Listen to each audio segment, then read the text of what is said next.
Good morning. All right, that was exactly loud enough to stop everyone's conversations. Perfect. Welcome. Please grab a seat.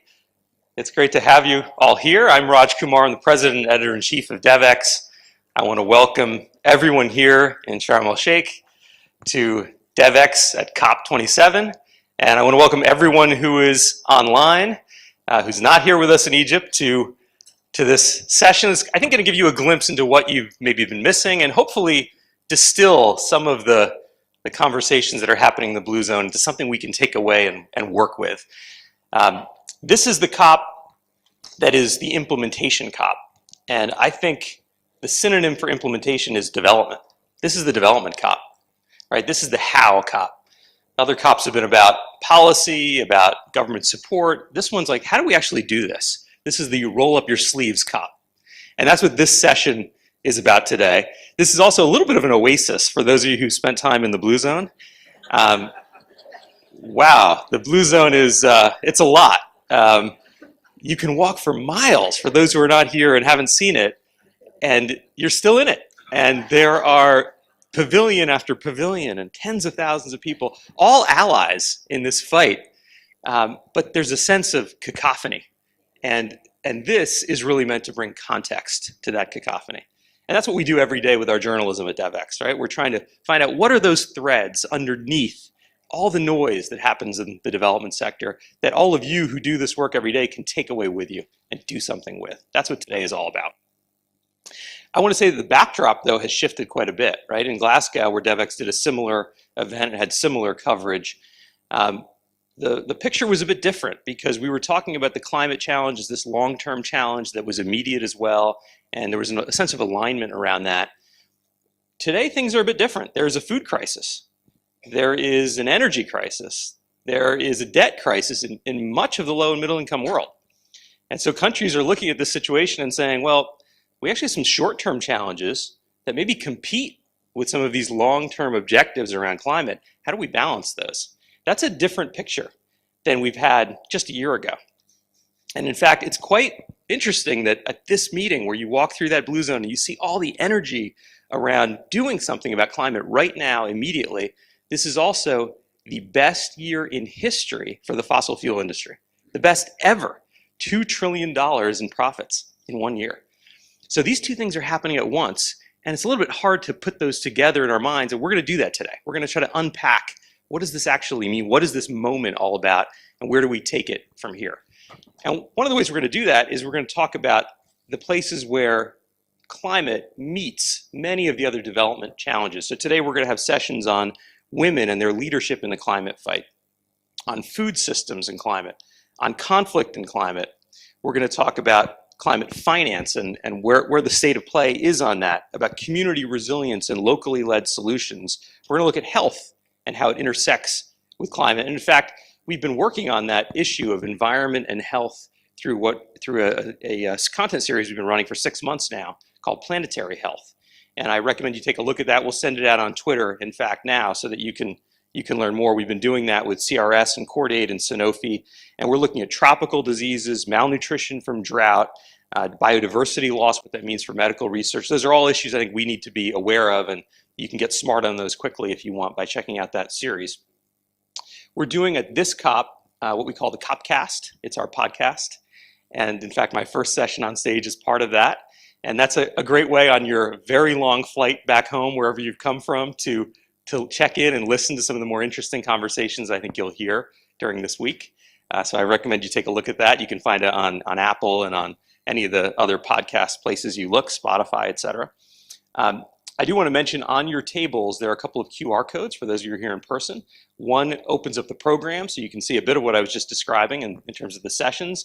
The other gives you a discount to Devex Pro. You don't need that because you've all already subscribed to Devex Pro, I'm sure. But Devex Pro is our premium subscription. It not only supports our journalism at Devex, but it also gives you insight into some of the deeper stories we do. For example, yesterday's piece on the Gates Foundation's $1.4 billion new commitment around food systems. We really unpack that and what it means, where the money's going, et cetera. And we do that for our members around the world. So thank you for being a pro member, and if you're not, you can take advantage of that discount here. I also want to mention that this event and all the events we do at Devex would not be possible without partners. And I want to mention them and thank them for their support. Our innovation partners today are Chorus, RTI International, and Tetra Tech. Our supporting partners are Apt Associates and Pathfinder, and our ecosystem partner is Deloitte.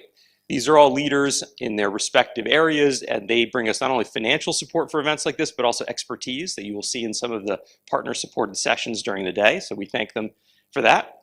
And I want to get started because it's an exciting agenda today.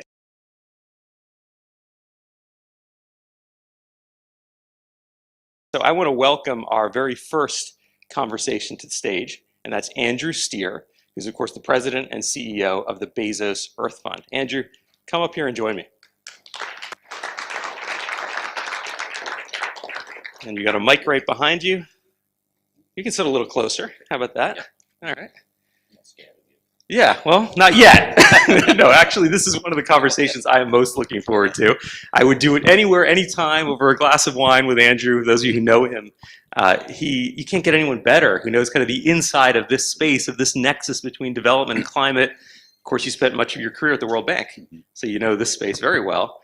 You were leading World Resources Institute for 8 years before, I don't know, did you get a phone call? Did you pick up the phone and there was Jeff Bezos saying, I've got $10 billion for you? How did that actually go?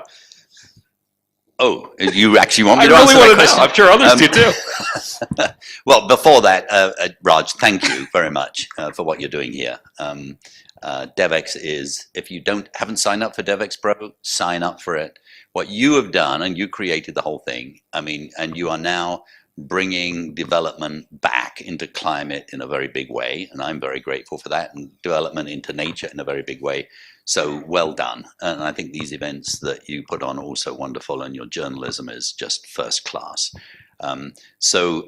Yeah, it's a privilege to see, you know, how wealthy people are choosing to spend their wealth. And Jeff Bezos put $10 billion aside and said we will spend that down as grants in this decisive decade. So we're not going to set up a foundation that lasts 100 years.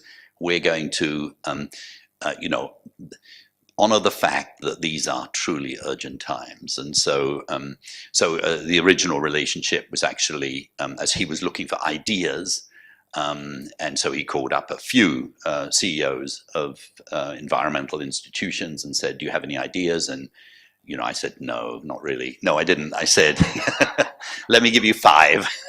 And he said, they're all great, but let's pick 2. And he made a large grant to the World Resource Institute of $100 million. So we were really grateful for that. And one of the programs was what we call Land and Carbon Lab, using satellite technology, you know, ground truths with you know, drones and others to really move forward the science and technology, whereby not only can you see each tree falling in a 10 by 10 meter sort of grid, if you like, everywhere on the Earth's surface every week, but actually you can also see trees regrowing, which has we've never been able to do that before. Now in sort of year 3, 4, 5, you can start seeing regrowth, and you can also see land use change. And then through a lot of artificial intelligence and machine learning, you can actually figure out how much carbon is embedded in what's happening. So you actually can figure out the flux, the carbon flux, you know, every acre on the planet all the time. And that actually has quite a lot of implications if you're trying to figure out how well is it going. And for many of the organizations here that are doing work to stop deforestation, exactly. This is a way to actually tell. Did your economic, your livelihood inclusion work, did it actually get people to stop cutting down the rainforest? Well, exactly. I mean, for the first time, when the then president of Indonesia first saw Global Forest Watch, and we showed it to him, this was Susilo Bambang Yudhoyono, so that was about 5 years ago, you know, he said, well, actually now, for the first time, I know whether my policies in central Kalimantan are actually working, because I can actually see that. So it's, so I mean, we are in a new age, actually, whereby technology can inform decision-making and hold accountable. And there are people in this room that are involved in the holding accountable side of things. And so it's very exciting. And this is all free, open access. And what we can do now, I mean, just day before yesterday, we announced further work on our African restoration story. And basically that's tens of thousands of small farmers that are actually doing it. And it turns out you can actually get shape files for everything now. And it's, I mean, once you get that, you just put it in the machine and you actually will know whether or not it's working. And so you'll be able to sort of, we'll all be able to hold each other accountable a lot more. So it is exciting. Right, yes. the AI can look at those images from the satellite and read, that's a tree, or that's an acre of farmland, and actually see what's happening, and you can get that intelligence from it. And that started with you said $100 million grant when you were at WRI. And that wasn't just for this one. There was another project as well, which was electrifying the 480,000 school buses in the United States. Now that costs a lot more than $100 million, but we've been working on the policies and the laws, and it's actually, the average poor child in America goes to school on a diesel-powered bus and breathes air equivalent to standing on the streets of New Delhi. I mean, it's really stunning. And because education in the United States is a county-level responsibility, and there are, 3,200 counties in America, poor counties have less money to buy new buses and less money to maintain those buses. And so this is actually a health thing. But by the way, it also reduces carbon emissions. And by the way, it creates a whole generation of young children who understand electrification and talk to their parents about it. And you link curriculum development in the school to this idea. And then in those long summer hot months in America where school buses don't do anything, they actually do something, because they become giant batteries. If you have 480,000 electric buses with that, you can save, I'm making this up, but I think it's right, 100 power plants that you don't need, because you then can move towards taking electricity off the grid when it's not needed and putting it back into the grid when it is needed. And presumably for emergencies, that's a great source of power. That's a good example, maybe, because there's this idea of catalytic philanthropy. And I think that's the zone you're in, right? You said the school bus, just an example, are so expensive, but you're working on the policy and the advocacy. You're trying to get the markets to work better. But you also have a pretty sizable fund here. You got $10 billion to spend down. You spent $1.5 billion, $1 billion a year or so. That's a lot too, just to be catalytic. That's a lot on just policy advocacy. So how are you thinking about what you fund? I mean, in a way, are you finding it hard to spend $1 billion a year? That seems, again, against the climate crisis, it might seem like a drop in the bucket. But with this catalytic lens, it might actually be a challenge. How are you finding that experience, trying to spend that money down? Well, we certainly don't try and spend $1 billion a year. We'll ramp up to that, I think. I mean, so far we've been going almost 2 years now. Yeah, I guess 2 years, and we've dispersed $1.6 billion. But you're right. I mean, it's easy to spend money. It's difficult to spend money well. And most philanthropy to date has been very honorable and effective, but it's been unleveraged. Basically, you put $1 into healthcare and you get a very high quality $1 of improved healthcare out. You don't leverage other money that comes in for the most part, and you don't leverage policy change. So the way we look at it is we co-manage something called the System Change Lab. And what that does is it looks at the 50 to 70 sort of transitions that need to take place this decade and the next. Like in the transportation sector, agriculture. Getting rid of the internal combustion engine, reducing food loss and waste by 50%, reforming financial markets, all of them with metrics. And so, but they just launched their annual report last week called the State of Climate Action, where they monitor, they look at 40 indicators. And what we try and do then is ask each of these transitions, there is a positive tipping point, after which change becomes sort of irresistible and unstoppable. And what we try and do in that is we identify how close are they to tipping points, and what are the barriers that could be removed potentially to get you to that tipping point. And sometimes it's basic research. Sometimes it's political advocacy. Sometimes it's monitoring and accountability. Sometimes it's just plain de-risking of private investment. So there's a whole range of, if you like, instruments or levers one can pull as a philanthropy. So first one has to decide which transition do we think we could get the biggest bang for the buck on, and then how do you actually engage? Now that sounds very sophisticated, like we've got our act together. It's actually quite hard to do, but that's in principle how we are going about it. Right, looking for those tipping points that we can push something across. In this era in philanthropy, there's a tension between the very strategic philanthropies. I put the Gates Foundation in that lane, right? Hiring consultants, doing large PowerPoints, studying and analyzing exactly the kinds of things you're talking about, and saying this is where we're going to enter. And maybe the Mackenzie Scott, trust-based approach. Again, she's far on the extreme of that spectrum, but there are other philanthropists that are starting to say, no, it's about trust. You find the best local group and you just write them a check. Yeah. Where do you sit on that spectrum? That's a fantastic question. Look, I mean, one thing we say to ourselves and others often is, look, let's not kid ourselves. This must not be a position of power just because we have the privilege of managing very precious resources. Let's remember the partners that we work with have been working on these issues for a long time. They have deep, deep professional knowledge and experience, and we should respect that. And we need to be demand-driven, not just by the NGOs we work with, but by the communities they are working with. And so I think we would be very much that side. Having said that, we do need to do the analysis of where we feel we should intervene. And so to that extent, that decision, I suppose, is ours.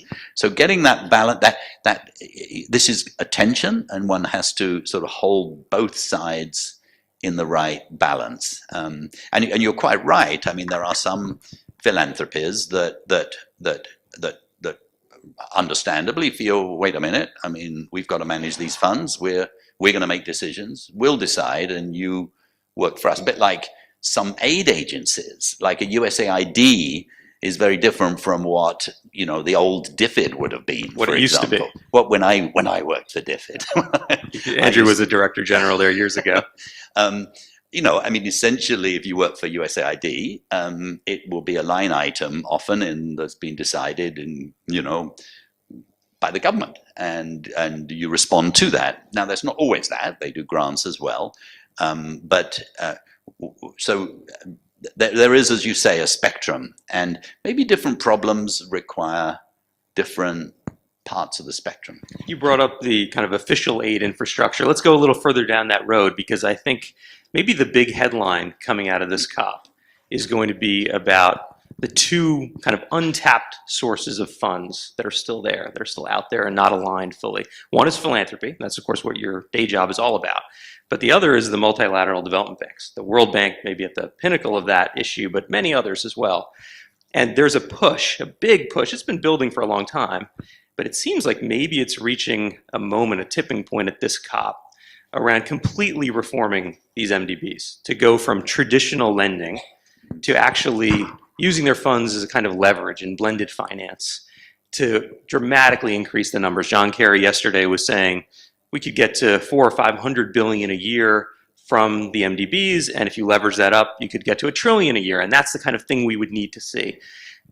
Do you think that's right, that model? Is that where the MDBs should go? Are you pushing for that right now? And do you think it's happening at this COP? Yes, that should happen. And you've probably seen the Nick Stern, Vera Songway report that came out 2 days ago. We were with Vera and Nick this morning, actually, where they are recommending pretty quick tripling of financial engagement. But I mean, it is important to sort of know the history and know what needs to happen. I mean, what could happen. So the problem is, number one, the multilateral development banks want to stay too safe. In other words, they have believed that actually if you want to keep your AAA rating, you need what's called a preferred creditor status, which means, I lend you some money, other people lend money, you always have to pay me back first. And the problem with that is that doesn't de-risk anything. Well, it risks not de-risking anything because, well, actually they should be in a more risky part of the so-called capital stack than that.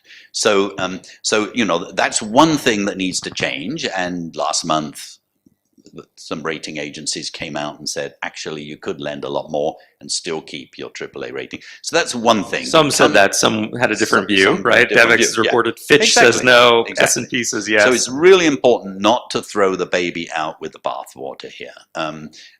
You know, it was John Maynard Keynes and then the Treasury Secretary of the United States, Harry White, 1944, had this idea of creating, it was a very clever idea, that, you know, capital is of two kinds. It's called callable capital, which you don't even give. You just say, if a disaster comes, I will give you that. And then paid in capital is a small part of that, which you actually have to do. And then the idea was that you can borrow at a multiple of that. And what's happened is you can't borrow at a multiple of the callable capital. So an innovation that's happening now in education, for example, something called the International Financing Facility for Education, is saying it's being created this month in Switzerland. Gordon Brown, Antonio Guterres, and others launched it at UNGA this year.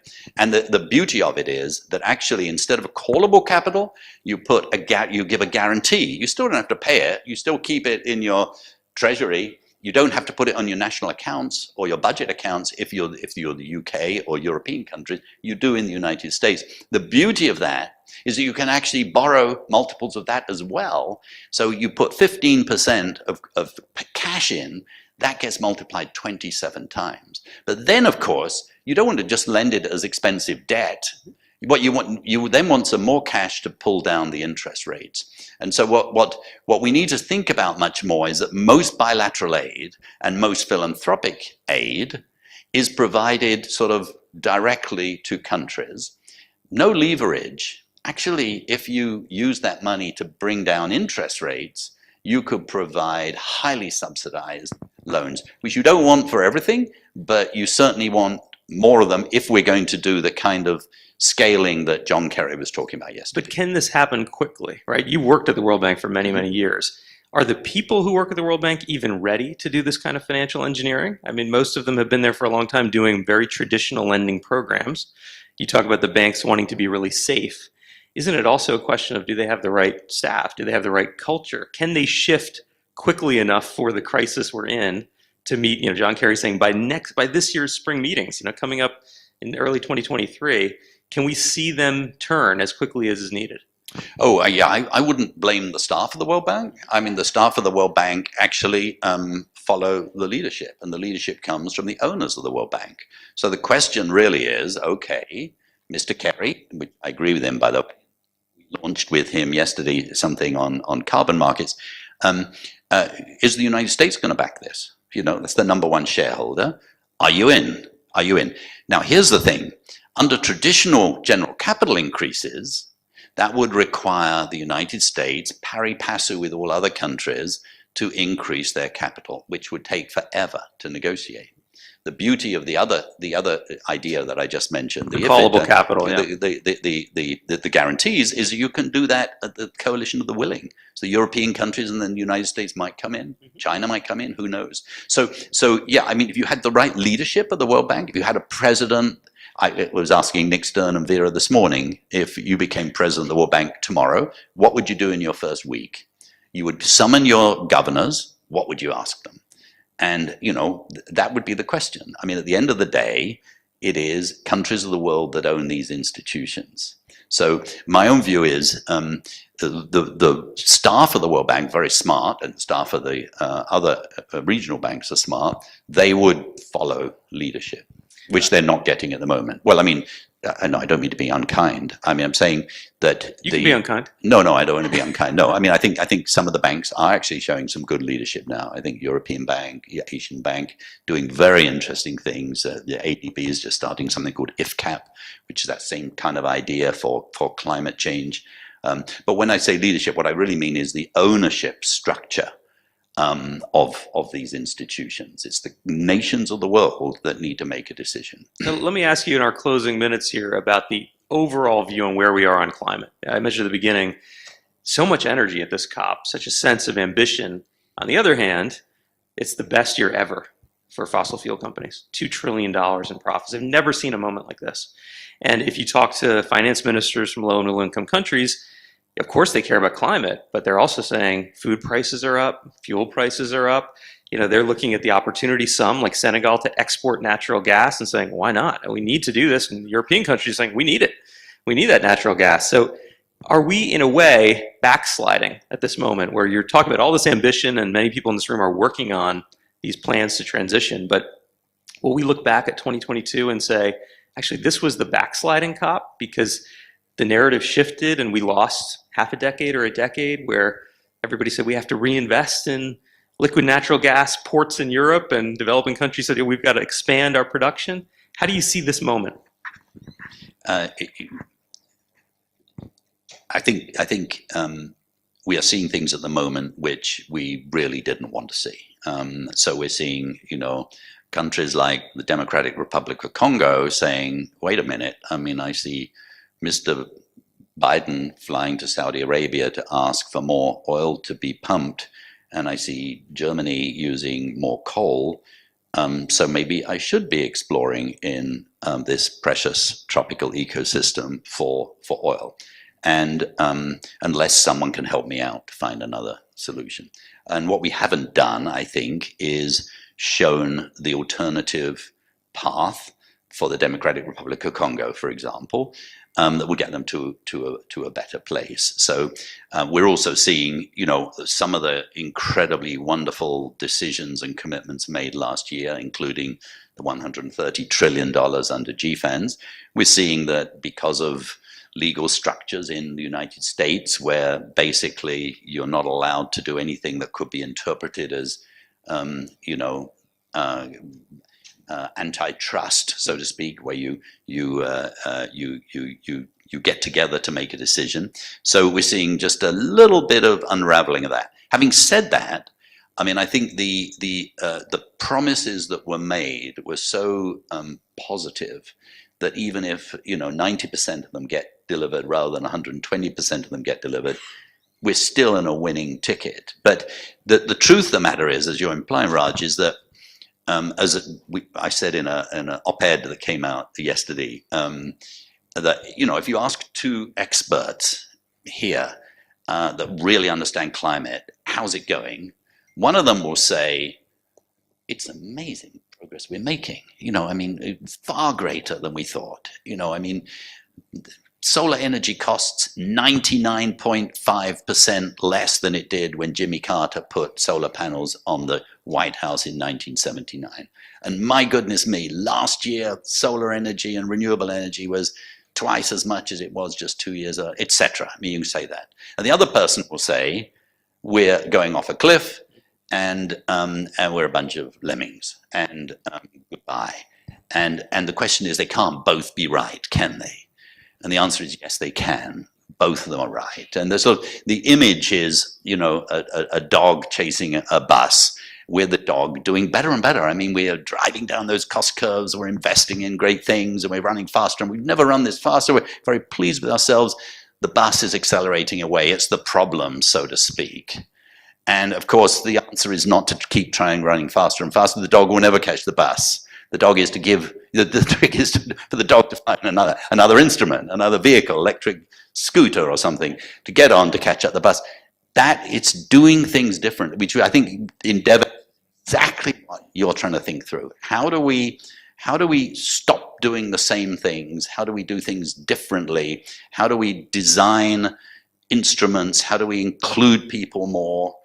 For example, you know, landscape restoration in Africa.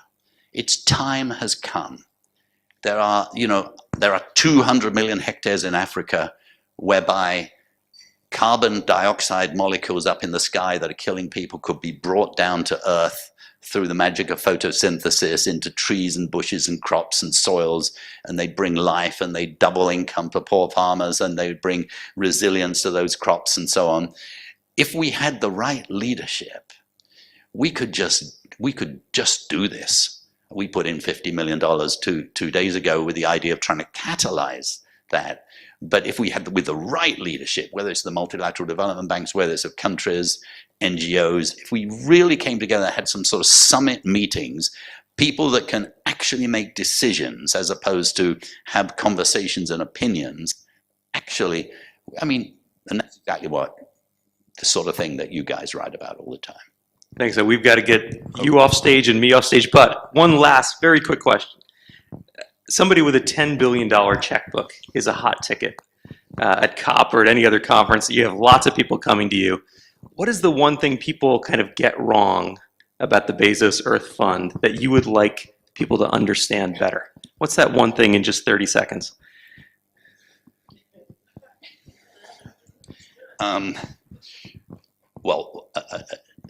Sometimes even big governments will do deals and they sort of look at philanthropy and they assume we're the rich uncles that all you have to do is smile nicely and slap them on the back and take them to dinner and then, you know, come on, put in $100 million here.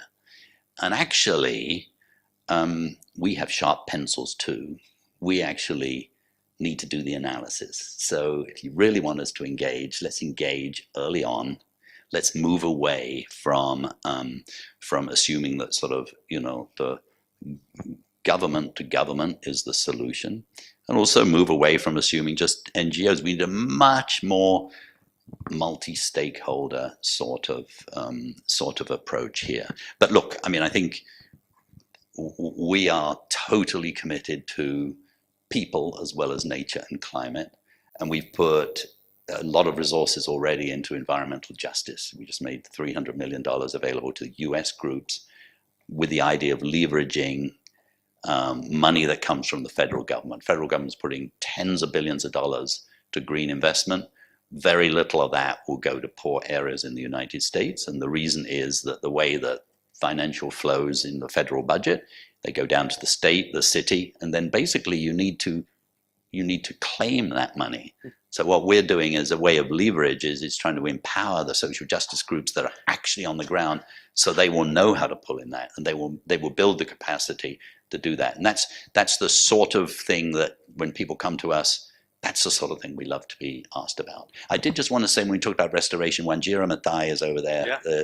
I was going to say you're the mother of, you know, I guess your mother was the mother of African restoration, but she's working with us and advising us on our Africa program. And I guess you're going to hear from her later on. We will. I'm glad you're here, Wanjira. Well, I want everyone to join me in thanking Andrew Steer for this fantastic conversation and for all the good work you're doing. Thanks so much.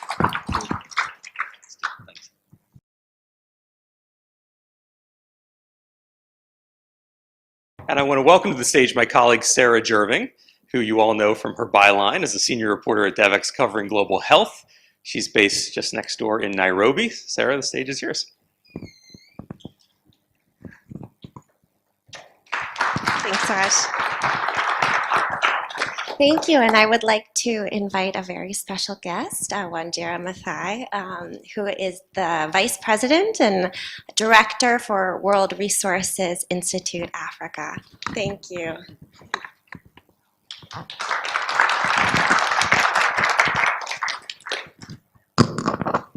So I'm very honored to share the stage with you because you represent this really long legacy of environmental justice. I'm based in Kenya. Kenya is your home country, and your mother, Wangari Maathai, is a household name in Kenya, representing kind of the leader of the environmental movement in Kenya globally. She was the founder of the Green Belt movement and the first African woman to receive the Nobel Peace Prize. I'm wondering, and she also, I think what is so powerful is she drove home kind of this, the message around the intersection of environmental justice, human rights, and why it matters. I'm wondering if you can talk a little bit about kind of what your childhood was like with such an inspirational role model as your mother, and how kind of that led to the work that you're doing now. Great, thanks. First of all, thank you for having me. This is great, and I love Devex, so this is what, as Andrew said, we all rely on your great content. Well, my mother loved everything green. She called nature Earth's green dress, and her vision was that we would redress the earth, and she was very deliberate about that. So growing up, we literally planted stuff all the time. Planting shrubs and trees was a celebration, an acknowledgement, a recognition. So my childhood was littered with a lot of planting of stuff. And we lived in a relatively small compound. So we planted, and then when we couldn't plant any more trees, we had to plant flowering shrubs, and we had to do that. But there was this connection with the fact that when you plant something and it changes, you change with it. So that whole conversation between living plants was something that was very important to her. She was very aware and convinced that the environment is the source of everything good. And she said, everything good comes from the environment, so we need to sustain ourselves. She had a very wicked sense of humor, my mother. She used to say to us that, in God's infinite wisdom, she created everything that was needed to sustain human life on Monday, Tuesday, Wednesday, Thursday, and then on Friday, created humans. She said, can you imagine if she had created humans on Monday? They would be dead on Tuesday because there'd be no sustenance. And that story, that sort of tongue-in-cheek always stayed with me, because you have to remember that our every survival is dependent on a healthy environment, and a healthy environment sustains healthy people. Can you talk a bit about how women are disproportionately impacted with the changing climate? Well, there's so many elements of that, right? If you look at the reality that the food we consume every day is largely produced by women. Women across the world, I think now we say 80% of food production is in the hands of women. Climate change has completely disrupted food production in ways that disrupts not only their ability to feed their families, but also their ability to engage in the business of food production, getting food to market, producing food. And that is because agriculture, especially in our part of the world, is largely rain-fed still. We rely on, I remember as a child, March to May, it rained without fail. And then October and November, it rained again, the second rainfall. And those cycles were very consistent. I left home and I think it had rained for 2 days this rainy season. And it's the end of the rainy season. So those rainfall patterns have completely changed. And it completely disrupts women's ability to produce food. The other piece of this is obviously the women are also the custodians of processing food. So the clean cooking agenda for me is still always extremely shocking, that we lose 4.3 million people a year, largely women and children, because of kitchens that are really killing chambers is unacceptable. And so the discussion around energy and the custodianship of energy is really important. The justice around energy access is something we really have to push. It's politicized today, but to be in a kitchen or to be around women who are affected by this is to appreciate just how urgent it is. That in fact, the gas transition for cooking is an imperative. We cannot avoid it, not only because most people who cook in the vulnerable South on open fires, which is in Africa, 90% of people in Kenya cook, believe it or not, on open fires. Also because the emissions, but the burden of reducing emissions is not on these communities at all. There's an absolute imperative that we solve the clean cooking issue, primarily because of the health impacts on women. Can you talk a bit more about how we elevate the voices of the women on the front line of the climate crisis, whether it be a smallholder farmer, pastoralist? How do we elevate those voices to these international forums and conversations? I think one of the most important ones that we're working on is access to markets. So a lot of food production, women produce food religiously all the time. They do their part. But that food does not make it up the value chain. They get exploited at the market, at the very front line by market systems. And then, of course, at the farther and farther away you go, there's a lot of disorganization, a lack of transparency. It's very difficult to sell my delicious bananas that I grow in Muranga, in one part of the country, and get them to the city where they can actually earn a living. So that's one. Market transparency is a problem, and we need to work on that at a national level. There's obviously also the access to credit.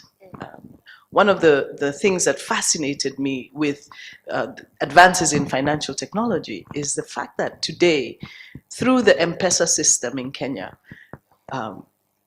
Can you explain that a bit? Yeah, the M-Pesa system is essentially mobile money. It's a mobile money system that was created in Kenya and is now, I guess, pretty much everywhere. But we love to believe that Kenya introduced it to the world, so you're welcome. What that has done, especially for women farmers, is fascinating. There was an analysis that was done around when are the highest transactions registered for borrowing. There's a credit facility, and M-Pesa has created a number of credit facilities to allow small amounts of money to be borrowed, mobile, no collateral, no nothing. And this allows women to transact, to engage in, on a daily basis, borrow and pay within a 24-hour period. The highest number of transactions were registered at 3 a.m. Women borrow at 3 a.m. what they need to essentially get their produce to market, and they pay almost 100% of them by 7 p.m. within the day. The access to financial solutions like those is central to the ability to engage with markets and get the sort of income. They pay within that time, and they borrow again at 3 a.m. to take their produce to market. That's crucial. That sort of financial inclusion is extremely important. In fact, it's a matter of justice. If we don't do that, we cannot expect them to essentially work their way out of poverty to start, but also to become productive players in the food system, in the food markets, in the food value chain. So the World Resource Institute works to translate research to action. Can you talk a bit about what that might mean, or how you guys are implementing that in the climate space? Yeah, I mean, one of the very interesting pieces of research that has fascinated us since last year, I think many will remember, the African Union brought into force the Africa Continental Free Trade Agreement. This was the agreement that is supposed to catalyze, accelerate intra-Africa trade. And when you see that piece of news, it's hard to appreciate what really is the opportunity. But here's the interesting thing. Research shows that intra-Africa trade is at 15%. So only 15% of trade that happens on the continent is between African countries. 15%. That figure is 60% in Europe, no, 60% in Asia, 80% in Europe. That means we are trading with faraway places much more than we are with our neighbors. So the free trade agreement is supposed to open doors for intra-Africa trade. The opportunity for trade in food and food products, and the impact that would have on women is massive, because the barriers to trade, to engaging in especially food trade, and when we'll all remember what happened. COVID happened and supply chains were completely disrupted. And when 75% or 85% of your trade requires rice to come from Pakistan, then it's impossible to get rice because Pakistan is far and flights are not coming. So that really opened up the reality of catalyzing intra-Africa trade. The evidence around what that looks like, what the barriers are, what it means for the farmer are what we're actually trying to make sure we have very clear policy directions. Where is the problem? Part of the problem is literally at the borders. It is impossible for a woman from Uganda to get her bananas to Kenya without spending hours and, take this, faxing something. Can't even find a fax machine today. But when one of the requirements is that you fax something somewhere, that already is a barrier you cannot even overcome. So it's evidence like that, and then making very clear some of the policy priorities that would essentially unleash the power of an agreement like that. And what sort of conversations are you following in particular at COP, and kind of what do you hope out of these discussions? Well, there are two really important ones. And because it's an implementation COP, these ones obviously are crucial. Adaptation finance is and you heard Andrew talking about the pressure on MDBs, because there's a real frustration with the risk averseness of MDBs. They're supposed to be MDBs for a reason. The D is not a C for commercial. These are development banks, and they need to be a lot more, they take on a lot more risk, because development in the time of climate change is a risky business. So there needs to be absolutely no question that MDBs can do better. There's a lot of capital out there that is not unleashed, and part of the reason we cannot meet a lot of these commitments is because the capital is completely locked up, and others, and private sector is looking for finance to de-risk, and development banks ought to be in the front line. So I'm really glad to see that is happening. So we're watching that, and I think the spring meetings this time will be completely different because of that pressure. The doubling of adaptation finance is really crucial. We've got to get finance not only out into financial mechanisms, but also locally. How will finance actually flow to the women we are talking about? So locally led adaptation is something I'm following very closely. Creating mechanisms to make sure that finance actually flows to the women who need it. Can you expand on that a little further? How do you make sure that it's not only that we're not just getting finance, but it's quality finance and it's reaching the people that actually need it? Well, there are extremely exciting pilots, I would say, that are happening. One in my own country, Kenya, the finance for locally led adaptation, and making sure that the local systems. Kenya has a decentralized government, so we have counties, and that those counties have actually put in place the policies that are required. They have established systems and structures to receive the resources that have come. So the funding comes to the central treasury, and from treasury it's supposed to flow to each of these counties. The challenge is often that there is no mechanism that allows those resources to be earmarked for a particular county, and for that county to then disperse it to, it's supposed to be women and youth for locally led adaptation. So tracking as an organization, essentially tracking to make sure that we're seeing flows. Where is it flowing? Who is prepared? So the trackers and the evidence to show the flows are one of what essentially catalyzing action by demonstrating, hey, here are the front runners. These are the counties that have actually prepared. These are the counties that have the policy in place that will allow the funding to flow. And of course, it puts pressure on those who have not. So it's really beginning to track at a much lower level. There's a lot of tracking happening at a global scale, but this tracking at a local level is catalyzing a lot more movement. Well, thank you so much for joining us. It was a pleasure to speak to you. Thank you. Thank you.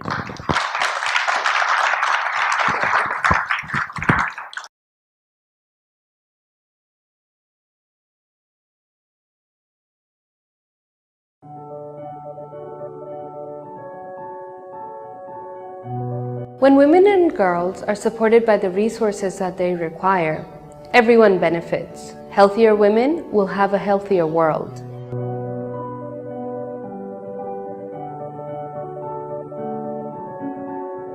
असां ॾुकार पए थो न असां ॾाढी तकलीफ़ थिए थी सन बारिश ना होने करे असां माल बीमार थे जाए तो भूख मरे तो Women are on the front lines of climate change. They make up the majority of those displaced during emergencies, are disproportionately vulnerable to violence, and the extreme heat being experienced across Sindh is threatening the lives of pregnant women and their babies. We'll be working with our local communities and our local partners to develop climate innovative solutions that look at the context, that look at the needs on ground, and develop solutions that are innovative, scalable, and sustainable to ensure that communities continue to be resilient in the face of extreme difficulties.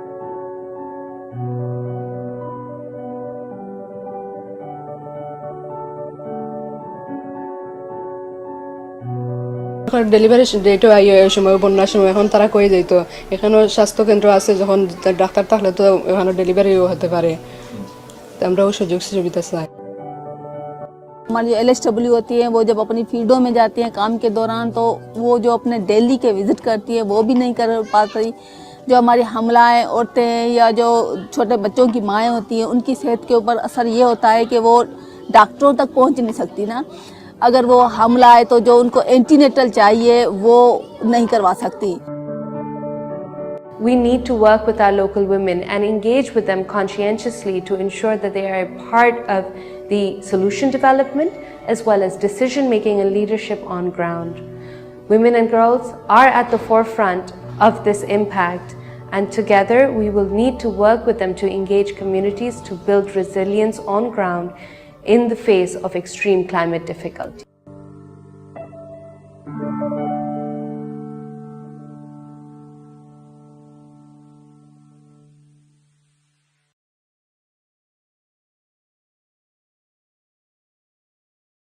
My name is Rumbisha Kamba. I'm an associate editor here at Devex, and I'm excited to call upon our next guest for the next conversation. Please join me on stage. Geno Laganda, Director of Climate and Disaster and Risk Reduction at WFP. Ndidi Nweleli, Executive Chair at Sahel Consulting. As well as Ambassador Dasi Veta, Global Head of Policy and Government Relations at National Conservancy.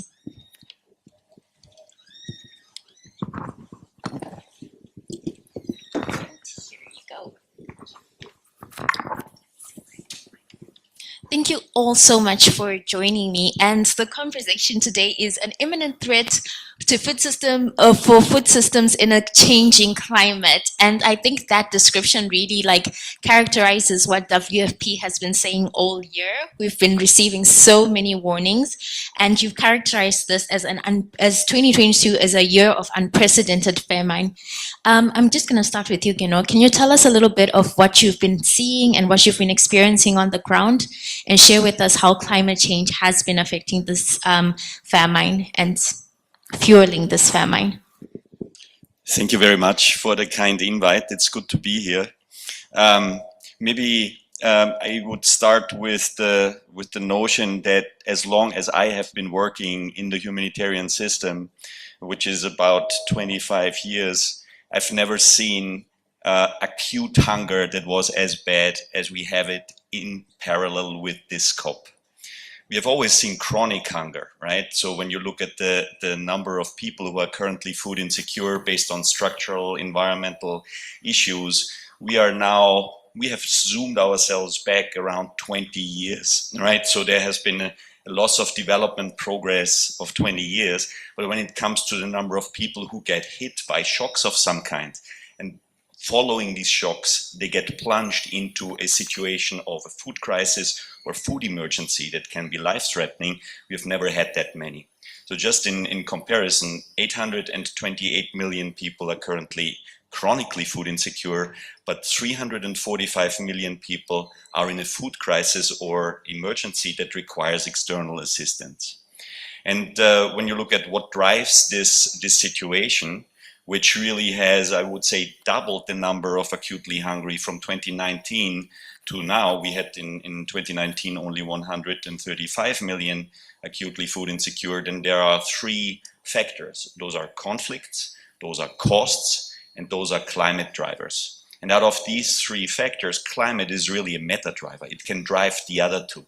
It is also the one driver that is potentially irreversible. So once we have warmed up the Earth by 1.5 degrees or more, once the coral reefs are gone, once the glaciers are gone, once the biodiversity is gone, they don't come back with the stroke of a pen like we can, for example, sign a peace agreement or an economic policy to fight inflation.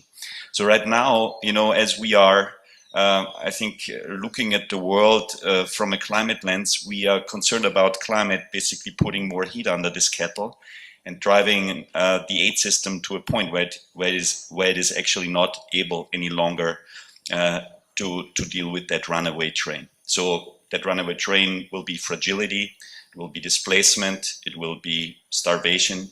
And we have about a decade, I think, to build the systems that get us ready to deal with this, because if we do not invest in this now, then in about 10 years from now, when I personally think we will have passed that 1.5 degree warming target, we will see an aid system that is not able to cope with the trend.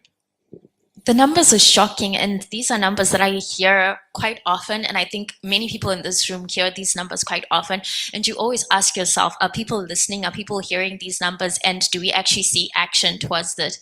But this year, for the first year, food systems is actually on the agenda at COP 27. It looks like there's some progress being made. It looks like people are paying attention to the food and climate nexus. Are you seeing this, Ndidi? Do you see any progress? So I'm cautiously optimistic. Definitely, we see the food system pavilion, food access here.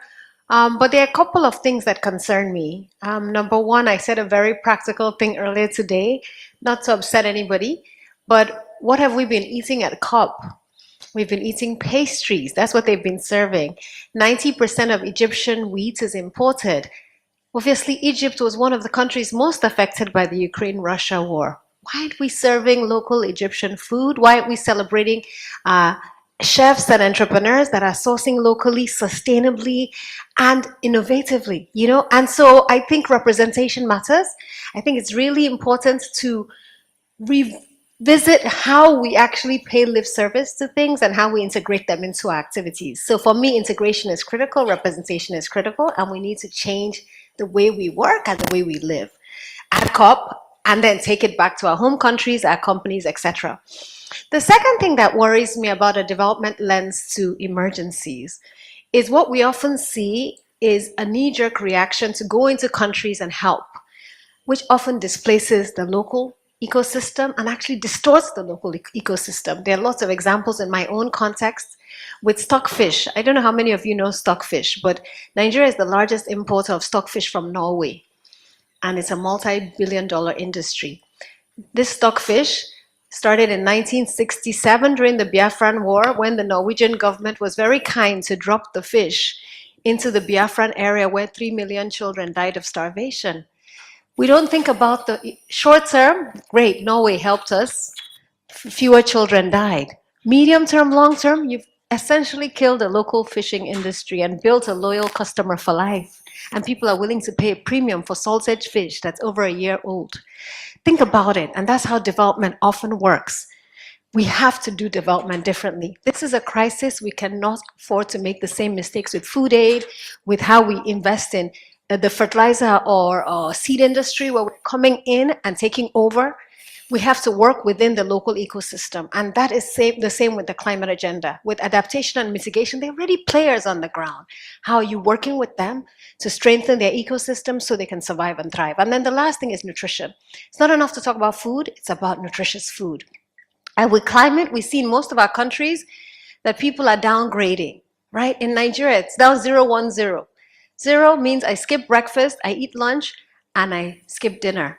And if I have to have a meal, then it's going to be rice boiled in Maggi cubes, as opposed to fish and meat and eggs, because it's prohibitively expensive during a climate crisis, right? We just had a flood in Nigeria, and we lost 800 people in 1 week, 1.5 million displaced, but the impact on agriculture was devastating. Now, when you have that nutrition crisis, it has long-term effects on stunting. hidden hunger and on future productivity of our workers and our children. And so I think we should not forget that. So I say cautiously optimistic. Yes, we're talking about food. Yes, we're talking about innovation. Yes, the nexus is becoming clearer, but there are a few very, very important missing pieces that if we don't address, we'll set ourselves up for more failure. Thank you. Cautiously optimistic. I feel like that's how I constantly feel. Darcy, Didi articulated some of her concerns. What are some of your concerns going into this COP? Well, I too would say I'm cautiously optimistic that I feel like we've been having in many ways policy conversations about nutrition, about agriculture, about health or the environment in separate silos. And unfortunately, the situation that both of my colleagues just described means we can't think about those things in silos anymore. So the fact that we're having conversations like these where we're talking about the fact that if you pull one thread, right, the whole blanket unravels, is positive, but it's been a long time coming. And so my concern really is, can we take these discussions about the interwoven effects of these things and turn them into policies that also look at those interwoven links? Can we put ourselves in the position of the farmers who are on the ground making these decisions about food and hunger and environmental protection, and make sure they actually have the tools at their disposal to make choices that are not short-term versus long-term trade-offs, but where we've designed incentives that allow them to make a nutritionally good choice, a climate-friendly choice, and a choice that's economically remunerative to them and their families. And that's difficult to do, but again, I see those conversations starting. We want to see more countries put into their NDCs the agriculture and the food sector as part of their climate solution. But the hard part sometimes is saying, okay, we know that we've made this pledge at a national level. How do governments at each level below think about how to design and make sure that those intentions reach the ground in a way that is doable and profitable for those who really are at the intersection of our food and nature decisions, the farmers themselves. So you talk about breaking silos, which is something that I find so interesting, because I think the basic message that I get from food security people that I speak to, from nutrition people that I speak to, from not yet the climate people, but I'm sure they're following suit, is that we need to be working together, right? And that seems like a simple concept, work together. But why is it so difficult to actually get there? And I'll start with you again, Darcy. Why is it so difficult for people to work together?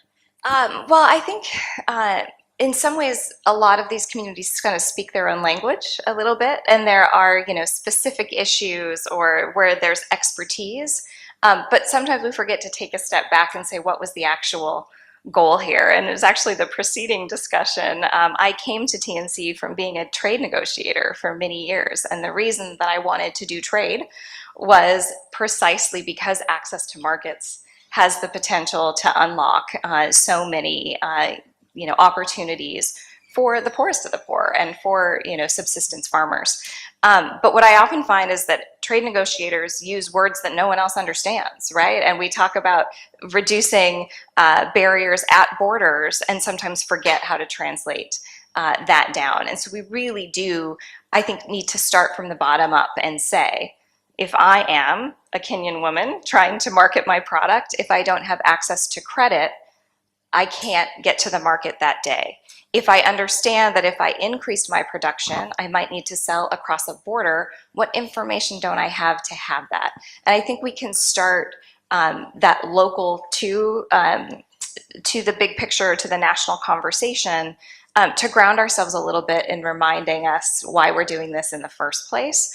And I think we have fora like this, and we have technology now that makes it a little bit easier to translate that experience. And that, frankly, is why I went from government to a place like the Nature Conservancy that has people doing environmental work on the ground and has policy people who needs to translate in very plain language how we identify what the problem is, and then how we organize around solving it. But just like we heard Andrew Steer talking about those big conversations country to country, At much lower level, we need to have the same conversation and then work across health and trade and environment and food security to connect some of those dots.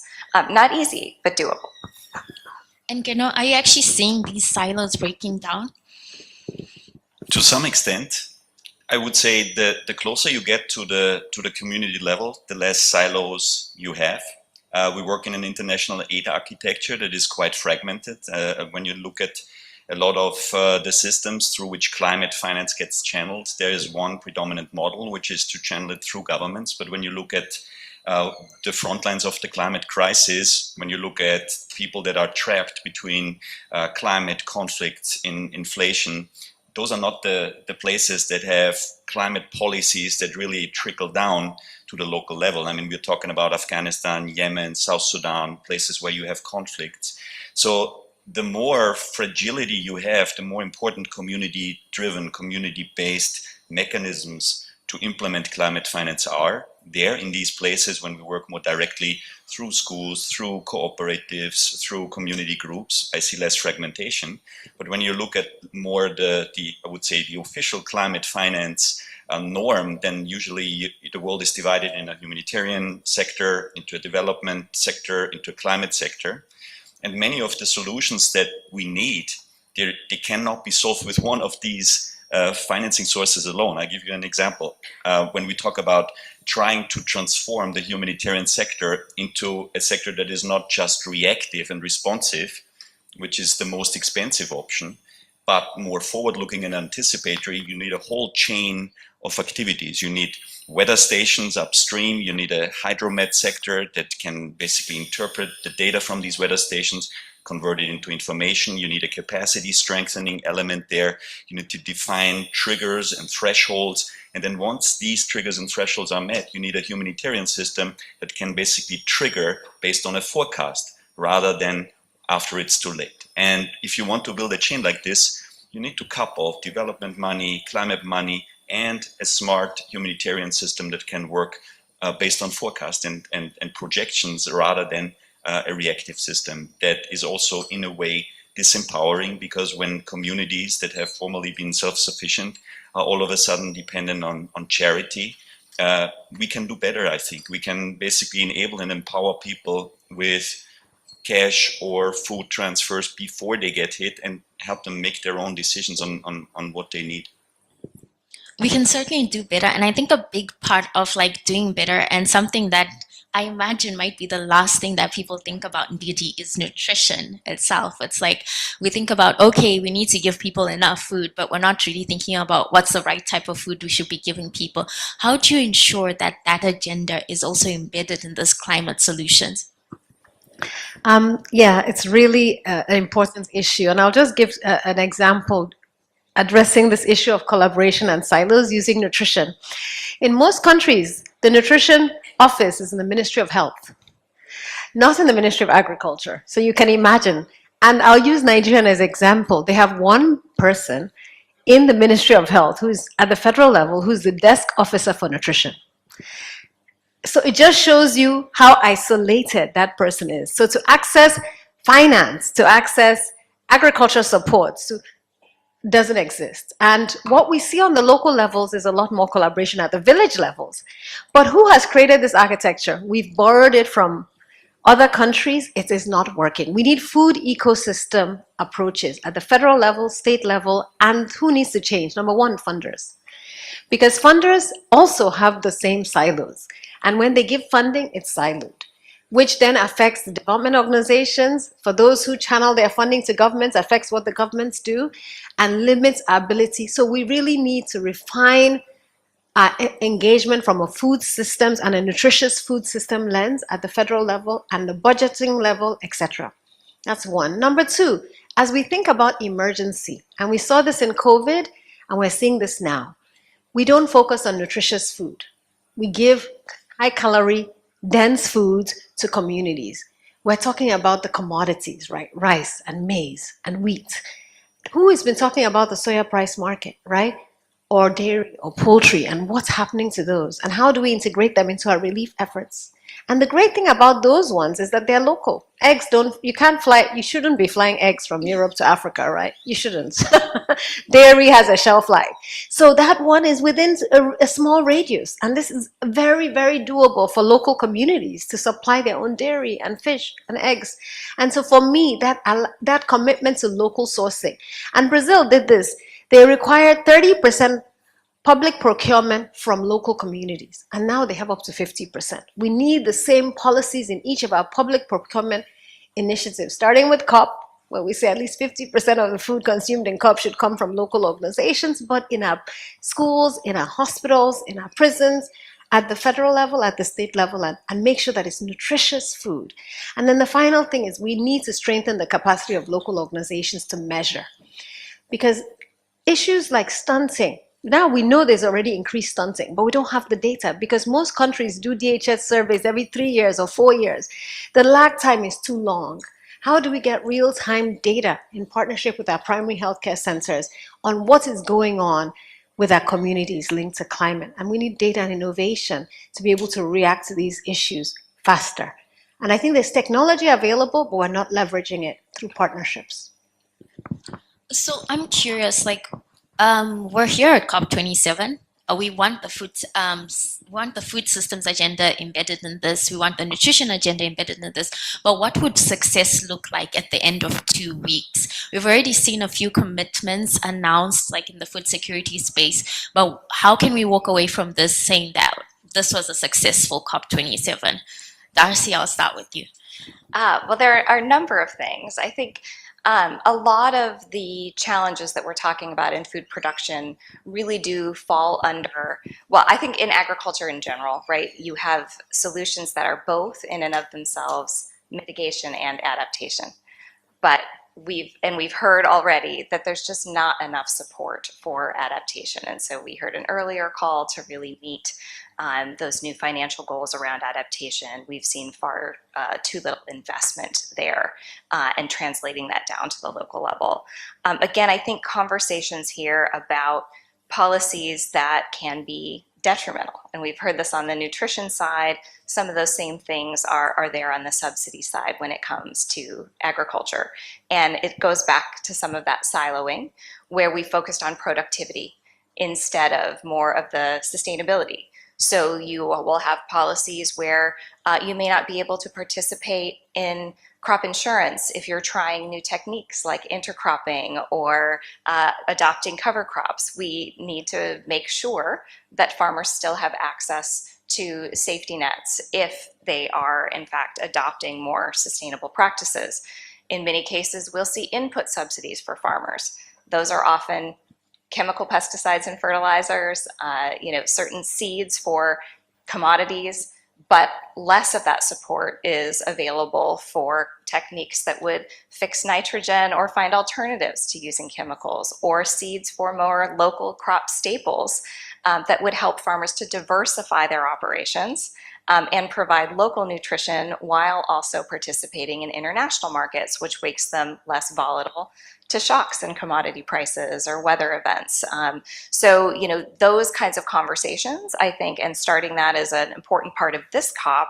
But I would also say it's an important link to the next COP, which is just a few weeks away, talking about biodiversity and that what we can be doing with our support systems that are both climate and biodiversity friendly.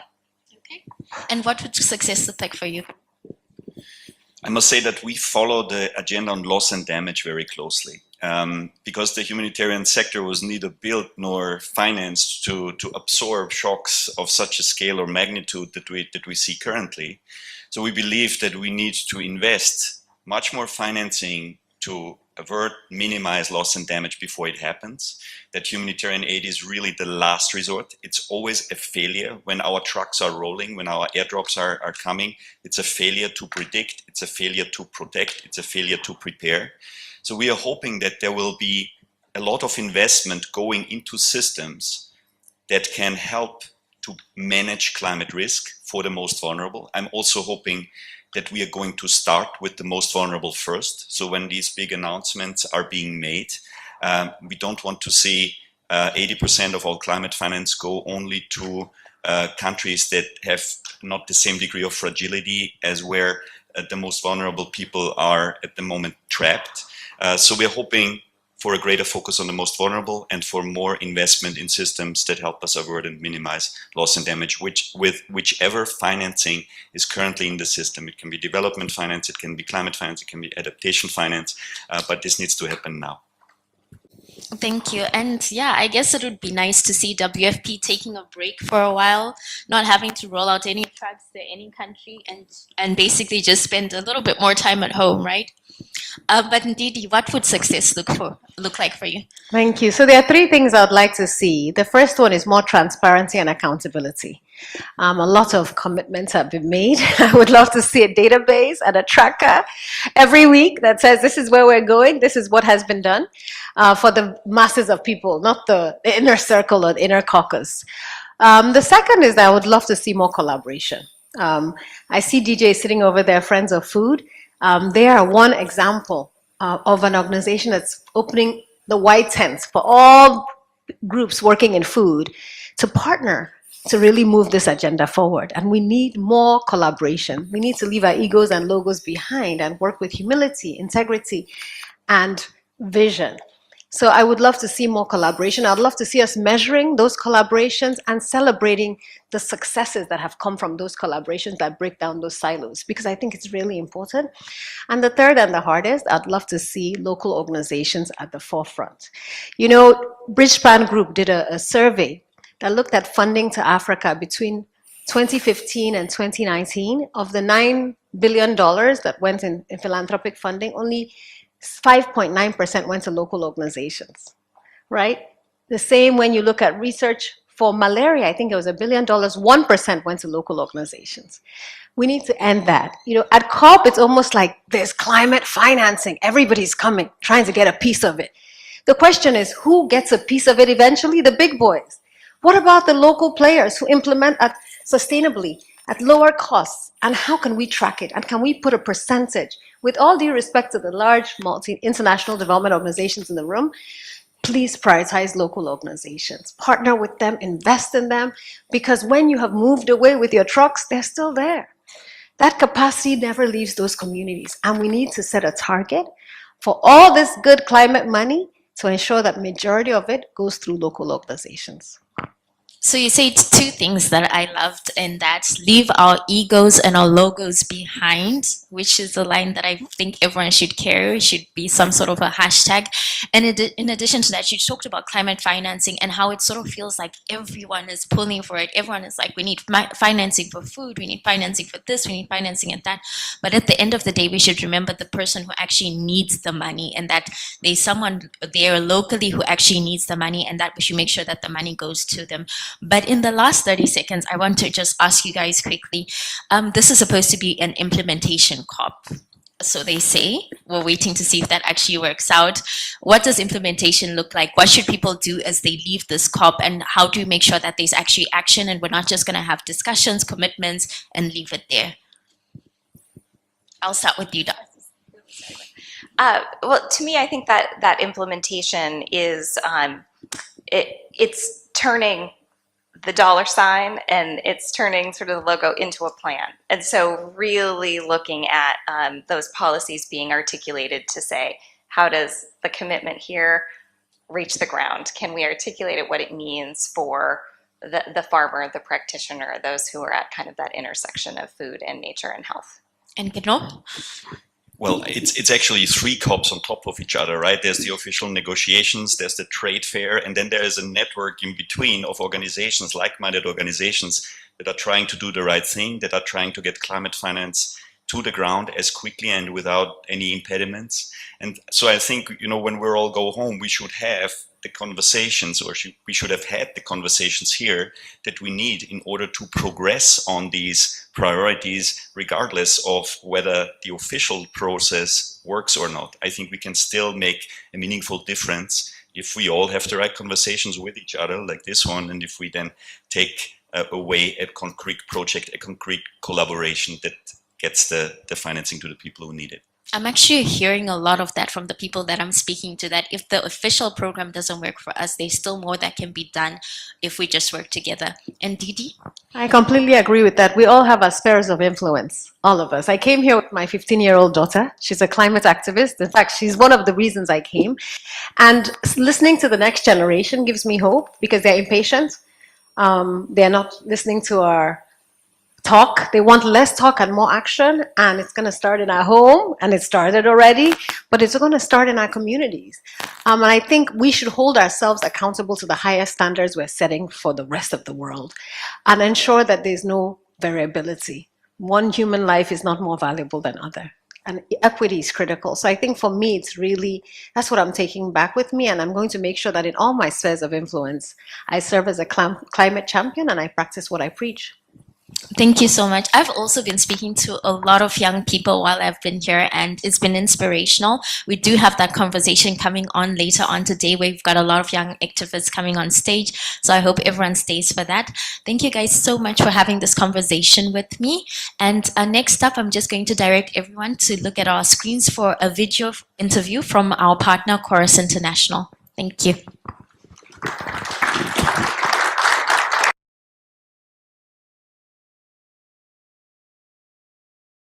Well, hi everyone. My name is Natalie Donbeck, and I'm an associate editor and reporter with Devex. And our next discussion will really zoom in on the Sahel region, a region that is extremely exposed to climate change.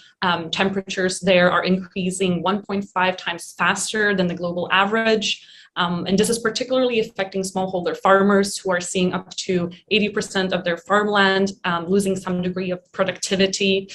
So yeah, to dig into this really interesting topic today, I'm joined by Hamid Mansarai, who's the Senior Regional Director for West Africa and Haiti at Lutheran World Relief, which is part of the Chorus International family.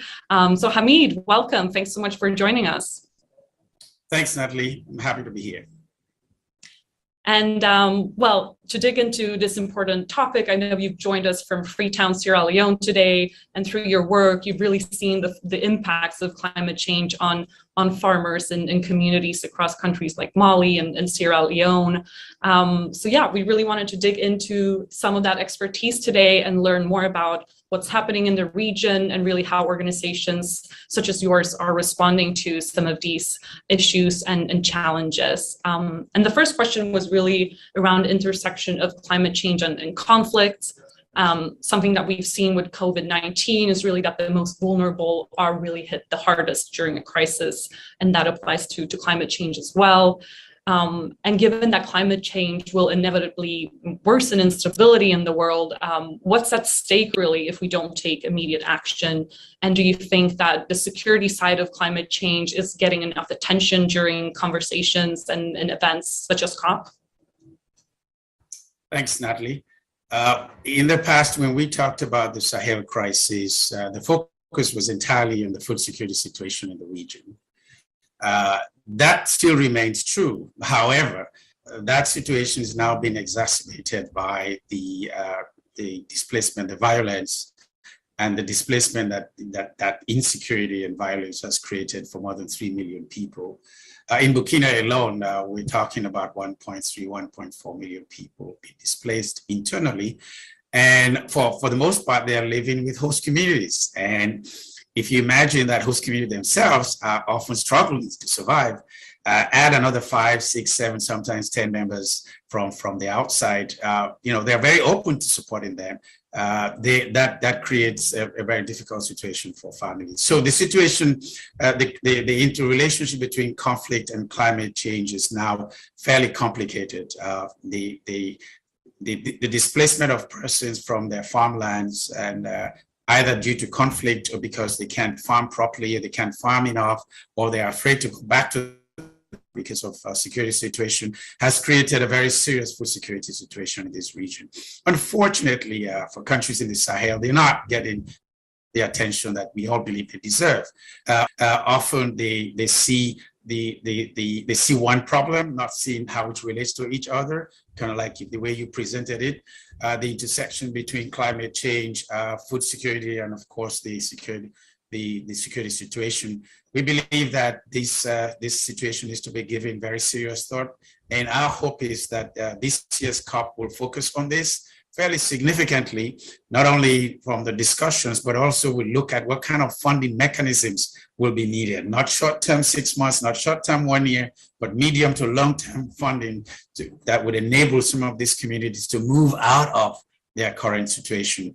We're definitely worried that this complex humanitarian crisis is not being given the attention it deserves, and we hope this year's COP will take this very seriously. Yeah, and kind of from the groundwork that you're doing with your team every day, you know, what is kind of that landscape looking like for smallholder farmers? You know, it's climate change is increasingly, as you mentioned, impacting, you know, not only livelihoods, you know, stability in communities, but actually also putting entire livelihoods at risk. So looking at some of your programs focused on agriculture, what's needed to really increase productivity in the region, and you know, given just so many intersecting challenges, including the global fertilizer shortage and increasing fuel prices, you know, how can smallholder farming in the region really be made, you know, both sustainable and profitable? Right. So as the name itself states, smallholder farmers, these are some of the most fragile in terms of within the ecosystem. They hold small plots. They have very limited resources they have very little or no reserves. They have to keep seeds for the next planting season. They do not have access to financing as some of the larger organizations, either traders or farms. And so what we have done in the Sahel is to more recently, for example, in our response to the crisis that between Russia and Ukraine, in the Sahel region in Mali, we have been able to provide farmers with cost-effective or more or less cut price in fertilizers as well as seeds. Last year's harvest was terrible, and the increase in fertilizer cost and the increase in other inputs for agriculture meant that farmers could not plant this year and potentially could create a lot more problem for next year's harvest. So through a very modest investment from our CEO, we've been able to support some of these farming communities in providing low-price seeds and low-price fertilizers that has enabled them to grow. But we also recognize that these farmers need the most immediate support. They certainly need the fertilizers, they needed some of the other inputs, but they've gone without actual food for several months, or their food, the cost of food has gone up significantly in Mali, the cost of fuel gone up significantly in Mali. So we also provided them with short-term emergency assistance that would tie them over the planting season. And so this has been some of the most immediate interventions in Mali.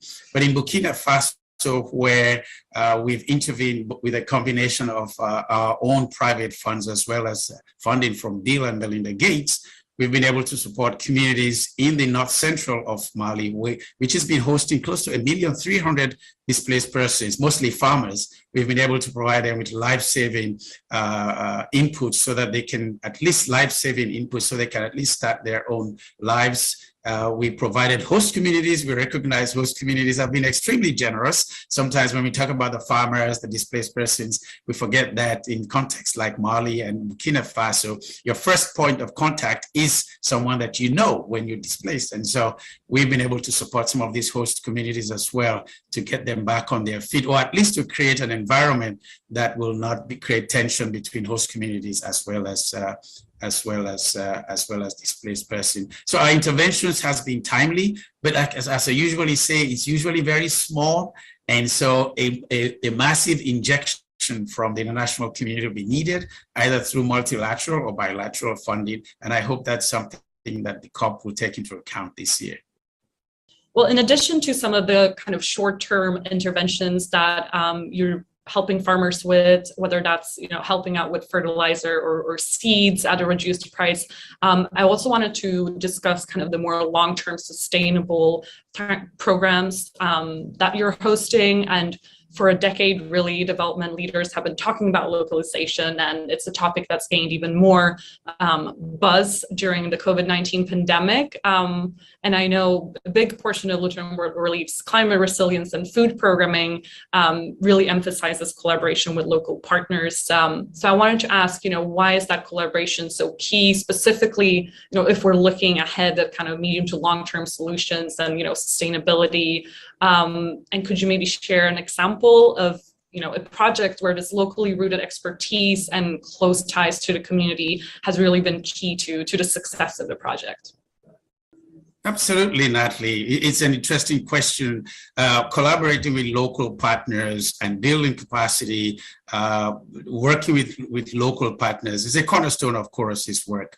One thing that I admired when I joined Chorus about almost 4 years now is how much the organization has worked and invested in some of the local partners. And when Chorus talks about investing in local partners, we're talking about working with them both in terms of designing, thinking through process for a project, as well as ensuring that they are part of the implementation process and the review process to understand what was delivered to the communities. In terms of more long-term, what we did in Mali through some partnership with University of Maryland was to help the Ministry of Food Security in building their early warning systems for farmers. Often farmers, even though they produce for these communities, for these countries, but they're often the last to know about climate change situation. They're often the last to get a sense of when the rains will come, if the rains will come, how much rain will come. And often, because the government resources of their own are limited, and sometimes the capacity, technical capacity is limited, we invested in a project through partnership with the University of Maryland, in which we were able to provide farmers with timely information on weather patterns, that enabled them to understand when they should plant, how much they should plant, and the risk that will be associated with planting either early or planting late. Because we recognize that without such information at the hands of the farmers, not 3 weeks after, not 1 month after, but really timely.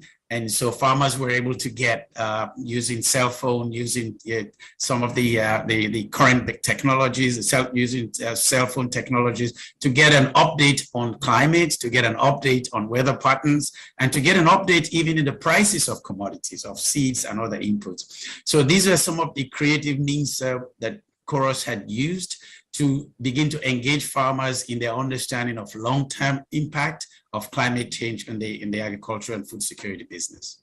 Yeah, and you mentioned before that there's just a massive need for funding for these communities, and funding for adaptation specifically has, historically been really underfunded, and low-income countries are, now looking at this COP, hoping that that will change. And why is it really, really important that countries in the Sahel, really get a greater portion of climate finance dedicated specifically to adaptation funding? And what are some of the most urgent needs that you are seeing on the ground in the communities where you work? So Africa in general, in terms of its carbon emission, accounts for a minuscule amount. Some say 4%, some say 5%, some say even less. But the continent has been impacted significantly by climate change. Desertification in the Sahel is huge. Flooding, Nigeria is just suffering from some of its greatest floods. I've just come in from Nigeria. The Delta area has been really inundated. They can't move fuel. They can't. In Abuja, there was fuel shortage, and all of this is putting a significant dent not only on livelihoods, but also the displacement and the impact it has on creating stable governments, stable societies, stable communities. I think the African continent, and more specifically the Sahel, where over the last 5 years, has witnessed some of the most significant impact on the communities due to climate change, they're going to need the attention they deserve in the area of investing in climate smart agriculture through organizations like ours, There's no indication that people are not willing to change their agricultural patterns, their agricultural system. They recognize that deforestation, it creates more problems with the environment. They recognize that they've got to use, climate smart mechanisms for planting. They don't have to always depend on international transportation of fertilizers. And it became very obvious, particularly during the Ukraine crisis. They know that they can use some of the feed from corn and some of the from even sesame to produce local fertilizers. And so we're going to be able to make investment in some of these areas and encourage our farmers to move in those directions. But I think the national community needs to make the investment that is necessary. Often NGOs are willing to go to areas that are of high risk. There's no question about that. Working in the Sahel, risk is at the top of our agenda. But in terms of the investment, how much money needs to be invested over a period of time, I think international funding needs to be stepped up. At this point, the commitments have not been forthcoming. There's been a lot of pronouncement, they would like to do, but in terms of what we are seeing, it's not materializing into financial support for these communities. So just before we let you go, I wanted to quickly ask about your expectations for this year's COP and what's really the one message you would share with global leaders and civil society organizations attending this year's COP. What is the one thing they should be mindful of and really focus on during the conversations this week? So smallholder farmers are the heartbeat of the African economy, the Sahel province more specifically. They feed communities, they feed families. They create the food system within their communities. And if they're losing on that and they're going to large cities to look for work and abandoning the farms because it's no longer profitable to farm from where they're coming from, either because of security, because of climate change, I think Africa is losing its most critical investment, its most critical resource, which is the farming communities. We need to do everything that it takes to keep our farmers on the farms and make farming a viable business for those communities. Food security is at critical stake, and we need to reverse that. Well, I'm afraid we're running out of time, but I really hope that these critical conversations around adaptation and agriculture will continue at COP this week. And thank you so much for joining us, Hamid, and for sharing your experience with us. And thanks to Chorus International for being our partner at this year's Devex at COP27. And I hope you all enjoy the rest of today's programming with Devex. Thank you. Thank you so much, Natalie. It's been a pleasure. Thank you.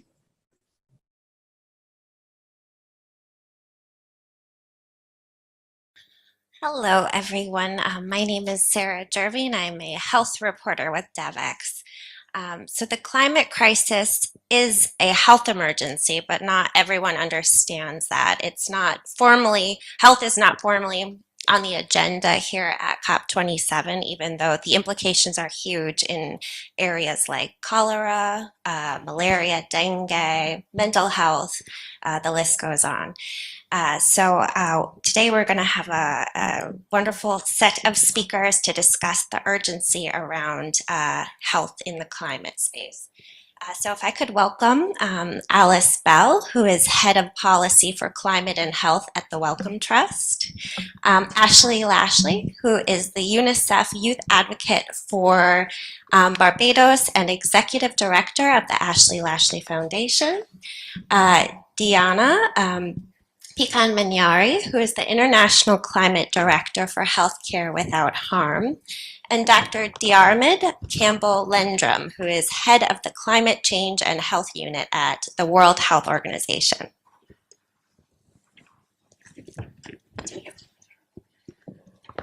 Thank you all so much for joining in this important discussion. Dr. Diarmid, can you start us off and talk about kind of what is the intersection of health and climate, and what illnesses are you kind of particularly concerned of, or anything kind of related to the health sector and climate? Fantastic. Thanks very much first for this really interesting panel, and also the rest of the discussion. I was listening to the rest of the discussion on agriculture and so on. I think you summed it up already. the climate crisis is a health crisis. And it's interesting, when we're exchanging about what we should cover in this, I was wanting to jump straight to the solutions, because for us at WHO, it is so obvious that the climate crisis is a health crisis that we actually want to spend a bit less time talking about that and a bit more time talking about what we do about it.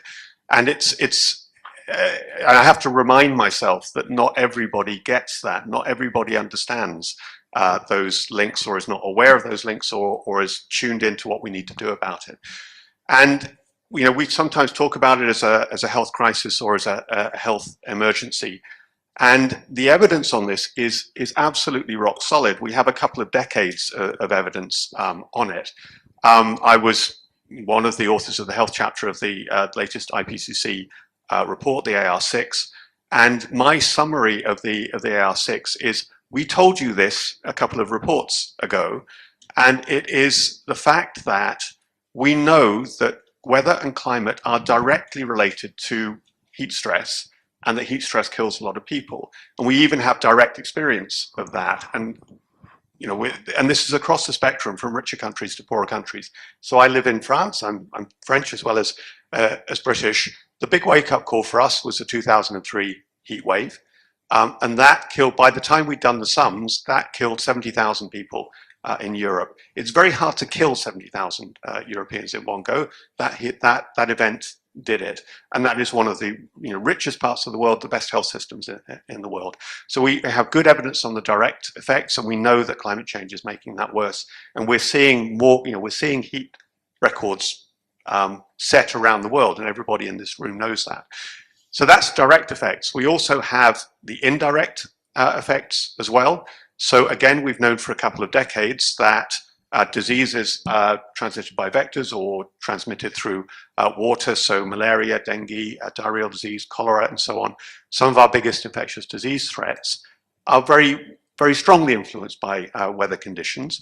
And we've been producing projections for some time showing that the warming world, a more variable world, makes it easier to transmit those diseases.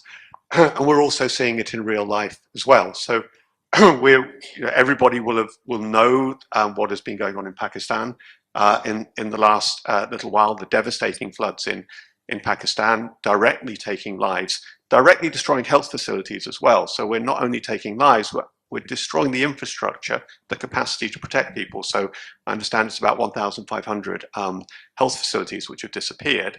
And at the same time, those floods will increase the risk of infectious disease, water vectors, and so on. So we have evidence on that as well, and direct experience.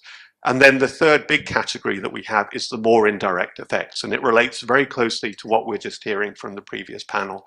So from a health point of view, we see what is going on in the Sahel, or what is going on in the Horn of Africa, the impacts on food security. What that means for us and for WFP and others is 33 million people at risk of hunger, 11 million children at risk of acute malnutrition, and having to do all of the work to try and protect those people. And also the even more indirect effects of having people have to move, or the possibility of increased tensions and conflict over resources. That is a crisis across the board, but it's also a health crisis. So I'd just like to, hopefully that's clear enough. That one more issue I just like to mention as well. So we can talk about it as an emergency. It's also, in our terms, it's also a chronic disease. So it's not only the impacts of climate change, it's the health impacts of the causes of climate change. So we lose about 7 million lives a year from air pollution. So that's a death about every 5 seconds. That is as big as any health risk factor that we have. And for outdoor air pollution, which is about half the problem, 2/3 of that exposure, 2/3 of those deaths are from burning of fossil fuels. So we have, and that impacts on heart disease, it impacts on cancer, and many of the non-communicable diseases, as well as the infectious disease. So for us, it's never questioned now that the climate crisis is a health crisis, and that's why we want to jump as quickly as possible to talk about what we're going to do about it. And Alice, you work for a research funder. Can you talk a bit about how health research needs to change moving forward to adapt to the changing climate? Yeah, well, at the Wellcome Trust, our climate and health program is relatively new for us, and it comes out of a review of how we fund science and health research. And so we're trying to embed a lot of our thinking in terms of what needs to change in health research and generally. And the climate crisis, I think, really it's forcing us to change. So there's all sorts of people in health research like, we need to do this, we need to do that, and they're not getting around to it. The climate and health research team that I work with are like, we need to do this now. This is an emergency. You can't just sit in a meeting about how you want to change how you're going to do research. So they are on it. And there are various different things they need to do. I think, first of all, we need to think about who we're funding. So institutions like Wellcome have funded health research for years, and they make lots of grand statements about who they're going to fund, but quite often they fund their friends at Oxford and Cambridge. And, we might even think about funding some Americans, but, or, some of the other European partners, but they're the kind of the Ivy League names. And that is continuing to send very important resources, like incredibly important resources, to places that already have resources. And when we think about how the climate crisis is inherently so much a problem of global inequality, we need to think about how we're putting those resources to study the health impacts of the climate change need to be studied not just in Oxford or Cambridge or Paris or Boston. They need to be researched in the places that are feeling climate change the worst. Communities who are having to be at the front lines of climate impacts need to have ownership and be able to direct. They understand what research questions we need to be asking. They also need to have ownership of that research so they can use it. So Didi in that previous panel was just talking about the gaps in nutrition data and how we need to have that regular, fast, and it's people who are at the front lines of the climate crisis who need to be defining the questions and using those answers. And so foremost, we need to be thinking about how we put research resources in the hands of people who are going to use it and who are most affected. We also need to think about how we share it, how we link it up with it. There's all sorts of things about how can we get health researchers talking to climate researchers. We're talking about the problem of trying to define the climate crisis as a health crisis. One of the problems in that is that the climate crisis conversation has been dominated, understandably, by atmospheric physics. Like counting carbon is important, counting methane, all the other greenhouse gases. It's essential to understanding the crisis, but it's only part of it. And the climate research as a field has come from so many different disciplines. It's so incredible. I find it really inspiring the way in which humans have.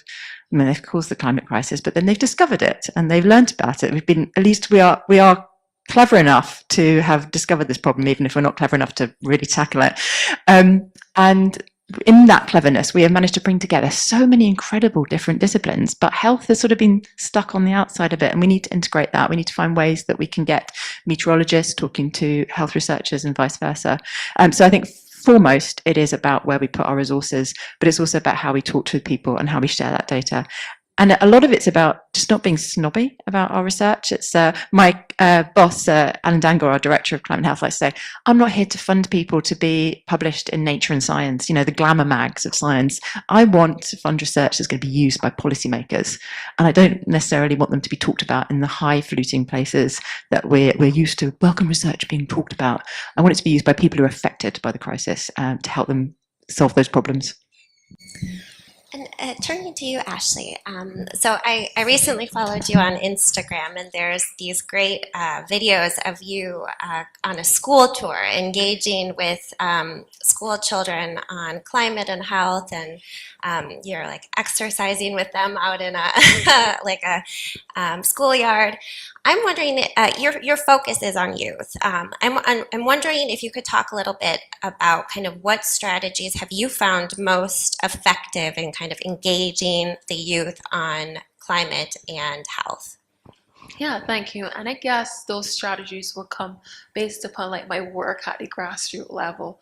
When I first started my activism, it was mostly centered on non-communicable diseases. And from there, I realized that the health of our people is also interconnected to the health of our environment. So that led me to establish the Eco-Active Youth Project, in which you're seeing, which essentially focuses on children, in particular between the ages of 4 and 11 years old. In my home Barbados to educate them about their role in taking action for the environment, but how they can create a healthy lifestyle. Because often when I go into the schools, I often say you cannot have a healthy lifestyle without having a healthy environment.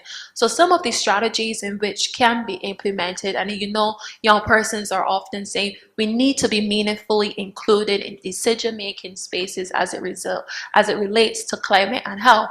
And as you also mentioned, the health crisis isn't really being spoken on at COP27 as well, and it linked to health. But recently back home in Barbados as well, through the foundation, we did a youth consultation, which is one of the strategies that stakeholders can use to really make young persons feel that they're meaningfully included in the decision-making spaces.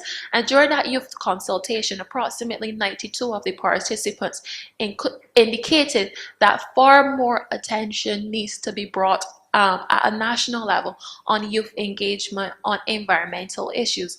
But going back to the context and youth other strategies that can be implemented as well is I also founded the HEY campaign, which stands for Healthy and Environmentally Friendly Youth. And capacity building is an important strategy when it comes to activism and educating our young persons.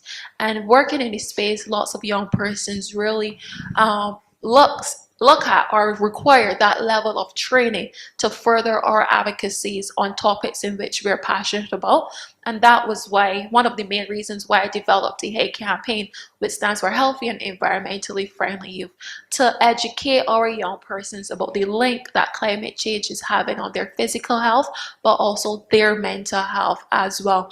And another strategy more for stakeholders to engage in is that of supporting young persons' projects and initiatives. There are many innovative ideas on climate and health, climate entrepreneurship, so many different topics that we're seeing young persons implemented at a grassroots level within their community. And through the HEY campaign, we looked at reimagining and redefining climate finance in an intergenerational context. And we tested this pilot strategy, I would say, and we got over 1,400 applications from young persons globally. And the level of innovation behind the projects of young persons between the ages of 13 and 27 really was amazing, because as I said, it was a pilot, but what we're seeing within the level of strategies that need to be implemented is that there needs to be far greater level of support on youth engagement. One, I thank you for having me here as one of the youth on the panel, and that of capacity building in order to further our advocacies at a grassroots level. Thank you. Thank you so much. Now, Diana, at Healthcare Without Harm, one of the things you guys are looking into is the impact of the carbon impact from the health sector. Can you talk a little bit more about this? Of course. Thank you, Sarah, and thank you for inviting us to participate in this panel. I would say, there we go. I would say about 10 years ago is when we really started looking at the carbon footprint of the healthcare sector. And we did this also in collaboration with the microphone does not like me. Sorry, everyone.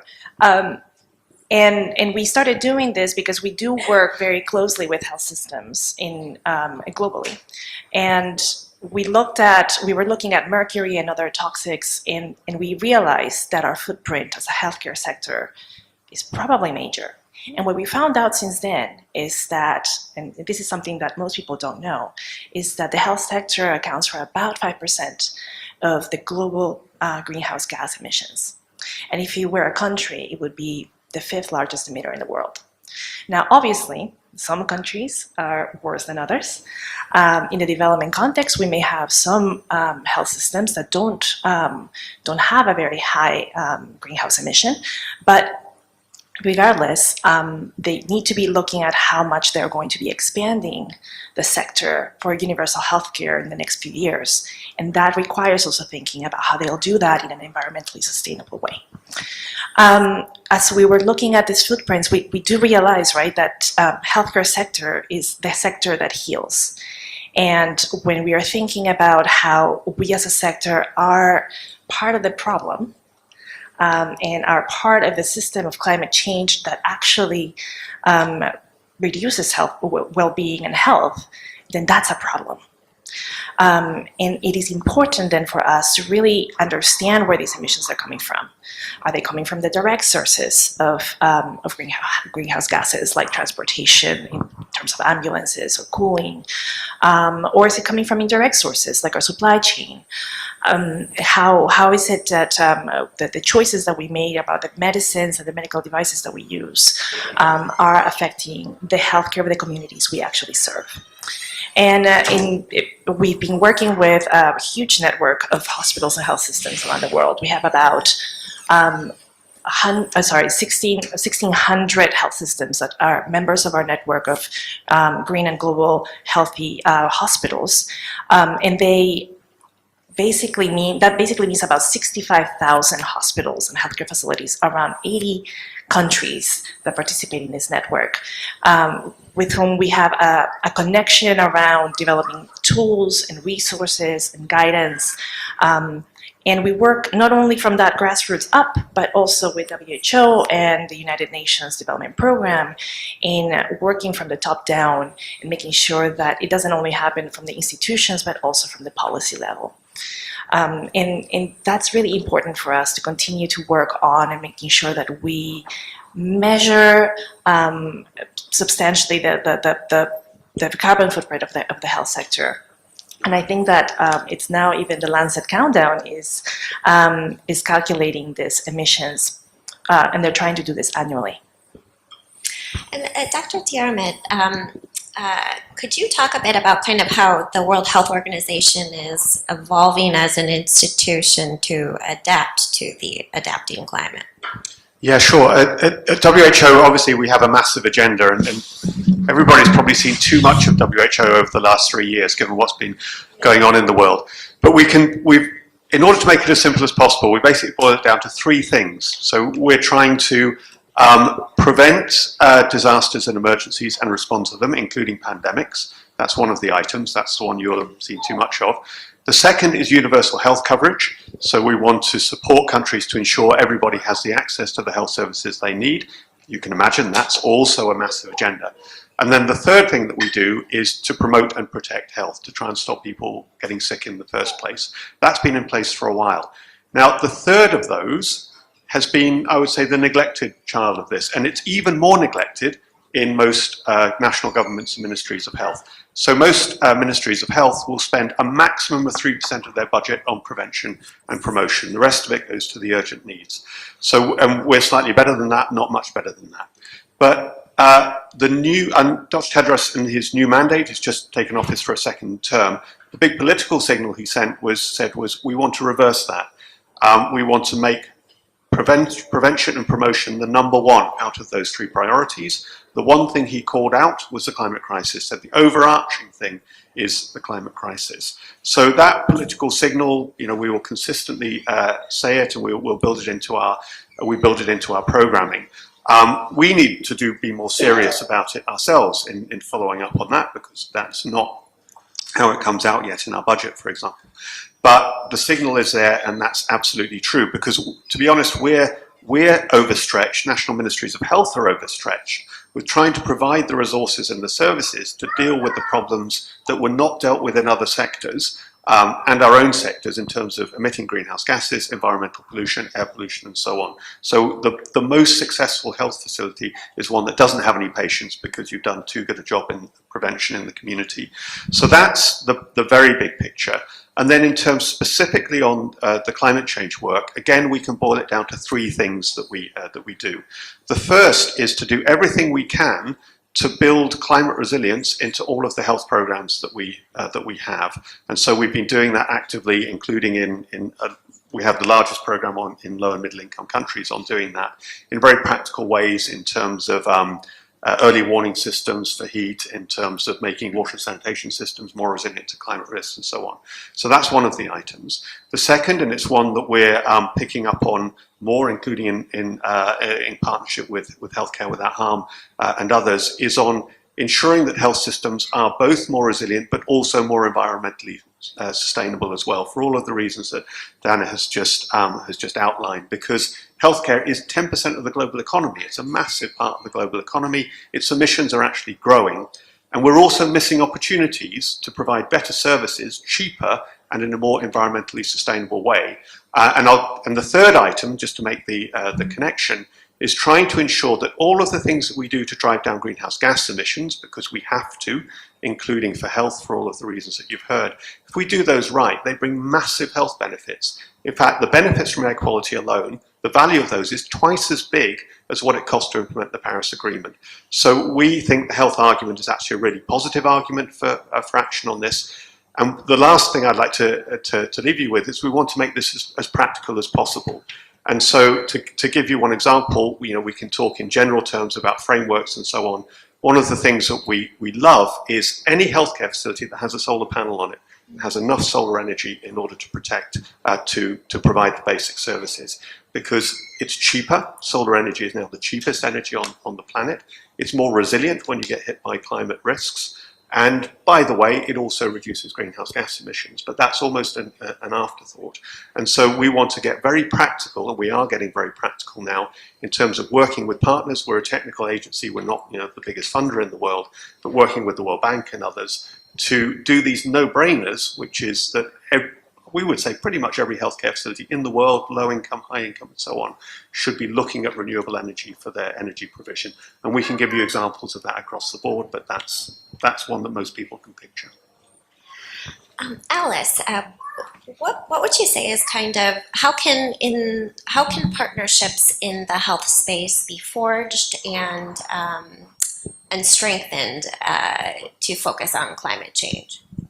Well, I think it's vital that those of us who work in health organisations who are interested in climate talk to each other, like we're talking today, and we've got this WHO pavilion in the Blue Zone, which has been a real meeting point for a lot of people thinking about health. But and I was talking to some people the other day, but they were like, "Oh, I used to go to COP 15 years ago, and the healthcare people, you could sit around one table, and now there's like 4 tables of us." And you're like, "Great, we're building," but we can't just. There's power in us connecting and sharing. Ideas, tactics, relationships, boosting each other, talking about each other to other people. There will be some things where we take a strategic approach together, where we think, right, what is our core messages that we want to keep repeating, but also accepting that there is quite a lot of ideological diversity, cultural diversity, political diversity within that, and not saying, right, if we're health people, we have to believe in this, because actually, a healthy system will include a diversity of thought, and saying, well, we're going to cooperate on this, let each other know about that, but we're going to have our own tactics on our own approaches. But we can't just stay in that bubble, because climate, we all know this from those of us who've worked in climate, know the climate field is very, very complicated. It's got lots of aspects to it. And it's very easy when a new issue grows to go, right, I'm going to connect with other people on this issue. And then you just end up building your own bubble. So there's a danger with the health capacity area where we work together really well and we don't talk to other people. So it's vital that as we build partnerships with each other, we're also going out and making lots of partnerships elsewhere. Because there's been a lot of talk about how much more people are talking about health in the climate spaces. I think we really saw it with the releases of the IPCC reports this year. Health was talked about so much more than it has previously. We have events like this, we have the WHO Pavilion at Blue Zone, etc.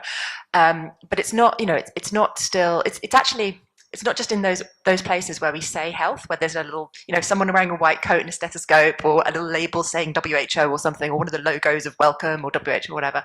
It's also actually, it's across COP. It's across climate. Health is everywhere. And I think we need to bring that out in those places, adaptation, in gender, in youth, in all those other spaces that come with other labels and other logos. And as we build, because the climate crisis is a health crisis, it can't stay in its own bubble. And that's what we need to think about for partnerships going forward. Yes, we need to work together and build our community, but we also need to be out doing so much outreach.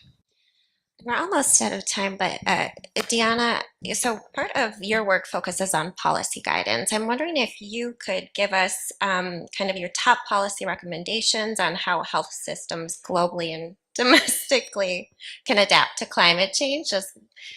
Sure, thank you, Sarah. No, where to start? So let's start. You're kidding me. It was Dermot who's, he just wants to give me his microphone. So just to start, and let's start with the title of the Devex conference here, right? From commitment to action. Let's start with the commitments first. WHO has this wonderful platform that's called the Attach Platform, the Alliance for Transformative Action in Climate and Health.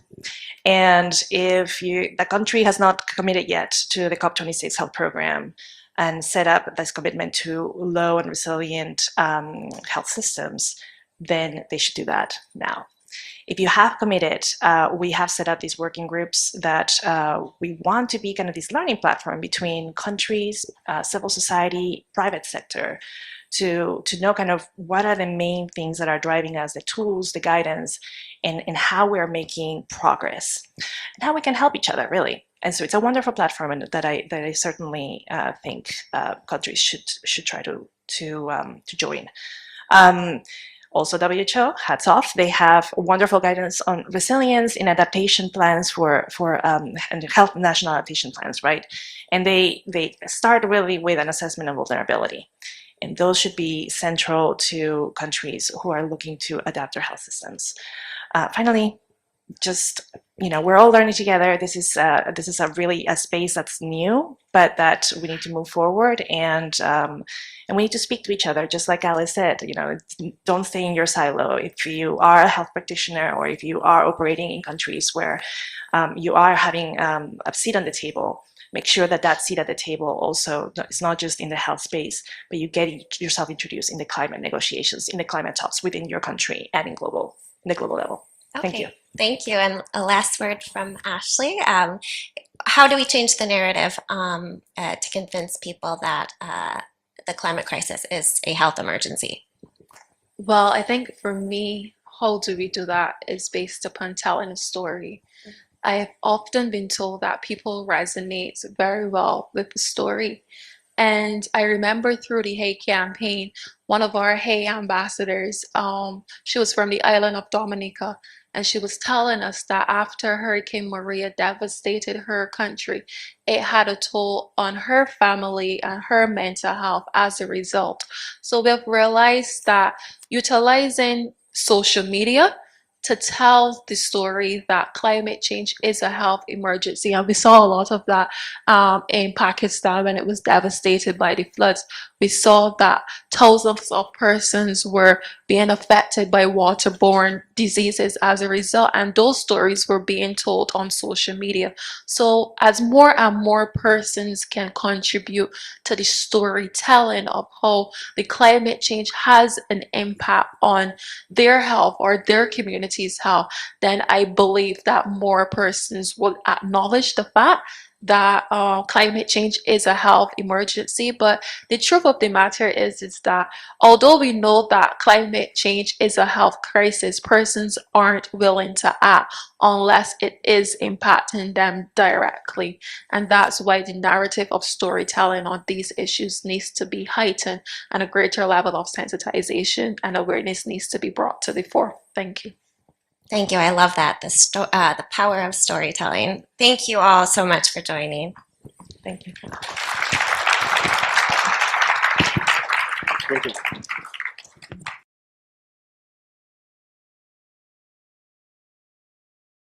I'd like to invite my colleague, Room B, back to the stage.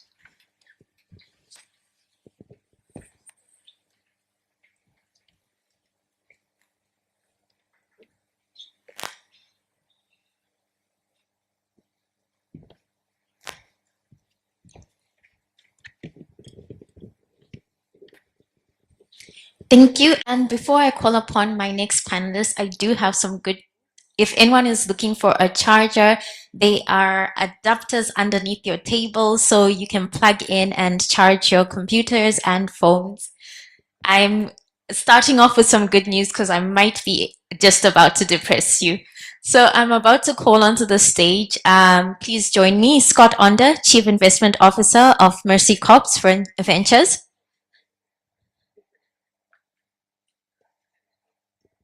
Thank you, Scott. As well as Devaldo Rezende, CEO of Biodiversity and Ecosystems Future. Thank you.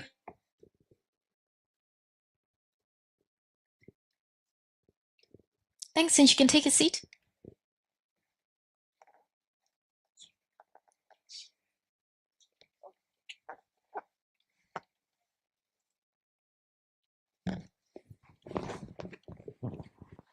Thank you both for joining me here for this discussion. We are about to discuss the elusive $100 billion.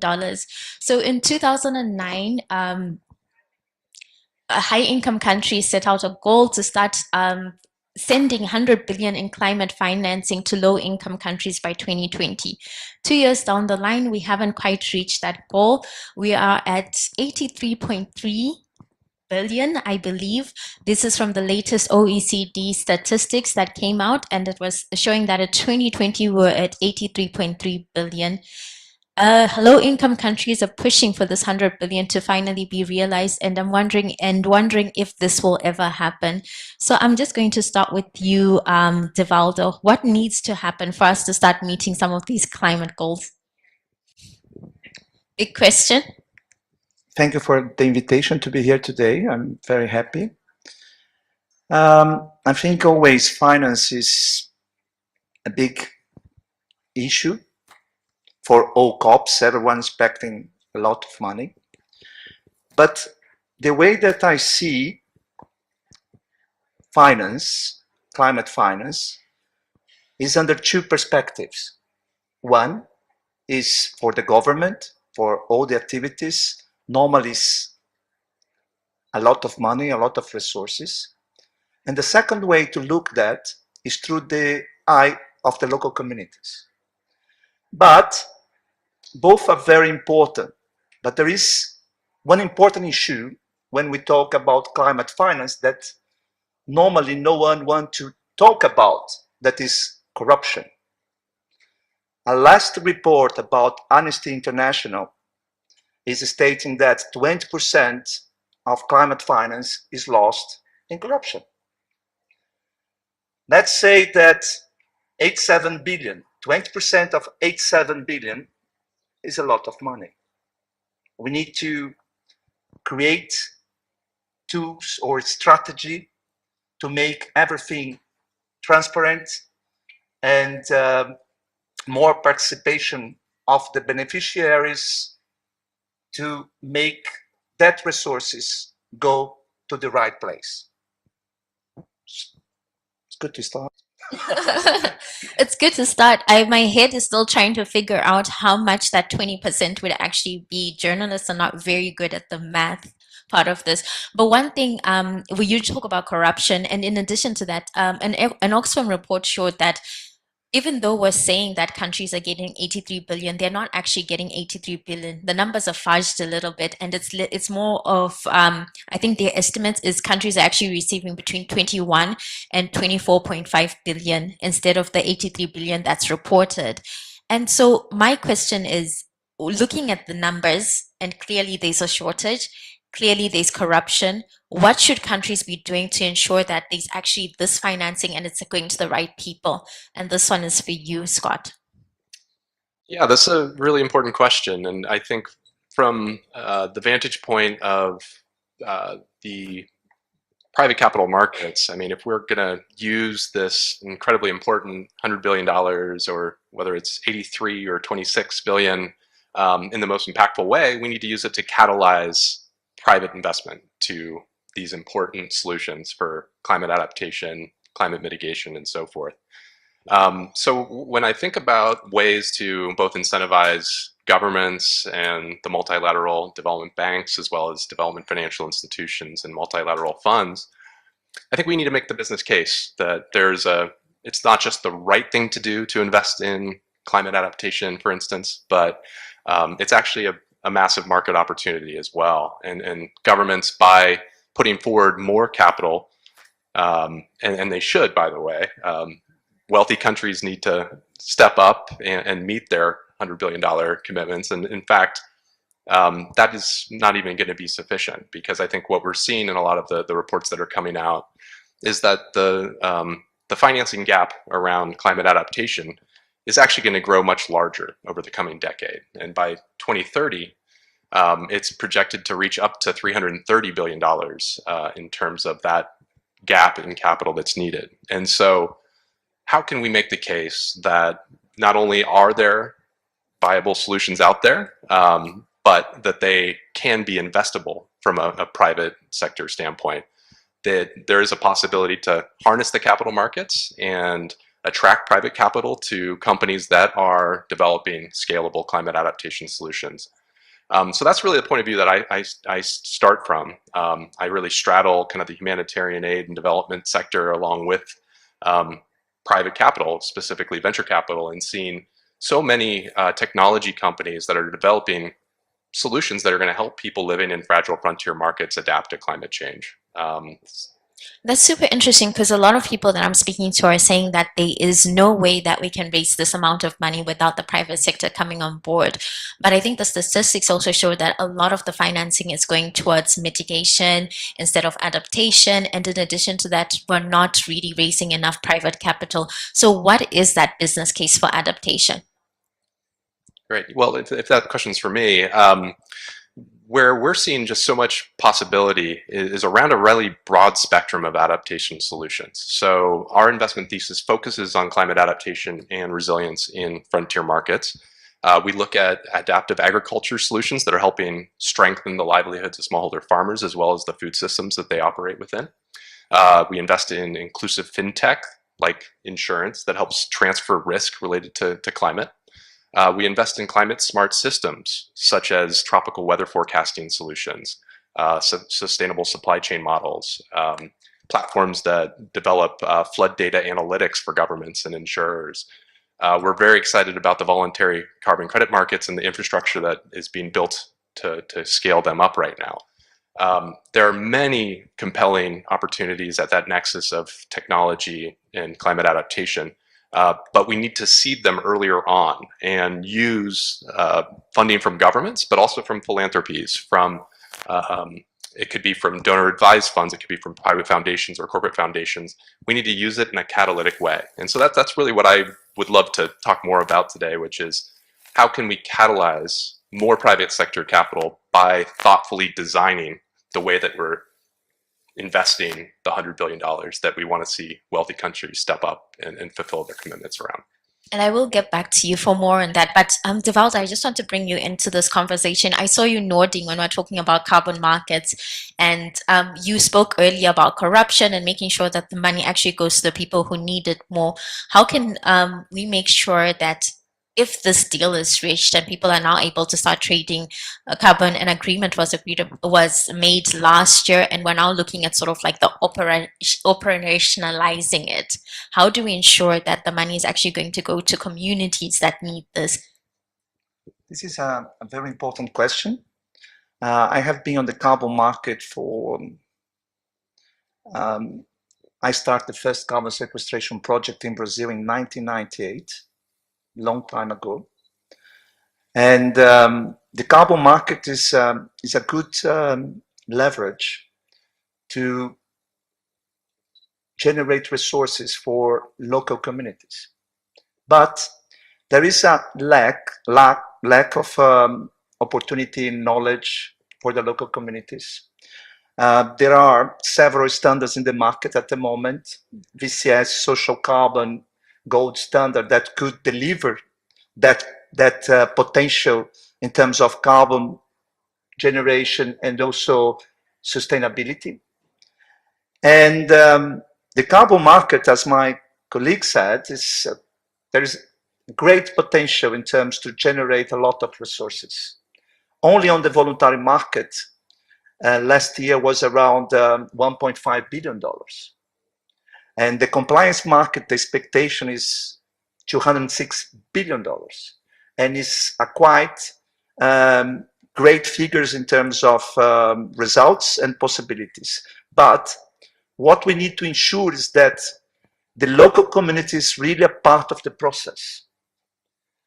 They need to be involved in all the phases of the process.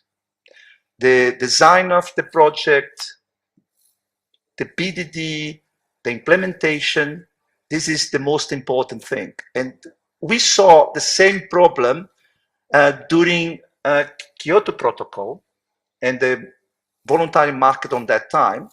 And maybe we were not able to find good solutions on that moment, but now we need to look ahead and try to create something that could benefit the local communities in a proper sense.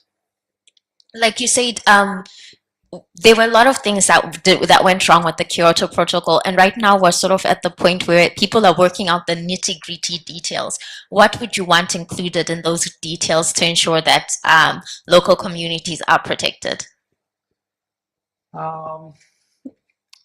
I think more participation. For example, in terms of the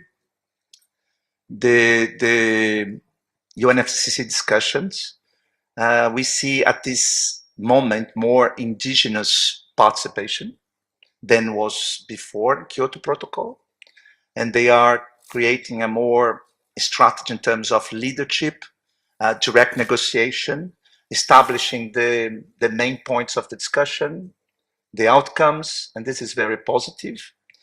And also we are seeing that in other areas too. And this is very important because this movement of change should come from the bottom, you know, should come from the local communities, should come from the environmentalists in terms of sustainable development, because they don't see a carbon project in the local community as a carbon project. It's a sustainable development project that delivers carbon and other products. And I think this is very important. We need to start to look at the carbon sequestration projects or the carbon as a sustainable development project in a local basis. Thank you so much. And carbon markets is just one form of financing. What other sort of like innovating financing mechanisms should people be looking at right now, Scott? Well, if I could bring this back also to the local level, I think that a lot of the capital that we would like to see governments commit can be used catalytically in frontier markets, investing in frontier technologies, in fund managers from those markets. More of it needs to go to gender-focused solutions and gender-led funds. So we want to see more women-led funds, more women-led companies. Our venture capital fund, over half of our portfolio companies are led by women, founded by women. We see that climate change is disproportionately affecting women, and so we work with companies to tailor their products and distribution approaches to women.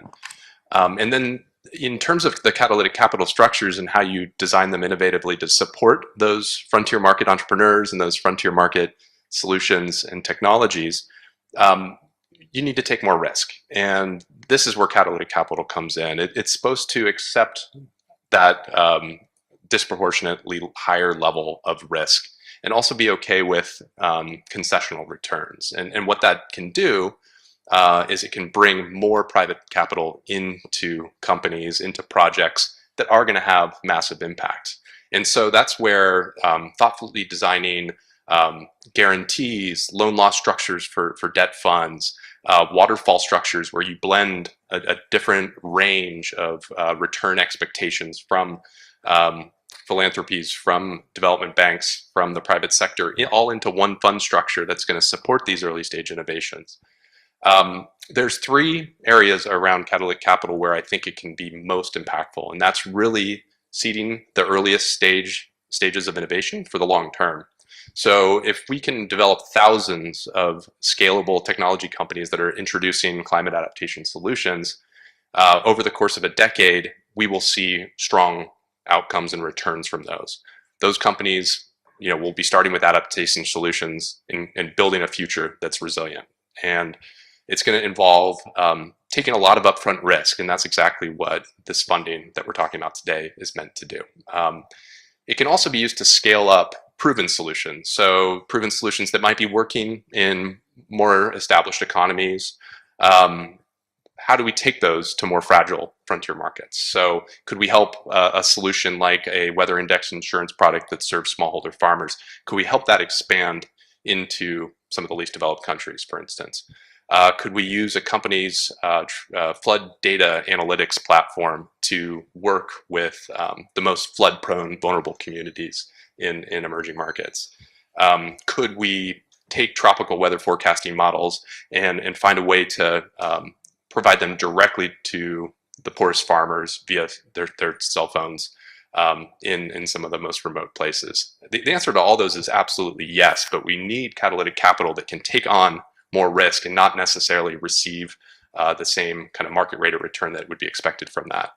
And then lastly, I think there's an area that that this $100 billion in capital can also help sustain solutions that need a layer of subsidization. So an example of that is with insurance. I think we are seeing that most countries around the world, 85% of countries around the world that have crop yield insurance policies, those are subsidized, right? And yet in Africa, I think only 4 countries in Africa are subsidizing their crop insurance policies.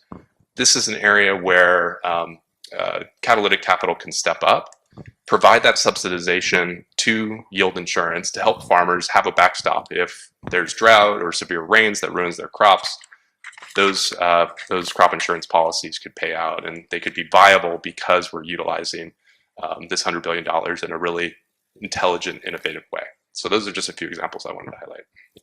Thank you so much. So one of the things we're actually expecting to come out of this COP is an announcement on the Global Shield, which is like an insurance fund, which you might be able to explain a little bit better than me. But what would you want to see coming out of COP27 at the end of the 2 weeks? What would you want to see coming out of that? I'll start with you, Scott.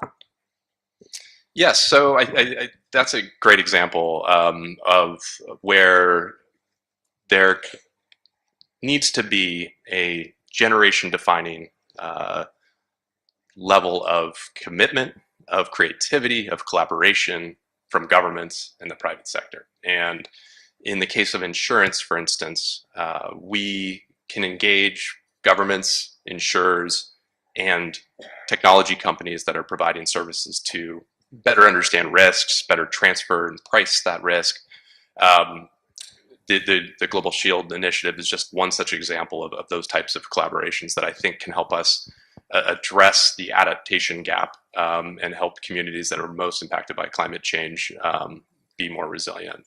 Coming out of COP, if we could see more clear commitments around these types of collaborations where we're using the $100 billion or more that's needed in adaptation financing in very strategic ways that really aligns incentives between both the governments as well as the companies and the investment funds that are in those emerging markets. I think that's where I'd like to see us go. And Devaldo, we're coming to the end of our conversation. What would you want to see coming out of COP27?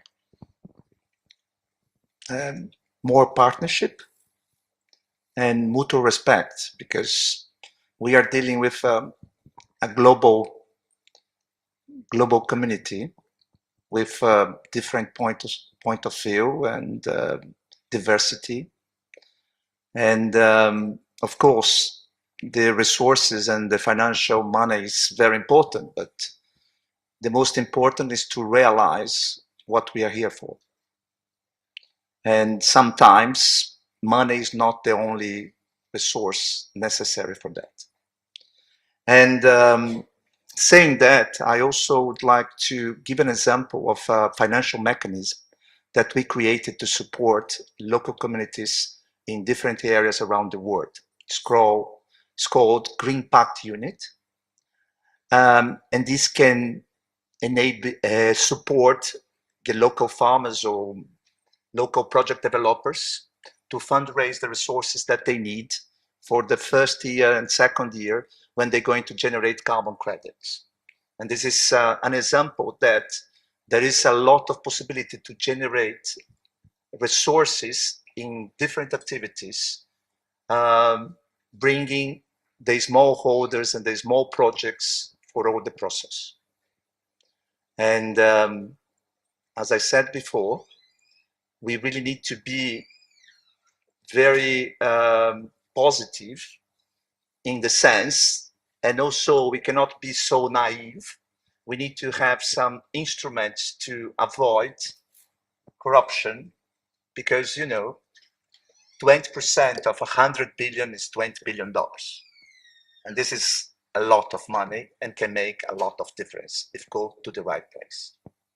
Thank you very much. Thank you very much, and thank you for doing that maths for me. Thank you both so much for joining me for this conversation. It was really eye-opening, and I hope we can continue this conversation a little bit more, because I think there's so many innovative ways that we can actually get here, and you've got so much knowledge to share with all of us. Next up, I'm going to draw your attention to the screen once again from a video from our partner, RTI.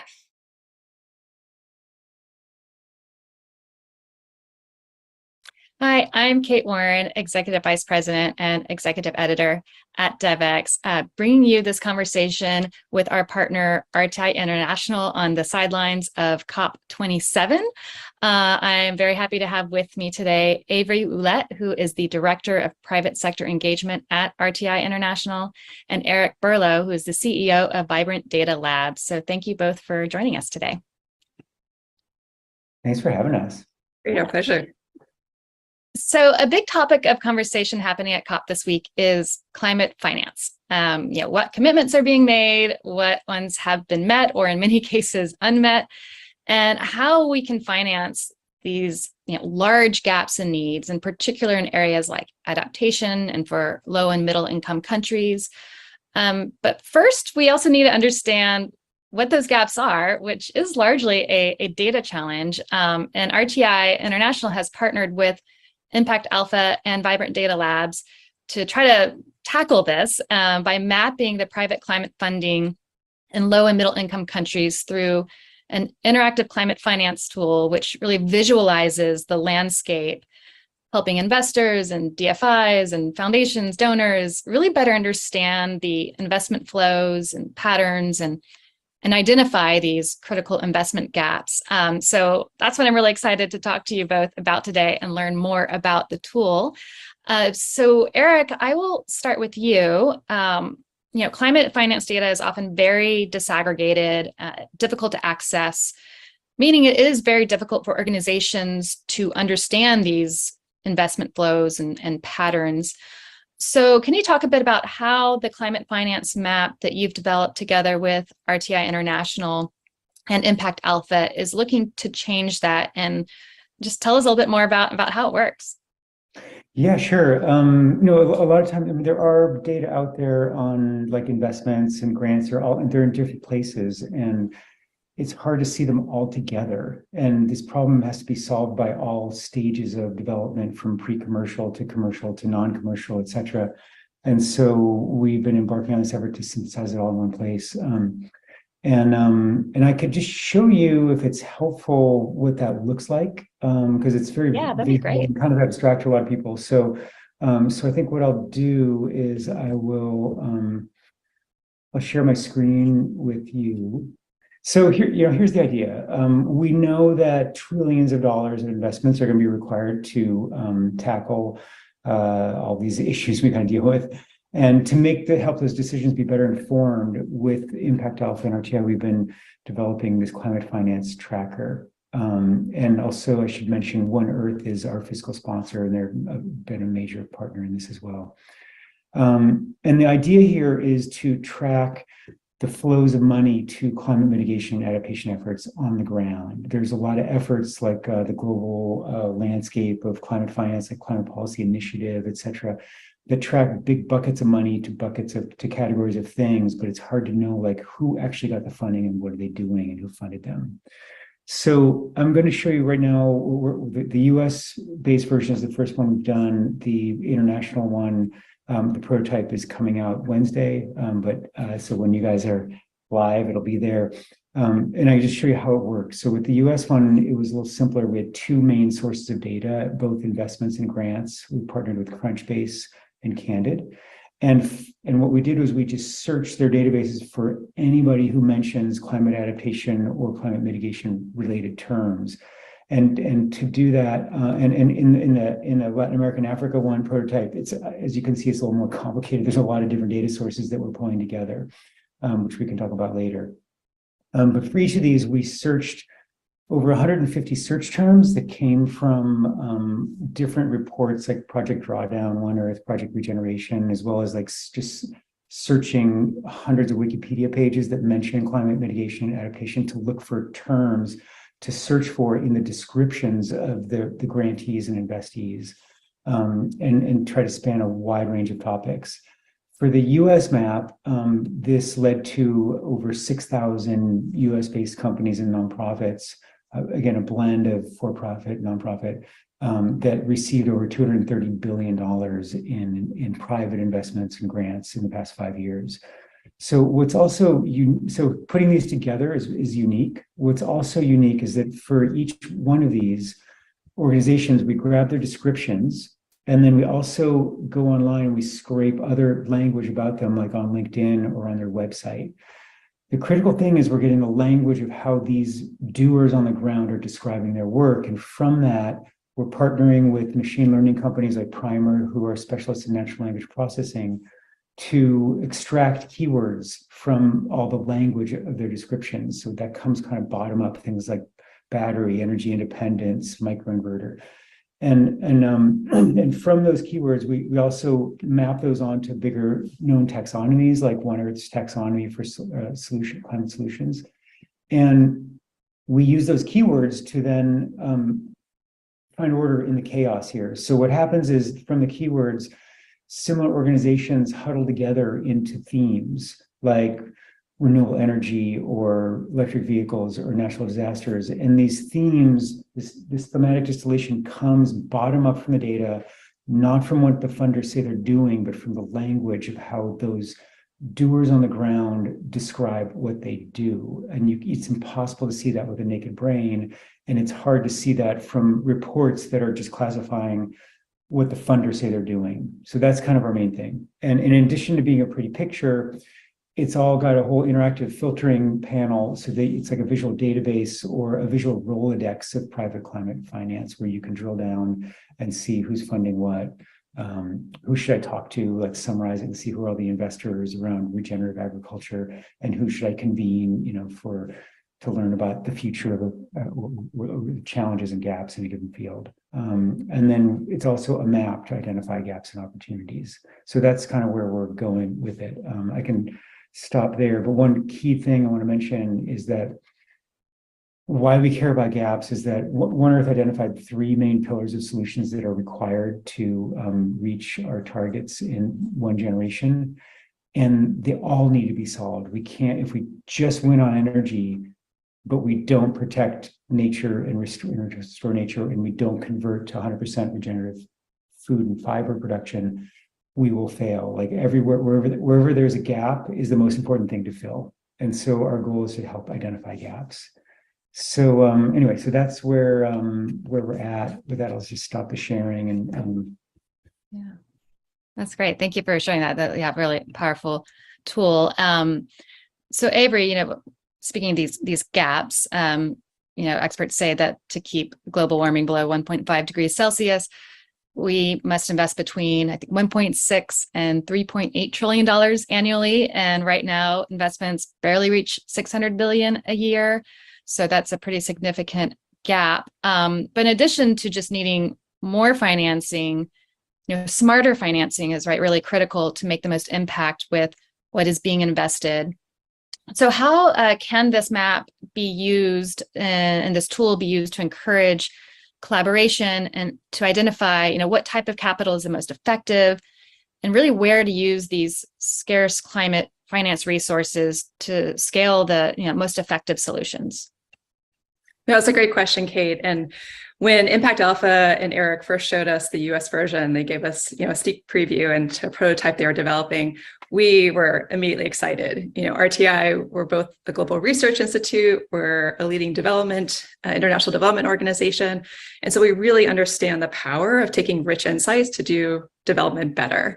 And so we saw huge potential with this tool, but we also saw the huge challenges. It was such a dream when Eric said, oh yeah, we have these 2 databases that we were able to use to create this tracker. We're like, don't think that's going to happen in low and middle income countries. So we really saw this as fostering collaborations in 2 interesting ways. So one was just even the collaboration or the movement that's going to be needed to bring everyone together to show what's happening. Eric uses this great phrase when he talks about this tool that, climate change really is an all hands on deck problem. And right now, most of the hands don't know what each other is doing. So, for example, if we're starting up a USAID activity focused on climate change, one of the first things you do is like a 6-month assessment to map the landscape of who's doing what's the financing, what's that look like, where is it coming from? But imagine if you could do a click of a couple of buttons and find that out within minutes. And how you could use that information to really understand the resources that are already going here, and then where there aren't resources going, who's not being covered, which solutions aren't getting resources, what's already happening well that we can just kind of let the market keep taking care of itself. So we also saw its potential of how do we collaborate better on the ground in these different countries and regions? I could even imagine a situation where you think about entrepreneurs. They're often struggling to figure out who would fund the kind of solution that I have. Imagine if you could use this tool to be able to say, okay, I'm going to be in the regenerative agricultural space. Who's already funding that? Who's investing in that? Who supports that? Let me go talk to them and see if they would be interested in doing this for me. And even looking at different outliers. So when we look at, Eric does these great bring clusters of different types of solutions. And sometimes we see that some of those solutions are going beyond just getting grant funding, that there is this market-based or this equity capital that's going to them. Why is that? What about their model is working well? And could we keep funding those kinds of models? So I think it really just accelerates the way that we're able to see what's working, how can we really turn commitment into action, and give us a really honest look at are we making a difference on the ground, or are we just living in an aspirational world? Yeah. And so, Eric, as you were developing the prototype for the map, you talk about finding access to the data, and Avery discussed the added challenges, particularly low and middle income countries. So how are you hoping to collaborate with others to continue adding data to the map? How can others that are joining us for this event maybe participate or contribute to this effort?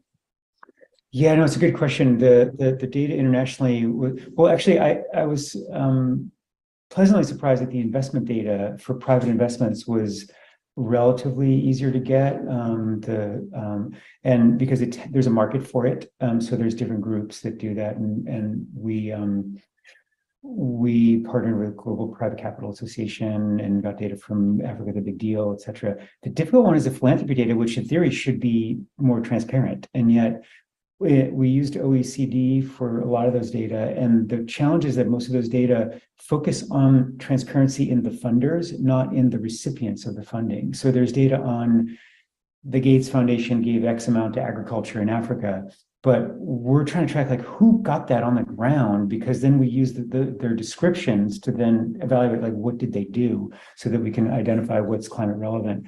And so what we really need to build out more is more transparency around, where did the money go on the ground? Who was the project on the ground that got it? Who was the organization that got it? So that we can really understand better what's happening. Was the biggest gap. And we've been doing a lot of work to enrich the data, to find their websites and scrape their information, et cetera. But it's a real challenge.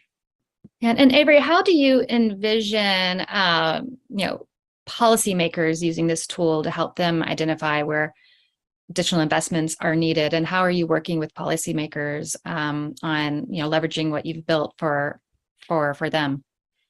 Yeah, we see two ways that this tool could be really powerful. One is bringing an equity lens to really be able to say, all these different climate solutions, are they really reaching the entire population, or is there just pockets of change that are happening? And so let's make sure that we're using that information insights to bring these solutions to as many people as possible. And where that's not happening, are there different policy incentives that we can use to really broaden those solutions? And then secondly, to be clear on where is a market-based approach taking off on its own. So let the market keep doing that. Let the private sector keep investing in it. But then where are the areas where we're still going to need to subsidize that? We're still going to need to bring in grant funding. It's a little bit harder population or market case to make.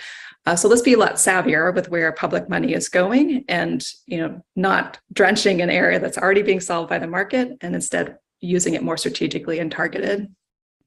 Great. Well, I'm really excited that we'll actually be able, for those of you who are joining us in the room in Sharm for this event, we do have this tool pulled up on a laptop here that you can come and play around with and check it out for yourself. And for those of you who are joining us online, we'll be sharing a link to it so that you can also play around with it and check it out. Really interesting, fascinating stuff here. I think it'll be really powerful for a lot of the people joining us and thinking about how they can best invest the resources they have and be able to find opportunities to fill these gaps. So thank you both for your time today, and thank you to RTI International for your partnership on today's event. Great. Thank you so much. Appreciate it.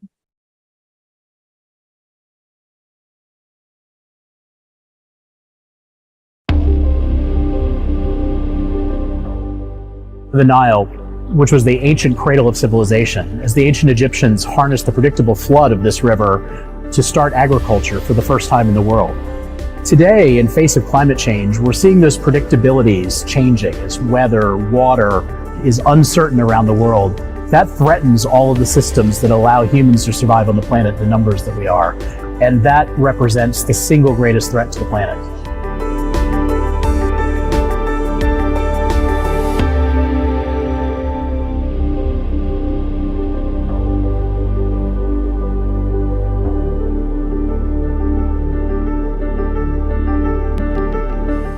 من ساعة ما استلمت أرض من حوالي 11 سنة بعد وفاة الوالد. التحديات اللي بتواجهني كتير، وأكتر حاجة منها التغيرات المناخية. كانت في رياح بالغبرة، العواصف الترابية، وكانت رياح عادية بس كانت رياح شديدة. دي بالنسبة لنا، وبالنسبة للسيول هي جاتنا من حوالي 5-6 سنين، بتأثر معايا على الجدر لأن المية بتنزل سخنة. في نفس الوقت برضو أثناء موت الصقيع الرياح معايا بتأثر أكتر حاجة على شجر الكيت. ACT is implementing Egypt Rural Agribusiness Extension Project in Egypt, mainly in Delta, in the Delta region and in Upper Egypt. It is funded by USAID and with the main objective of develop the horticulture industry's abilities to better understand market signals and better respond to international as well as domestic market demand. In this project, apps build the capacity of all value chain actors, including smallholder farmers, farmer association staff, small and medium processors. App provided what's called no-cost, low-cost solutions to reduce the damage of climate change, including but not limited to high temperatures, low temperatures, fluctuations in temperatures along the day, winds, and so on. لكن صراحة بعد توصيات المهندسين اللي في المشروع قدرت أعرف إني أنا مشط الحر أتفاداها إزاي، مشط الصقيع أتفاداها إزاي. فدي من الحاجات كتيرة صراحة أفادنا فيها المشروع وزود إنتاجيته. يعني أنا السنة اللي فاتت بيع ب3000 ال10 قراريط، أنا السنة دي بيعهم ب7000. طبعا زيادة الدخل دي ما جاتش من فراغ، جات من تقليم صح، من ري صح، من تسميد صح، من طريقة تعامل مع الشجرة، لأن خلونا إزاي إحنا نحس بيها وهي تحس بينا، فهي لما حست بينا ادتنا إنتاج.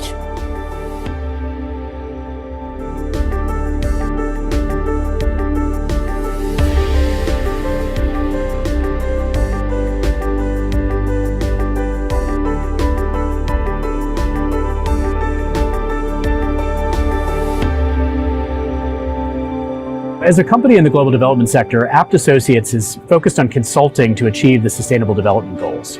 That allows us to bring together actors from the public sector, the private sector, civil society, to focus on making the world a healthier, more sustainable, better place for us all to live. We carry out basic research to help inform good public policy on climate change, but we also work with governments to implement those policies and make sure they can be brought into the real world and executed. It's impossible for the public sector to tackle climate change by itself. It's going to take the resources of the whole world, the public and private sector working together, to mobilize everything that's necessary.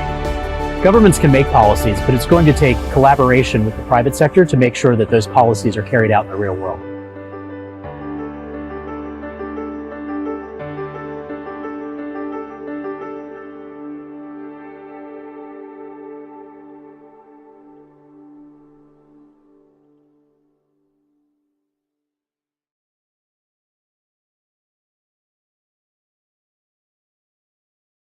Well, that is a great segue because I actually will be welcoming on stage Eric Redding from Apt Associates, their Chief Climate Officer, and Jennifer Serra, who is the Global Director for Change at the World Bank. So Eric, I'm glad I'm having to watch myself on the big screen today. Very embarrassing. Thank you both for joining us. So we were just talking, you both are very new to your roles, right? I think you both started in July. And I think that's indicative of really it being new that our development sector is recognizing how important climate is and impacts everything we do. Eric, you are the first Chief Climate Officer at APT. It's a new role you all created. It's not one that you see at all development organizations, but it's one you're starting to see more. Could you talk a little bit about why APT created this role and how you see that fitting into the overall objectives of APT? Sure, absolutely.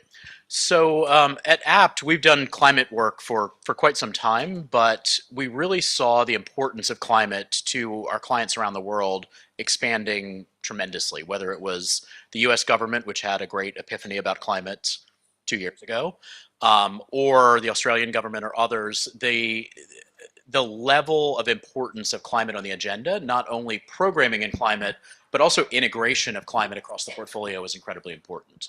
So the creation of this Chief Climate Officer role works across the global development business, which I previously was responsible for at APT, as well as our domestic consulting work and our work in Australia and the UK, and really pulls climate as a thread across all of that, looks to integrate climate into the work that we're doing, for example, with the US Department of Housing and Urban Development as they look at public housing and the resilience to climate. These are really critical issues that are being looked at from a lot of different lenses. So that integration of climate across sectors is something that we really need to increase the organization's ability to work in a multidisciplinary way to do that, as well as the rapid expansion of the work that we're doing that is explicitly climate. Yeah, and so, I mean, I think a lot of the funding that goes to development is very siloed, and as a result, many organizations create their departments around these silos to respond to the funding. You work a lot with USAID and other US government funders. How are you seeing that change, and how is it changing the way you approach your work, whether it's health or food, where obviously climate is so integrated in that, but we don't see necessarily climate-specific funding? Yeah. So it varies tremendously. I mean, we're working with a lot of existing projects that weren't designed with climate in mind to determine how to drive climate more deeply into that project. In some cases, that's demanded by the client, who is saying we're really looking to drive this agenda and we want to do it. In other places, we're seeing the opportunities and we're saying, you know, here's a way that we could take this agriculture project and really focus on climate smart agriculture instead of just improving farmer incomes. In other places, the programs are explicitly designed to cut across sectors. For example, we're just launching a new program that's working on solar electrification of 10,000 health facilities across Africa. There are about 100,000 health facilities in Africa that are either unpowered or underpowered. So USAID is committed to electrifying 10,000 of them in a way that's not using diesel generators or not using coal-fired power plants, because you know, as the health sectors develop around the world, it represents about 18% of power consumption. And bringing that online with clean energy not only improves healthcare, but also helps to decarbonize the health sector. So we're seeing the combination of kind of retrofitting as well as programs that are being designed to use health money, you know, in a climate-friendly way. And I think that's a great development that's happening today. And Jennifer, we were talking about the fact the World Bank for the first time has its own pavilion here at COP. It's obviously a much bigger part of what the World Bank is focused on. You are new to this role. It's not a brand new role at the bank. But how are you all thinking about, and particularly you step into this position recently, your first COP in this role, thinking about how you integrate climate across all of that the bank is focused on? So thanks. Yeah, I actually started this job on July 1st. I was the global director for water for the last 8 years. So it's interesting from moving to the water space. So we know adaptation is all about water management into the climate space. And so the World Bank's, you know, always been very active in all the COPs, but we always had pavilions with other MDBs. And this year we said we're going to go for it and have our own World Bank group pavilion. And I think it's also because, as soon as after the Paris alignment, we launched our first climate change action plan within the bank. And so we had implemented that for the first 5 years. And now we're at the climate change action plan 2.0, as we call it. In the first CCAP, we really started like spreading climate across the bank into everything we did. And during those 5 years, kind of infiltrating ongoing investments in a lot of ways and informing new ones, we ended up having about 90% of all of our World Bank projects that delivered some kind of climate benefits. But now when we take to the current plan, Climate Change Action 2.0, I mean, it's great because I just joined when we get to mainstream climate into every single thing we do. So climate and development is part of the DNA, and we have to make it part of everyone's DNA across the whole World Bank group. And it really is a point of inflection and a point of excitement. And we're going to do that because we're going to align all of our financial flows with the Paris Agreement. And it's really important for us to understand what's happening in every country. Every country is really different. And so we've launched these brand new analytical pieces called the Climate Change Development Reports that really go into deep modeling and analytical, working with countries to look at what a low carbon emissions pathway could be, and also building resilience into their development agenda, because I think that's important to always remember climate and development go together. Last year, in terms of ramping up our financing, it was great. We're able to deliver $31.7 billion of climate finance, and 50% of that was in adaptation. So that's great in terms of numbers, the Paris alignment, do sound analytics, think of countries, and then deliver the financing. And I think I want to just come back to the CCDRs because it's really important. I mean, when you do a deep dive into China, it's going to be very different than when you do the deep dive into Sahel and what their needs are. And I think in the climate space, we always have to remember we have differentiated responsibilities. I mean, the high-income countries, the high emitters, have to start reducing emissions, but also help the poor countries. I think that's important. And also in the poor countries, we have to understand that's where the impact is hitting the most, the adaptation. It's hardest for them to respond to this. But I think what's important is that our analysis shows that it's not all doomsday. We can deliver climate and development. It's not huge incremental costs. The relative costs are huge in the Sahel compared to China, let's say, but it is doable. And I think having that sound analysis is really important. So I really think that whole, like you're saying, how do you actually, it's no longer retrofitting. It's a change of mindset. It's a change of the way you start looking at any dialogue, any operation. It's not just a small team of people on the side. It's every single person, every country director, anyone who engages with government and with our partners to say, hey, you know what, climate change is here, it's real. How do we help you achieve your development impact?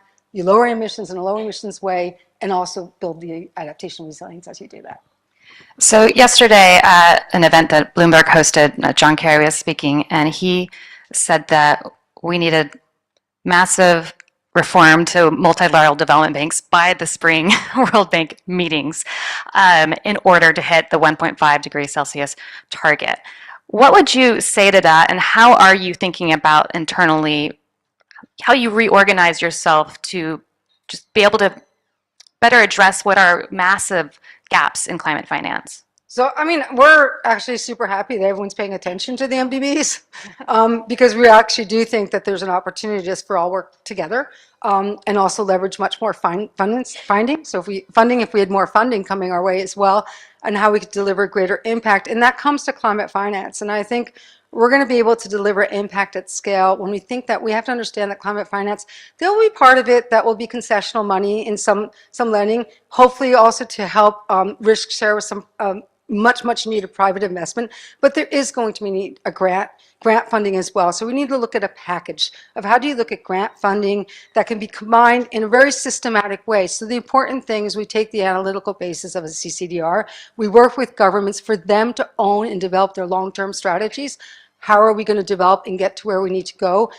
Taking into account our low emissions trajectory that we're planning to achieve, looking at what the priorities, how much it costs, and how do you design impactful programs and projects. And then you crowd in the financing around these specific objectives. And you need to do that blend. You need to understand where do you put in the concessional money, where do you put in the grants, and where do you put in the private sector money. Now, I think it's clear for the IDA countries, the poorer countries, there's a good understanding of that. I think sometimes when the middle income countries, right, the Perus of the world, the Brazil, Indonesia, Egypt, you have huge pockets of poverty, right? And so these are countries that also right now are fiscally strapped. I mean, they've been hit by COVID, they've been hit by one thing, the impact of the Ukraine war is just affecting everyone, right? So they're already fiscally strapped, and to ask them to even borrow at concessional rates is expensive for them. So how do we actually now think to reform the MDBs? Could there be windows, special windows of lower cost money that could be combined with the slightly more expensive money for very specific purposes? So we're excited about this conversation. We're a part of it because we think it's important for us to reform together from inside and outside, all working together with our shareholders. So yeah. Okay. And tomorrow I'll actually be interviewing for our podcast. So again, plug for the podcast for Creating This Week. Jillian Caldwell, who's the Chief Climate Officer at USAID, also a newer position for them. Eric, as a partner of USAID, what has been your impression of how they've integrated climate into their programming and also aligning that with this localization agenda that is also front and center? Yeah, I think USAID has really made remarkable progress if you look across the US government and how that is changing across the US government today. USAID made a very deliberate climate strategy that they launched for comment at the last COP in Glasgow and has really been marching towards implementing that strategy. And you're seeing climate showing up more and deeper in the programming that they're moving to. And they're doing that without any new climate funding. They haven't gotten a budget passed through Congress to bring new climate money. So they're doing it with Feed the Future money, they're doing it with health money, they're doing it with disaster money, and aligning those funding streams with the climate agenda. And I think USAID is really remarkable because of some of the political winds that have pushed in different directions over the years at making these alignments of different streams of money with important things on the development agenda. So I think we're seeing that very rapid transition. Now, as new money comes in, that could maybe get more ambitious, but being able to use existing funding streams and do that is a pretty huge bureaucratic feat that I think they're succeeding at. And so, Jennifer, you have a large team here on the ground at COP. What are you hearing? What are you seeing? Are you feeling hopeful from the conversations you've been having so far? You mentioned you're happy to see more attention maybe on the MDBs. What has been your takeaway from I think we've been saying each day at COP feels like a week. So I got here Saturday, I feel like I've been here a month. No, I mean, I'm super excited. I've been in this business, we call it a business. I started as a Peace Corps volunteer when I started my career in development, right? So I get out of bed, I'm an eternal optimist, I have to be. I really care deeply about development. I care about our planet. I'm also an environmental engineer, and that was an oxymoron in the 1980s. Like, how can you be an engineer and talk about environment? They don't go together. So I think climate and development for me is that. And I think with climate change is really interesting because in the water space, it's also global public good that unfortunately many people don't deal with well. And it gets polluted. But when water gets polluted, you can see it, you can smell it, it's gross, right? Maybe people will take action about it. But the thing with climate change are these greenhouse gases being emitted into the atmosphere, methane, carbon dioxide, people just don't see them, right? And the people emitting them. So it's a very more difficult thing to bring and galvanize global attention around it. I think that's important because you need to bring it down to people to have them make decisions. And what's not fair is that, climate change impacts us all, but it doesn't impact us all equally. And so I think trying to tease out a message to action. I love this COP. It's about implementations of actions, about Africa, right? And that's what I think we really need to move in that direction. We stop pointing fingers at each other, who's not doing enough, who's doing more. But let's just celebrate the successes that we do see and bring the voices of the countries most impacted also to the stage. So, yeah. Yeah, so I mean, this is the implementation COP. Eric, you are leading a group that really focuses on implementation. You're on the ground. How are you thinking about engaging more these local partners so that they are more leading some of these action items that you're working on? Yeah, it's a good question because, as we work with our local partners around the world, they're often very specialized in the area that they're focused on, and they're not necessarily widening the aperture to look at how does agriculture fit into environment or how does healthcare fit into environment. So bringing those local partners along and helping them understand, often providing technical assistance to local partners in what do interventions of climate smart agriculture look like? These are the kinds of things that we as development implementers can bring to that equation, and that's going to stick. These are the organizations that are working with the Ministries of Agriculture, the Ministry of Health in country forever. They're going to be there working forever, and as we strengthen their ability to integrate climate into the work that they do, we're strengthening that whole local system. And I think that's really critical as we're doing that. And in many places, it's a new conversation that at that ground implementation level, climate just hasn't been a factor that you're thinking about. You're single-mindedly looking at that stovepipe of water or of energy or of agriculture or health. I mean, can I just jump in? I think that's exactly true. I mean, I'm struggling. We're trying to mainstream. We're going to mainstream climate change into the World Bank Group, into everything we do. But you're right. It's at the country level, and the challenge is really, you're mainstreaming it, and that, and it is with the decision makers as well across the silos, breaking down the silos. And I think working together and never forgetting that at the end of the day, that's where we're working, so that in the countries, right? This agriculture program that that you saw on screen, it was an amazingly interesting story because we actually started driving climate into that project when we had a group of Egyptian agribusinesses visiting the US for a study tour. And we decided to take that opportunity of them being there to really look for opportunities to drive climate more deeply into this program, which was already operational. And it was actually the chairperson of the largest tomato processor in Egypt who really brought the issue home for everyone and said, I lost 2 months of my factory's production because we had a cold snap in the southern part of Egypt, which has never had a freeze before. He said, climate change is real and it's affecting my business in a dramatic way. Anybody who's ever been involved in manufacturing knows that closing your factory for 2 months because your raw material is not available is a huge, huge financial cost to a business. And we looked at that. We looked at opportunities to help to shift varietals in that area that were more resilient to temperature. We also looked at things like their waste stream, which was already a commodity that they were selling. But as the businesses looked at it, they realized that they could be extracting the methane from their waste stream of pressed tomatoes, using that biogas that's produced to replace the natural gas that they were buying at a huge cost. And that had an economic efficiency to it for the company. And that interest from the private sector actually drove more interest in this resilient agribusiness and issues of methane within the government. And that's enormous when that happens. Yeah, and your earlier point makes me think of adaptation. And we held an event a few weeks ago in London on development finance and discussed that, particularly talked to low and middle income countries. What they want is financing for adaptation. They're saying, it's here, it's happening, we need help now. Yet most of the financing is going more to mitigation.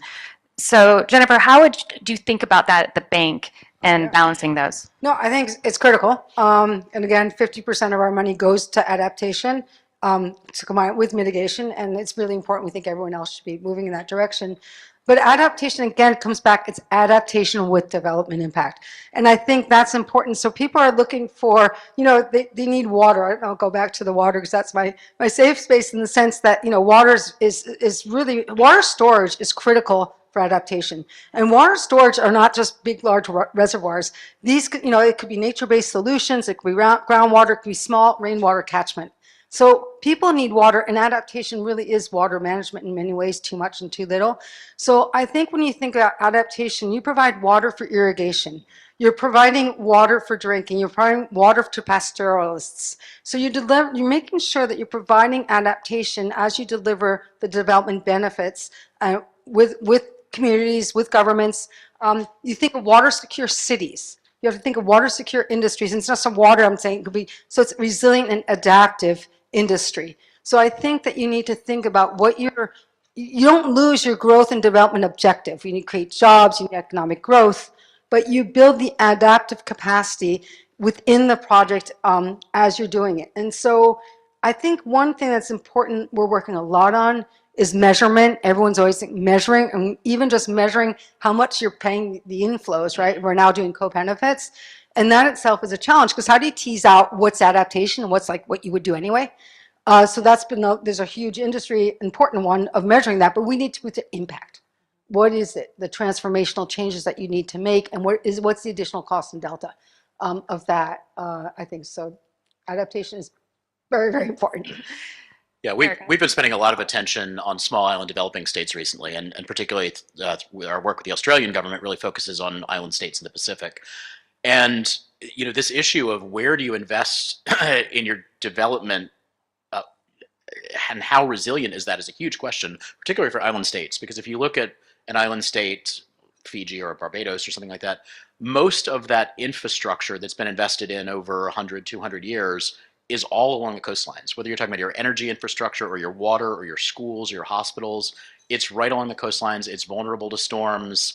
It's 3-4 feet above sea level. As you get sea level rise, as you get more intense storms, that vulnerability is tremendous. And still today, as you said, more than 90% of our climate finance dollars are going to mitigation, not adaptation. And even within that 90%, APT actually just released a white paper this morning that 98% of it is going to clean energy and only 2% to methane reduction, even though methane, according to the analysis that we've done, has a 60 times greater impact on society. The economic return is 60 times greater on methane mitigation.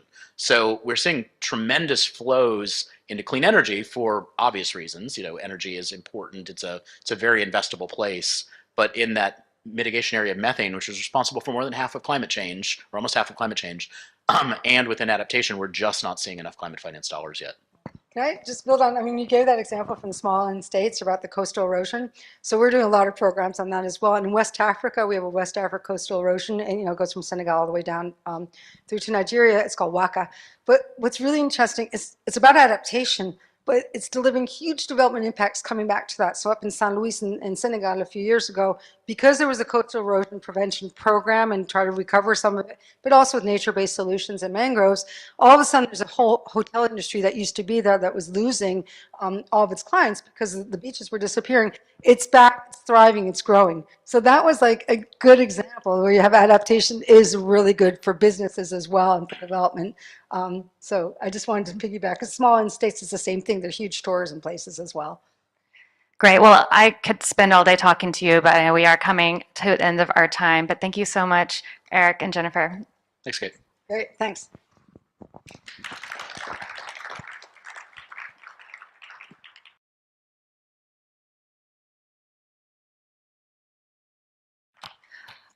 I would now like to welcome to the stage WRI Monteforte and Richard Charlatan, who are both with Tetra Tech, one of our partners for today's event. So welcome both up to the stage.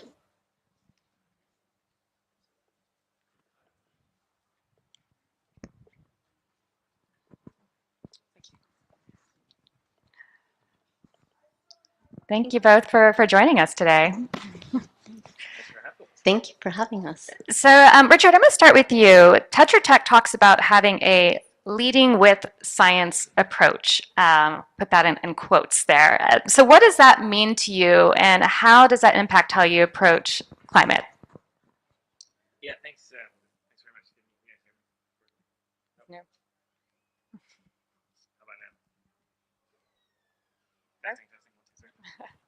How about this one? Oh, that's okay. Yeah, thanks very much. Yeah, I mean, it's interesting. I was just reflecting on the conversation before. Tetra Tech is a science, engineering, and environment consulting firm that came to international development 20, 25 years ago because our engineering and our science and environment work was needed by clients like USAID in their water and other programs, and so we've become a development firm grounded in science. And so for us, climate change is pretty fundamental, because our core area of work is really about understanding how the environment interacts with society and trying to solve difficult problems using science. And so, we work in 100 countries, 70,000 projects. About 25% of those are international development projects, and the rest are for government clients in the US or the private sector. And so what's really exciting for me as a development person is being able to reach back into our firm and pull that scientific expertise into solving problems in in developing countries. And maybe I'll just give you a couple examples because it's maybe easier than to see. We were recently asked by the World Food Programme if we could assess flood, landslide, and debris flow risk in Rohingya refugee camps in Bangladesh. And in our part of Tetra Tech, we've got a lot of GIS capacity. We've got a lot of kind of core climate analysis capacity, but we didn't have anyone who could do a very detailed technical, geotechnical analysis of refugee camps. So we were able to pull in. I think we got 6 different PhDs in hydrology, debris flows, geotechnical engineering. We mapped every single structure in those refugee camps, the several million people living in them, all the infrastructure, and then did a 1 meter resolution analysis of flood, landslide, and debris flow risk, taking into account the impacts of climate change over the next few years on that risk, something that we would never have been able to do otherwise. In Malawi, the World Bank asked us to help them develop for the government mechanisms to scale up their shock responsive social protection system for food insecurity. And we were able to pull in modeling capacity to look at 18 different drought risk models, link that to socioeconomic variables like food security, market prices, and develop a mechanism that triggers action 9 months before food insecurity usually peaks in Malawi. So that's about 6 months before traditional measures would have taken place. So for us, it's really about taking the best possible science to solve those real world problems. So, as Richard mentioned, you have a lot of projects globally, and you run a USAID-funded project, Scaling Up Renewable Energy, which looks to reimagine national electric grids to clean energy in lower middle-income countries. In some of our earlier discussions today, we recognized this big energy crisis, and particularly coupled with some of the other crises in the world, and a need to solve that quickly with whatever means possible. So can you talk a little bit about navigating that tension and challenge of needing to get access to energy, but also wanting to make it clean energy, and how you approach that, particularly working in lower middle income countries? Thank you, Kate. And I appreciate the question because it is our job to find solutions and seize opportunities. One of the biggest challenges and most exciting ones is change. In many of the countries that we work in, they are embracing this change. They want to change their power grids from fossil fuel-based generation to clean energy like wind and solar. And they're not doing it just to meet their NDC commitments. They're doing it to address very real climate crisis impacts and energy security issues. So, for example, in South America, many large hydropower plants are not delivering electricity because of droughts, because of degradation of riverbeds. And other countries, they're very vulnerable to global price fluctuations, geopolitics, and so forth. So many of these countries are embracing change. And so the way we do this is to help them accelerate a clean energy and just energy transition. So we work on planning, we work on financing, and integrating social and environmental aspects and issues. So in financing, just looking at the price tag, we really need to double investments in distribution and transmission. Axes don't even count that. It's massive. And so we need to think about how to work with countries to improve their enabling environments, to create opportunities. I was just hearing this week from the Uruguay finance minister.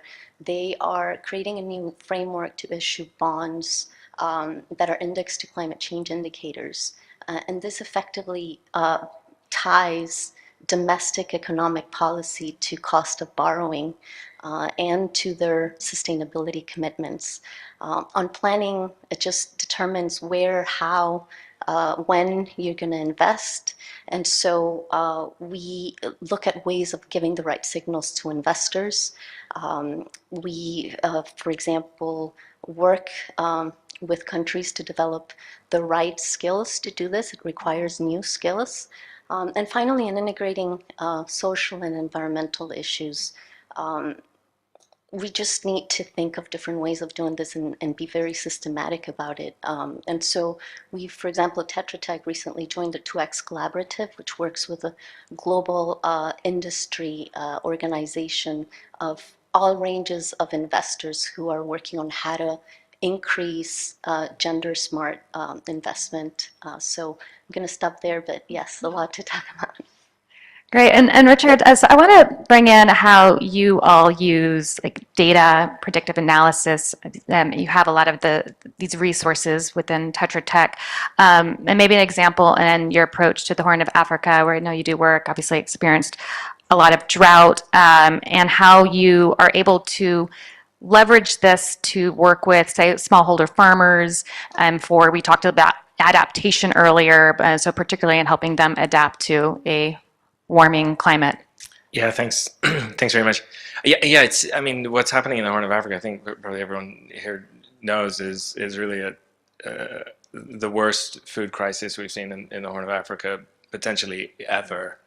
And it's not the first, but it's maybe the first where there's very clear and compelling scientific evidence of the climate change impacts. Attribution science is new. It's particularly difficult in the Horn of Africa, but we're starting to see some of the initial research on the current situation come out. There's been 4 failed consecutive seasons in a row. The current short season in East Africa is off to a bad start. The forecasts have been that it's going to be bad. The forecast for the next season, the main long season, next March, April, May, is also not good. And so, you know, the kind of early warning systems that we've been working to support were originally conceived to think about like, how do you deal with a drought, a single drought, or a bad year, or maybe a bad couple of years, not back-to-back consecutive droughts that go on for extended periods of time that are quickly followed by more droughts. So, you know, the ability to understand the risks in the future has fundamentally changed. We can't look at the past anymore to predict what's going forward. And so we've been doing a lot of work to try and use predictive analytics, particularly in agriculture, to provide both a level of detail and granularity in analytics, but also to push projections further into the future. And so, you know, when I started working in climate change, it was because I was trying to figure out what was happening in pastoral areas of the Horn of Africa, where we kept hearing there's more frequent droughts. There was what was called at the time the pastoral dropout crisis, where pastoral communities were moving away from pastoralism into towns, creating all kinds of new problems. And that is essentially unplanned adaptation to a changing climate. And the kind of data we had was very coarse. We could see 25-kilometer blocks of the Earth from satellites. And now we're in a totally different place. We've got high-resolution satellites that provide data down to centimeters in some cases, meters in many cases. And we have the analytical computing power to do predictive analytics that we didn't have before. So you can, if you have the right data and analytics, do much more to identify where fields are, what's being grown in them, what the yields are likely to be at a level that can support a smallholder. So there are all kinds of applications for that kind of information. So, for example, you can provide pastoralists with high-resolution analysis of their grazing areas so that they can manage how they send out scouts to determine whether they're going to send their cows there or whether they send their sheep and goats who eat everything there directly. You can work with input suppliers so that their retail extension agents can text their clients and say, hey guys, there's a higher risk of downy mildew on your tomato crop this week. I'm coming to do a seminar on how to treat that and sell their product. At the national level, you can do much more predictive early warning to inform policy. So we're working with COMESA and AGRA to develop a system that uses machine learning and artificial intelligence to predict food stocks and food balances at the national level based on production and trade and prices and a whole series of other variables, so that they can make decisions about whether they procure more food earlier, what they do with trade policy when it makes sense to open borders so that trade can flow more easily from areas of surplus to deficit. So the kind of data and analytics we have now are totally essential for us to be much more agile in a future that is going to be riskier, more volatile, with more climate shocks. And for both of you in our last couple of minutes here, what are you hoping to see happen over these next couple of weeks? And what would mean a successful COP to you? What do you want to see to say, okay, we're making progress? So, I mean, I certainly want us to see leading with science, but especially with determination. Messages to governments is improve your enabling environments and integrate social and environmental aspects. But to the global financiers, we need to get more creative on how we meet the needs of countries and communities. We need to just be riskier and to meet those needs. So thanks. How about you, Richard? Oh, I have a long list of things that I would like to see. I'm going to cheat. I'll do two things if that's okay. I mean, the first thing is I really hope that the discussion on implementation takes hold. I guess this is my eighth COP. And the process can be quite glacial, and there are always calls to action. Does it feel like Groundhog's Day and same? No, I mean, it's a longer discussion. I think there's some real progress being made here. I think the kind of rules of the road of Paris have settled in, and we're seeing a new wave of really difficult issues being addressed, like loss and damage is being addressed in a different way, for example. But to do that, I think there's two things that I really hope the parties especially focus on. One is meaningful ways to improve local capacities to implement climate action, and I mean that at multiple local levels. So yes, national governments, which tends to be the focus of the party-led conversations here, but communities, municipalities, cities, civil society, more direct ways to support them to drive their own climate action, I think is essential. And that the UNFCCC process in general tends to be complex and create barriers for those people who most need to take climate action to be empowered by the process. So I think we really need to see more of that. And the second thing is, the process tends to be quite introverted, and for good reason. But now we're into implementation. The whole notion of the COP process working outside the COP process and facilitating and encouraging and enabling action outside the process is so critical. So working with multilateral development banks, with bilateral donors, with the private sector, with academia, with civil society, for them to drive climate action in a more consolidated and coherent way is pretty essential. And I think there's more they could do to say, like, hey, one issue I've been working on this week is loss and damage finance. And so the humanitarian finance system needs totally reforming in order to respond to the risks of climate change. And the parties here need to be calling on their colleagues who work on that process to reform that system so it can do its job more effectively. So I'd like to see more of that. All right, well, we'll save that for another discussion. But thank you, Richard WRI, for your time today. And thank you to Tetra Tech for being a partner for today's event. Thank you. Thank you.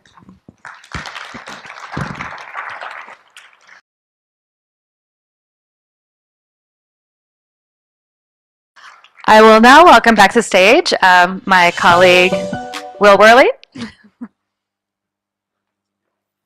Thank you very much, Kate. Hi, everyone. Thank you very much for sticking around, and do feel free to stick around a little bit longer for the cocktail reception later on. So a lot of the talks we've been having today have centered more or less around climate adaptation issues, a lot of it. But for the world to stand a fighting chance on 1.5, it is crucial to decarbonize emerging economies. And so climate justice and energy transitions is where adaptation and mitigation sort of meet. How can emerging economies switch to renewables while preserving the livelihoods of people working in fossil fuel industries and the communities depending on them? One response to this has been the Just Energy Transitions Partnerships, the JETPs, a groundbreaking model attempted in South Africa, which has also been touted as a potential model for other countries to follow. To discuss that with us today, Dennis Manelli has joined us very kindly from the Presidential Climate Finance Task Team of South Africa. But this model needs to be applied to, these sorts of models need to be applied to other parts of the world.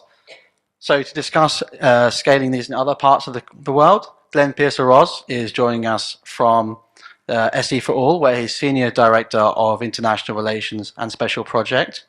Nick Hardman-Mountford is joining us from the Head of Oceans and National Resources at the Commonwealth Secretariat. And we're very lucky to have with us as our last minute guest, Minister for the Environment and Climate Change in Somalia, Khadija Al-Makuzi. So thank you very much for joining us. If you'd like to come and join me on stage.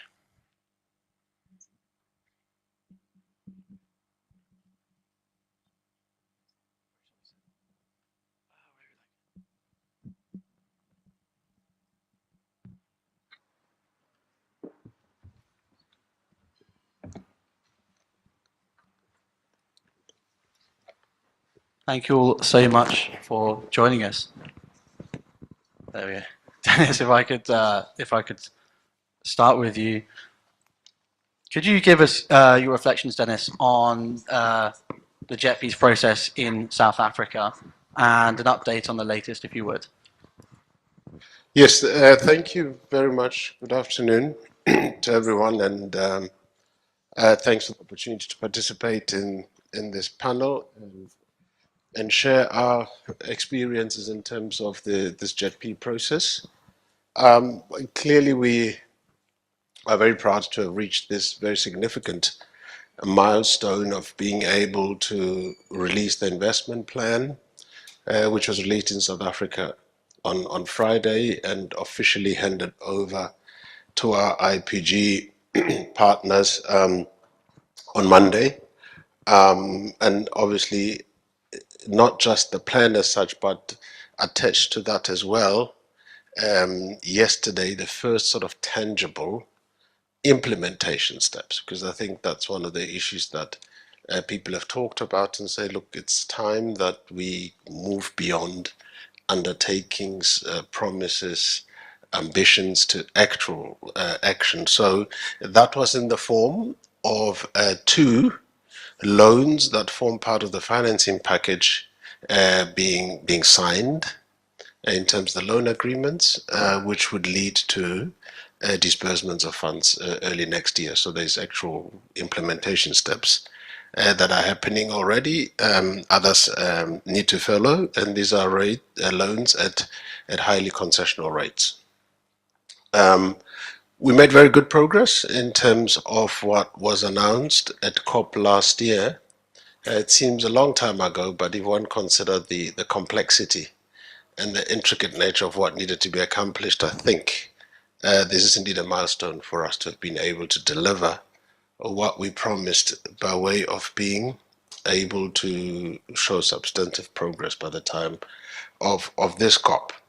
So the investment plan that we produced to underpin this Just Energy Transition Partnership takes an integrated and a holistic approach, which speaks to, of course, addressing climate change risks, delivering to our international commitments in terms of what was deposited as our nationally determined contribution, but it also seeks to make sure that as we do that, we align with other outcomes that are important to South Africa, social, economic, and governance, and make sure that in the process also we address growth and develop initiatives. So it is a plan that was developed through a country-owned, a country-led process and a country-specific process that made sure that South Africa's ambitions and priorities are considered, and so from that perspective, that's partly part of the lessons and reflections. Very, very important that the process is country-owned and country-led. It has, of course, as a central feature the justice element, so the just transitioning of our energy system, which pervades the entire plan. So when you look at the 3 priority areas that were identified in terms of decarbonizing the electricity sector, looking at new energy vehicles and green hydrogen, this just component is woven through the entire program and the investments that are required, in addition to sort of 2 cross-cutting investments that have to do with jobs, as sort of skills building and reskilling and capacitation of local governments to be able to implement. In terms of how we went about it from a prioritization perspective, we were very clear at the beginning that we needed to have certain principles that would inform which programs, which projects, which portfolios would be considered for this program, which, as many of you would have seen, is about 1.5 trillion rands over 5 years, about $85 billion. So the key issue was, of course, those projects and those portfolios needed to contribute to greenhouse gas emissions so that we get into NDC targets. They needed to deliver these just outcomes, and they needed to be catalytic in the sense that they help set the stage for other further investments that need to happen and are cross-cutting in terms of industries in nature. And of course, they needed to be ready to be implemented. One of the key issues also that was very important at the outset was to define certain guiding principles, financing guiding principles that would underpin the package to support this plan. The financing package, one, was to make sure that we keep to the UNFCCC principles that obviously require us to hold developed nations accountable for supporting developing nations in their transition, that those commitments are adhered to. The second one was the principle of additionality, that we make sure that there is a substantive portion of this is fresh money as opposed to a recycling effort of some sort. Again, that the just components in terms of investments and financing as mainstreamed.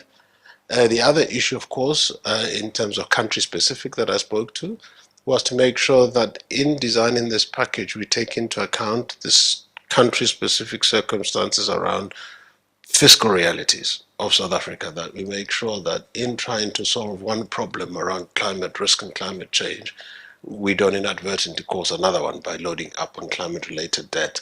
And that also speaks to the cost and the funding also that debt. We need to make sure that there is a high level of concessionality to the funding, and and sort of a yardstick to that effect was that these funds need to be obviously at rates that are more competitive than market, that we could go and raise on our own. The other issue, of course, was that the flows needed to be certain and predictable so that we can sustain an investment plan. And last but certainly not least, the principle that says even the $8.5 billion that our partner countries have committed to mobilize is a very small amount relative to the scale of need, so that the last principle was very, very important to say that how do we deploy these funds in such a manner that we leverage and manage to crowd in the much bigger pools that sit in the domestic and in the international private markets. So yeah, in terms of lessons learned, just very briefly, I think again this country-owned and country-led process I can't emphasize enough. The other issue is to set up a governance structure early on, clear allocation of responsibilities, strong program lead, making sure that there is robust engagement, very critical to make sure that some of the issues that are critical, one deals with upfront. You don't avoid the difficult questions upfront, rushing to make announcements and those type of things, because that links to another lesson I would say around expectations management. We found that by the time we got to February, March, April last year, people in South Africa were asking already, when's this money coming? And obviously it's very, very important that there is information flow and explanation just around what is involved, how complex these issues, when one can expect the flows to register. And yeah, I would think that would be for me the key lessons in terms of what we learned, but a very sort of engaged process culminating in this plan that we've put out. I mean, maybe finally, I guess it goes without saying, is that given how far-reaching a nature of decisions one is taking, remember, even if our plan is just for the first 5 years, these are the initial 5 years, but the transition journey overall is a multi-decade journey which requires even more funding, and you can see easily this kind of process straddling various policy areas. Obviously energy policy to start with, environmental policy. This can morph into trade policy, into industrial policy, the social labor policies, fiscal, as I've mentioned now, given that it all comes down to money and available resources. So important that this process is accompanied by a robust but controlled consultation and participatory process. So we went through and engaged quite broadly youth, business, labor, faith-based organizations, local authorities. So that was quite important to do that, and as part of implementation, that is also going to be the hallmark of continuing to involve people.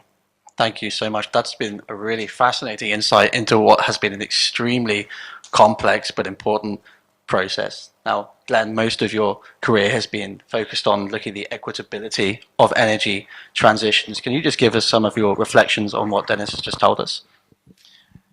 So I think thank you. Thanks very much, Will. I think the experience of South Africa is an experience worth understanding, to learn from. And part of that learning has to do with recognizing what the situation is in terms of energy in Africa.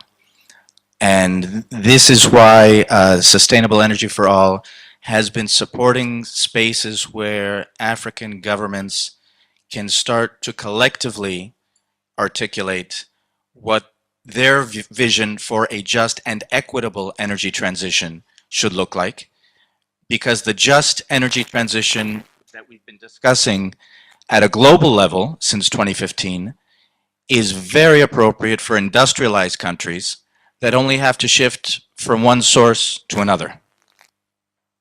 In African countries and other developing countries, there are many other issues that have to be addressed, including universal access to energy, which, as a reminder, is electrification as well as clean cooking. And so until and unless there's universal access to energy, what are we transitioning towards? This has to be part of the just and equitable energy transition in Africa because it needs to address that inequality that continues to exist. It needs to also recognize the importance of industrialization processes that many African countries are still interested in pursuing. It also needs to address different issues in terms of local supply chains for much of the manufacturing that needs to take place if there's interest in moving towards a renewable energy pathway. And so I would submit that the just and equitable energy transition is very much possible, but it needs to be defined, and this is where I'm taking from our colleague from South Africa's idea of it has to be defined by African countries. And once that definition is found, then there has to be a credible response from the global community. And this is where there may be some daylight in the way I've watched the JETP evolve, in the sense that that credible response cannot take 13, 14, 15 months, as you reflected at the end. That credible response needs to happen quickly so that these transition pathways can move forward in different African countries. I think it's really brilliant to weigh the experience of South Africa with Somalia, because Somalia clearly has a large access challenge that it still needs to deal with. But Somalia is not alone.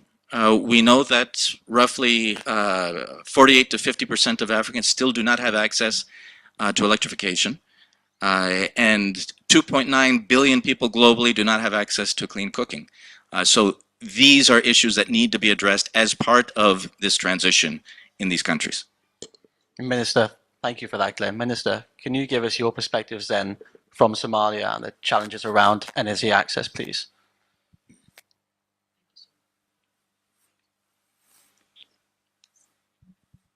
Hi, thank you so much. Yes, I mean, Somalia have a biggest challenge about the climate change. As the Somalian is the first time having a Minister of Environment and Climate Change and almost been nominated in 3 months. So this is the first time. And the reason that Somalia felt the heat of the climate change that we're going through in Horn of Africa is the only country, if I go back to give brief about the climate change, and Somalia is the only country have a problem with the flood and the drought in the same time. So this is the main problem that we always get.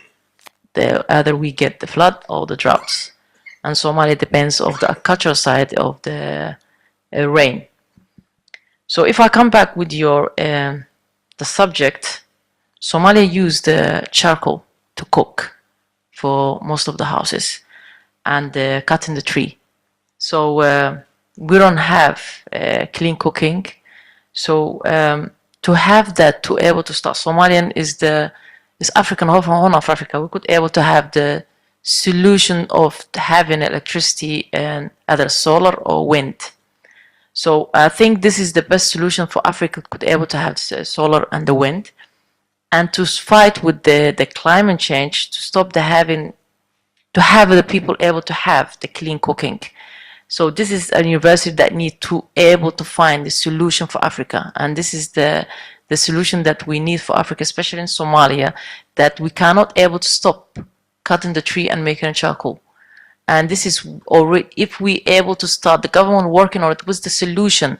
If we able to stop the people cutting the trees and able to go stop the charcoal and go to clean cooking, how they cook.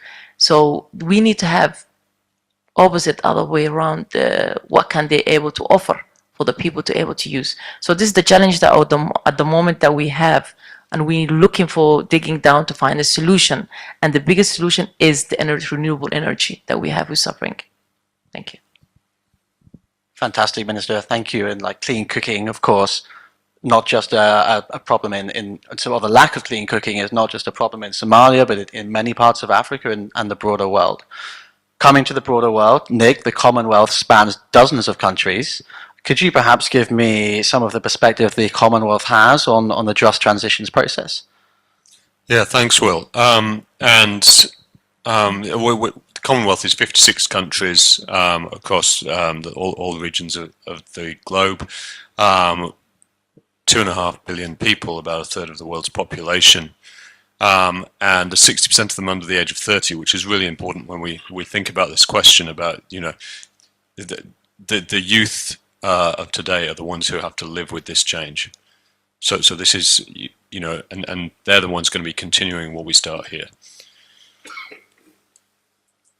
And I want to focus on this question, you know, you were raising about the just transition, you know, and this is about equity and it's about fairness. And I have to say again, you know, that the developing countries are contributing less than 7% of global greenhouse gas emissions, but they've been disproportionately affected and are on the front lines of the climate change crisis at the moment. So this is already not fair. And that has to underpin everything we think about when we think about this crisis. And then when we look at energy access and this energy access gap that's been highlighted so well by our speakers so far, again, that is the equity component. We really have to address this. Bloomberg New Energy Finance yesterday launched their scaling the energy gap in Africa report, and you know, it really sort of highlights some very strong figures for Africa across the broader world. You know, there's nearly 760 million people without access to any electricity. That's just in the Commonwealth. You know, globally there's many more. Globally there's 2.6 billion people. That's like the whole population of the Commonwealth, a third of the world's population, don't have access to any clean fuels for cooking. This is the scale of the problem. So this isn't a little pocket of investment we need to just make to solve a little problem. This is a third of the world's population. So as you were saying, you know, the investment required for this is huge, and it has to be equitable. It has to be affordable to address the challenge. So, but it is tractable because 80% of this gap is made up by 20 countries. Again, 10 of which are in the Commonwealth. So when we think about it that way, we can target those countries and really help to break the back of this inequity. So from the Commonwealth perspective, this is something that's been on heads of government's agenda for a while. In 2018, they raised it strongly in the heads of government meeting in London. On the back of that, we brought countries together in 2019 around the Commonwealth Sustainable Energy Forum to really get them to share their views, their voices, and gain common understanding from each other. And that was actually a magical experience, really having that rich conversation between countries. And on the back of it, they asked us to form what we've called the Commonwealth Sustainable Energy Transition Agenda, which is a platform for countries to come together regularly to share these experiences. We've got 3 pillars, one around the inclusive energy transitions, one around technology and innovation, and one around enabling frameworks. And then countries are now forming action groups on priority topics they've identified. So Kenya's championing geothermal energy.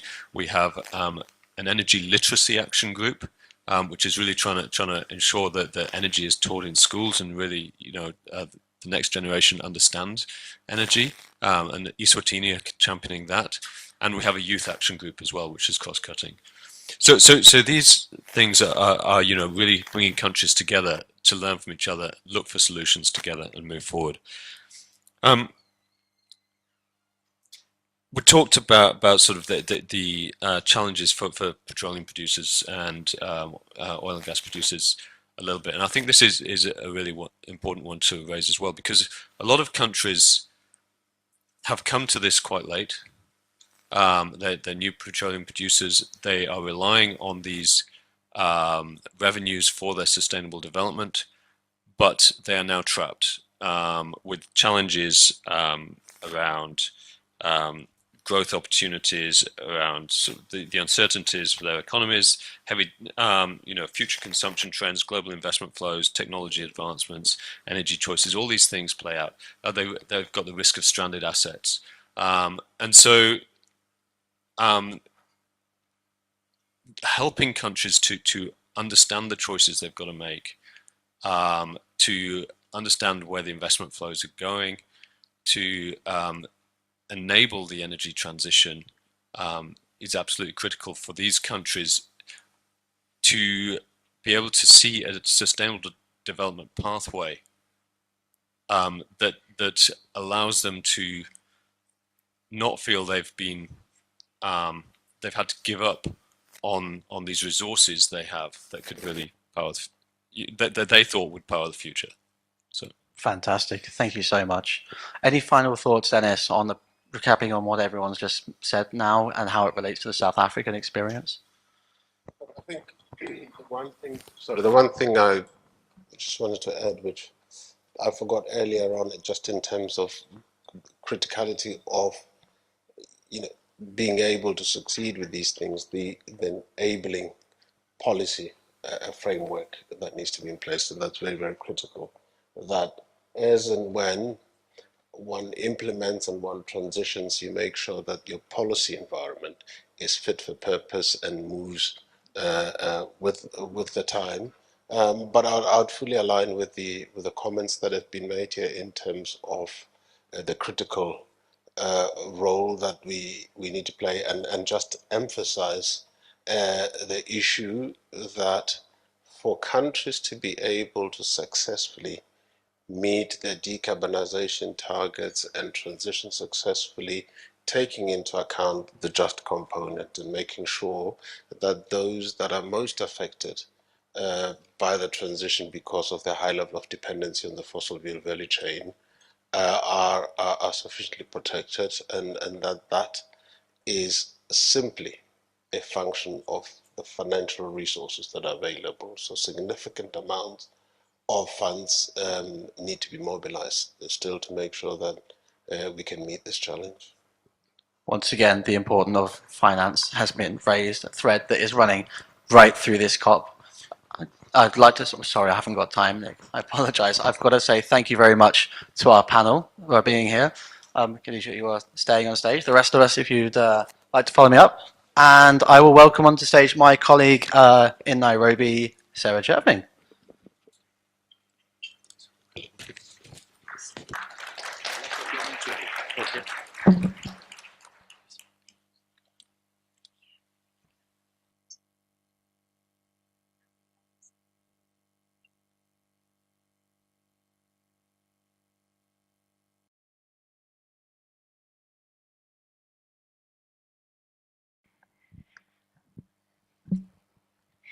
It is such an honor to have you, Minister. Thank you so much for joining us. So Somalia is really on the front lines of the climate crisis. It is facing the worst drought in decades, widespread malnutrition. I visited Badoa and Mogadishu in August, and the stories I heard were devastating. Can you talk a bit about what your country is going through?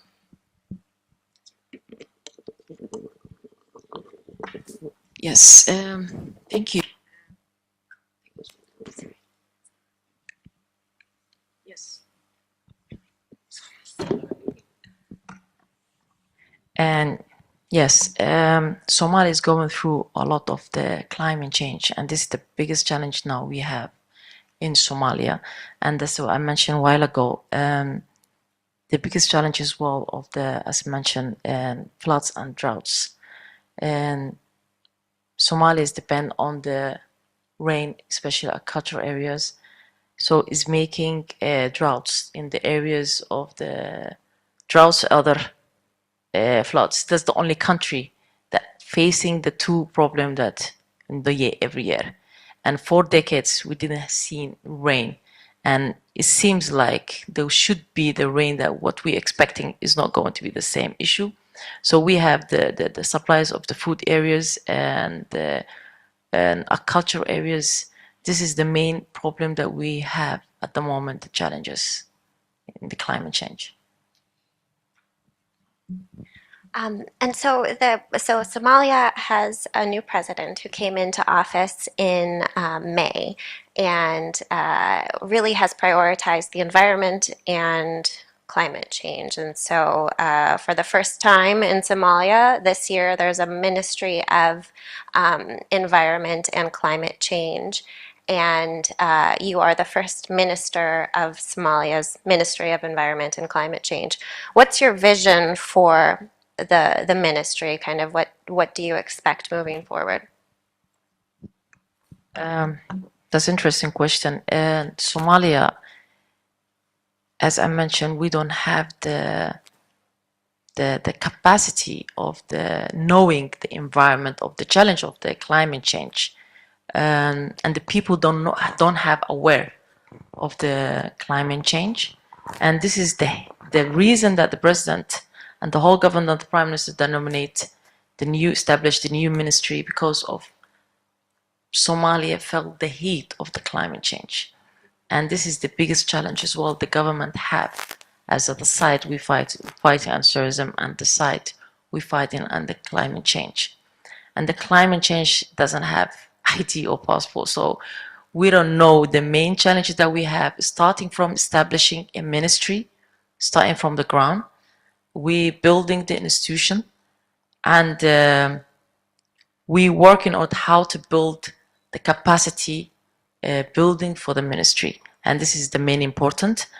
And as you mentioned, this is the first time Somalia arrived in the COP of huge numbers of COP 27, and it's the first time, as you mentioned, Minister of Environment and the President of Somalia was here. And this is how serious Somalia is today about the climate change. So our strategic is building the ministry, finding a solution how to fight against the climate change, finding of the main important for us is the challenge as well. We need early warning system for Somalia for the data.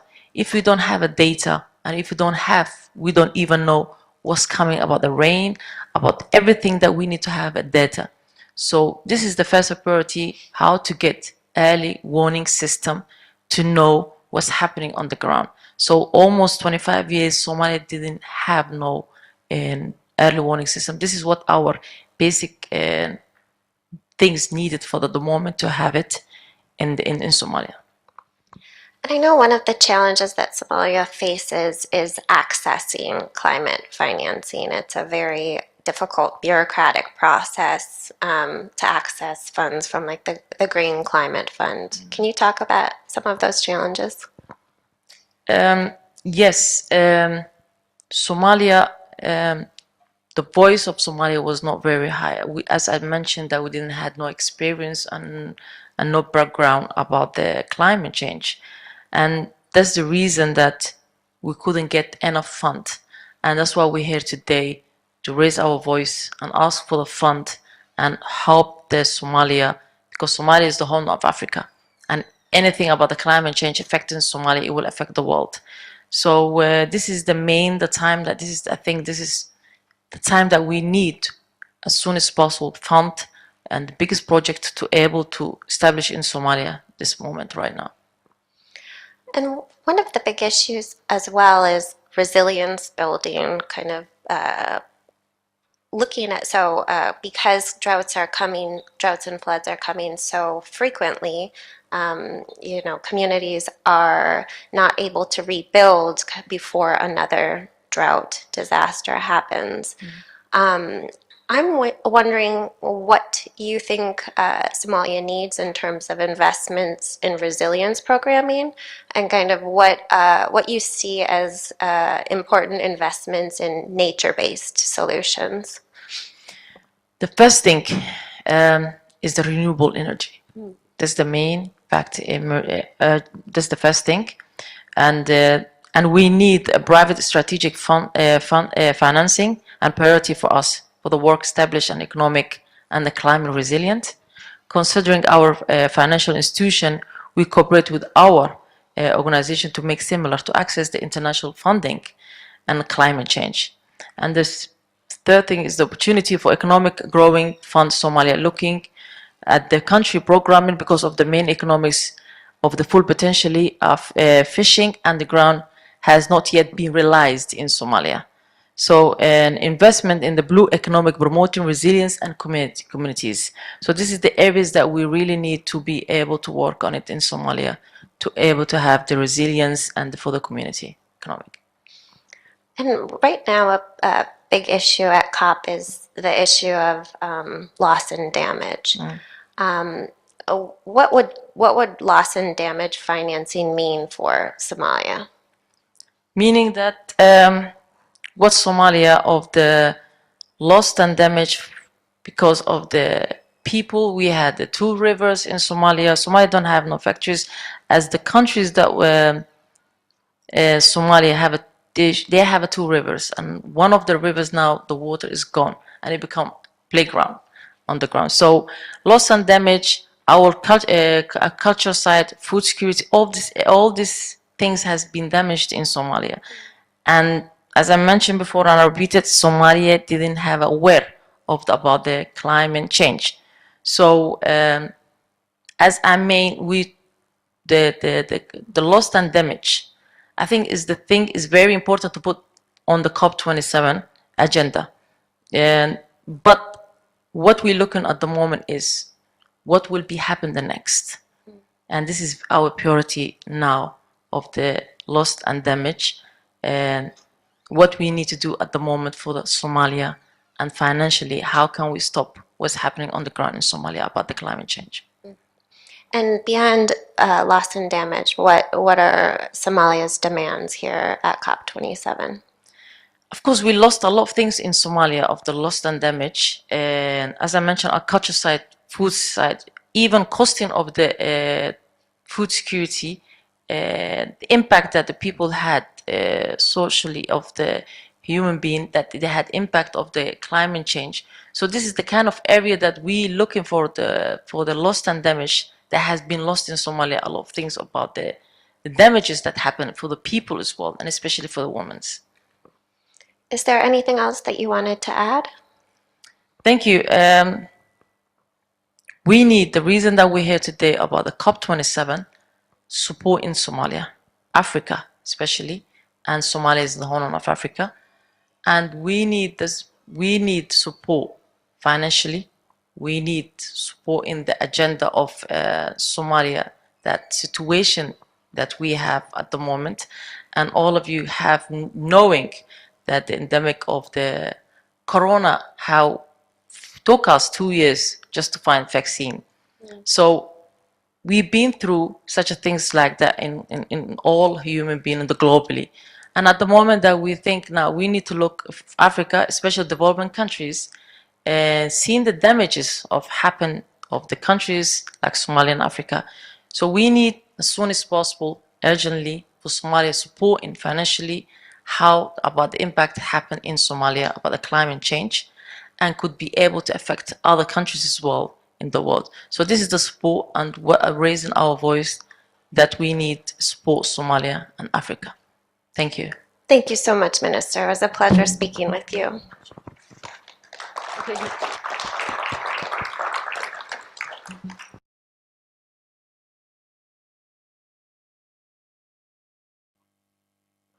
If I could please welcome Hindu Umaru Ibrahim, who is President of the Association for Indigenous Women and People of Chad.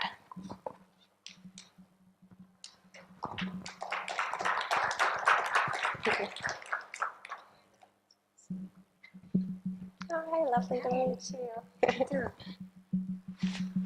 Thank you so much for joining us. So you were driven to activism by what was happening in your country of Chad in terms of climate change, and you represented civil society at the Paris Agreement and have been representing Indigenous people at the COP conferences for the past 4 years. Can you talk a bit about how climate change is impacting your country? Sure. Thank you. Thank you for the invitation. It's so calm here. I'm coming from the COP, so you can imagine all the noisy in each pavilion or in the conference. It was so, oh my God, yeah. I get very calm here, so you are really in peace in this place. So yeah, regarding the climate change in Chad, I mean, for me, the discussion of the loss and damage, it is the reality that we are living at home. Just before I came, I'm here since 10 days, yes. But just before I come, there is a big flood back home. All the homes of people flooded. The home of my own family flooded. So we are all packed now in one house for generation because people do not have home. They become homeless overnight. The rain season ended and people didn't expect it that.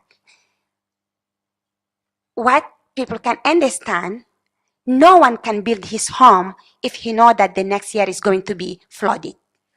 So people put their economy for years and years to buy a land, to build it, to say, finally, I save my family, they can stay there safe.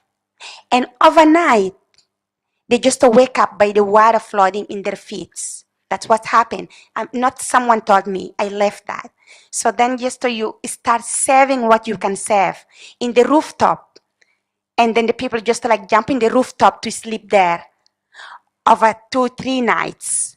And then the next day you say like, no, it is unlivable. And they come with the canoe, just like take what they can save to put it somewhere else and leave your place. The problem is, it is not the catastrophic that they live in the place. The mental impact. Are they going to the work and just focus and do the work? They're going to think about how they can send their kids to the school who do not exist anymore next door. Who is going to sit with them? They're going to think about the food that they can provide to them, who flooded. I mean, it's too much things. Just like in 10 days when I come here, I call home, then I just take the information and I cannot survive with it. This is just before I come.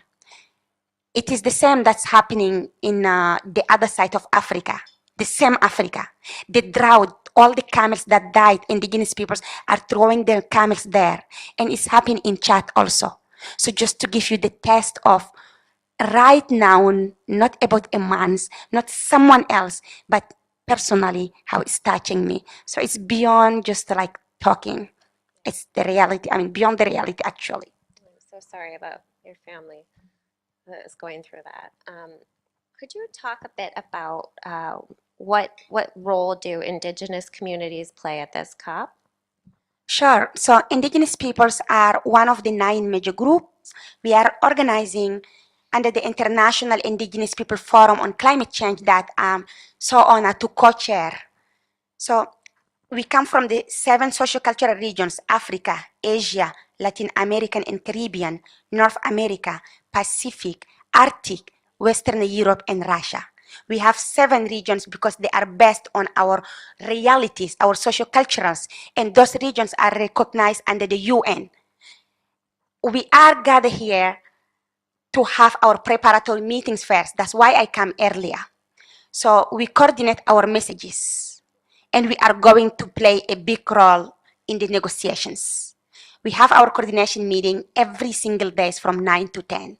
So what are our demands?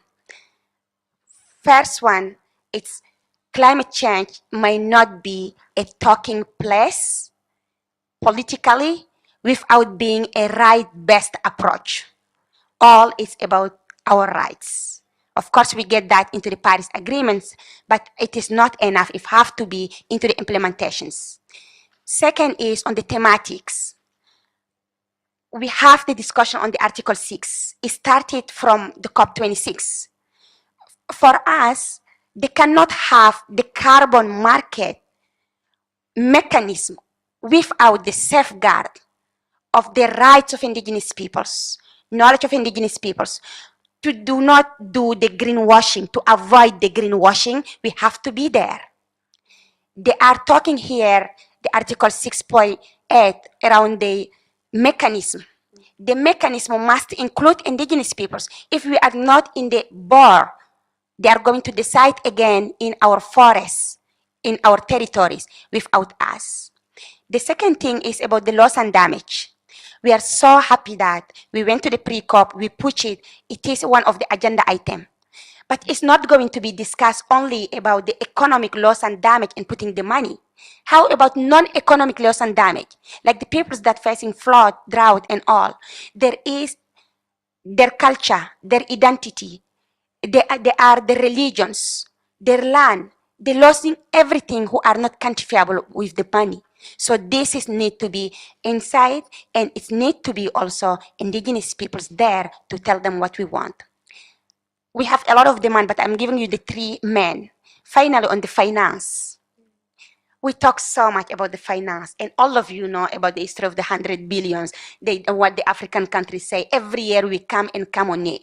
But for indigenous peoples, there was a commitment of 1.7 billion at the COP26. I think you hear about it. We celebrate this on the 2nd of November with head of state for the forest and land. 1 year we come here. Yesterday there was a report come out. Not the day before yesterday, actually. The report come out. They say 19% of the 1.9 billions is already consumed, about 300 something. From the 100% of the 19%, 7% only went to the indigenous peoples, only 7%. You have the 93% went to the big NGOs, to the governments, and they are calling that a money for indigenous peoples. So we are so confused. We say like, you cannot use our name, make us celebrate. And at the end, you give us 7%, and even the 7%, who is the 17 millions, we do not know where it is. We know they give 300,000 to do consultation in Africa, Asia, Latin America. So is that like multiplications, or we do not know the arithmetic? I really do not understand, and this is the questions from my caucus. So we are asking for the clear direct access finance, and I just calling you, we work in principles over 1 year. We are going to launch those principles on the 12th, Saturday, in Nama Bay, Marina Sharm Hotel, from 4 to 8, to tell them what we as indigenous peoples feel of working with us. What we think the direct access funding, if someone wanted to give us money, have to respect and follow our own principles. And what needs to change to make sure that financing is getting to indigenous communities? A lot needs to be changed. Firstly, how we are thinking about the funding, the system. Most of the time, we have donors, recipients, or funders, beneficiaries. So in our principle, we make it clear. You are not donors, we are recipients. We are partners. You are financial partners. We are ecological partners. So we are equal. We change the mentality first.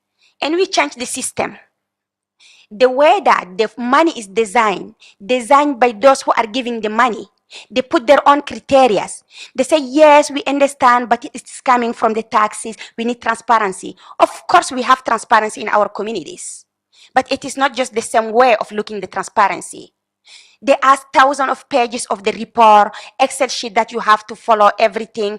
But no, our people didn't went to school, and actually we don't have time to waste it in just a paper that no one actually is going to read it from our own communities. So this system needs to be changed, adopt the way that indigenous peoples can manage the money.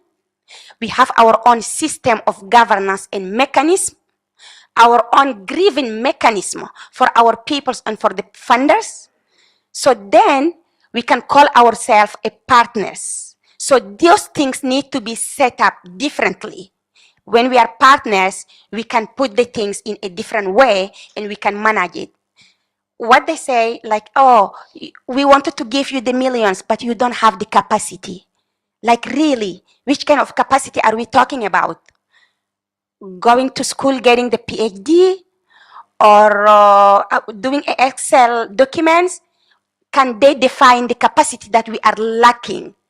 Because we have the brain when we protect the nature. We protect 80% of the biodiversity. No one tell us how to do that over generations.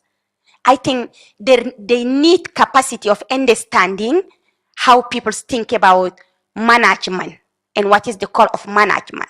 So then we can change the wheel and we can get the direct access funding for indigenous peoples and implement for the planet. We're almost out of time, but you mentioned greenwashing. Are you seeing a lot of greenwashing at COP? Well, I think everyone saw it. Let us be honest with ourselves. We saw that many companies that are funding the negotiation already, the COP, people are proposing, I can give you this, I can give you that. I think company cannot give you something without benefit. It's not happen. They are not your friend. They are not your families. And that's what we learn in the negotiations. We can eat together, chat together, we go in the room, business is business. It is the Western culture, it is not the indigenous culture. So of course, this is the starting of the greenwashing. And when it's come, the things that are touching the bigger business, that can generate a revenue for millions of dollars. Forest is a commodity for the peoples. So of course, greenwashing can be there. They can do everything to say like, yes, we are going to do A, B, C, D, just to get access to this funding, to this commodity and get their own funding. So greenwashing is there. So we need to put a strong safeguard, but implement those safeguards in order to avoid the greenwashing that's happening. And it's going to happen, of course, but let us unite it, because we are not talking only about money. There is no sustainable business without sustainable planet. Yesterday we was talking in the dinner. We say, one of the indigenous persons said, stop taking the blood of the earth. And people do not understand, like, what's the blood? All the fossil fuel are the blood of the earth. It is like the human. When you take your blood, you are going to die. We are killing our soil by taking the skin of it from the fertilizer. We are killing the hair of the earth by taking the forest away. So the earth is like a human. Forests are her hair. All the fossil are her blood. The soil are her skin. We need to protect our Mother Earth as we are protecting ourselves. Otherwise, we are not going to exist. It is matter of time, but you can be developed or developing, will be struggling the same thing. Thank you so much. I know this week is really, really busy for you, so we appreciate you taking the time. Thanks for the invitation, and have a good evening. Going back to the hot. Thank you. And I'd like to invite my colleague, Will, onto the stage.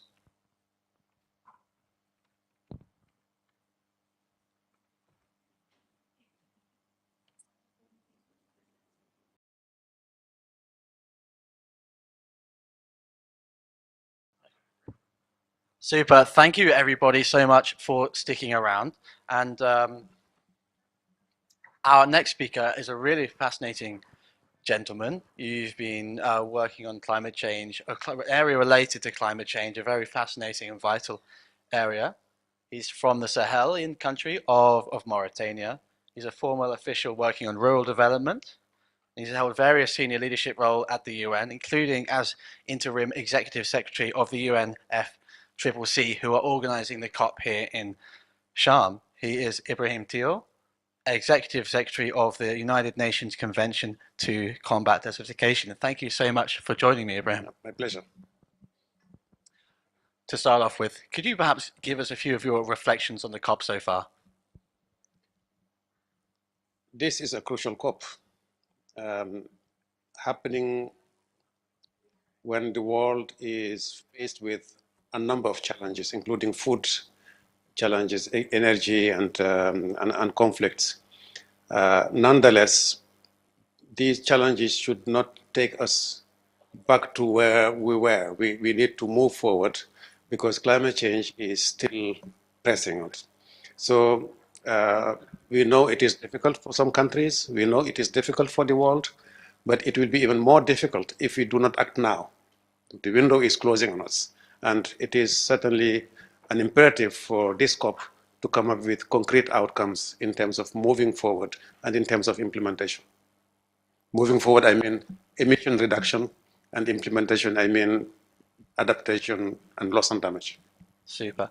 So we didn't tell this to everyone on the way in, but we actually met yesterday rather extensively, and you will be seeing a story in Devex, a nice long interview with the executive secretary.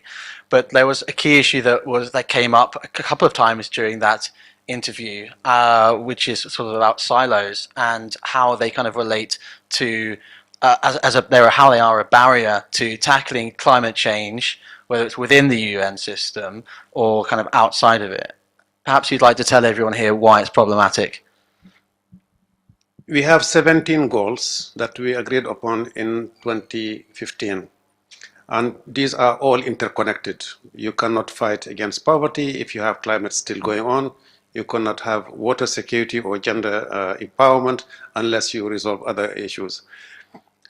Climate is certainly one of the most complex issues that we are faced with as international community, and we live in one planet, and that planet is not that like you can resolve one issue on Monday and wait until Tuesday to move to another one and Wednesday to deal with the third one. I am in charge of the UNCCD, which is essentially in charge of land and drought.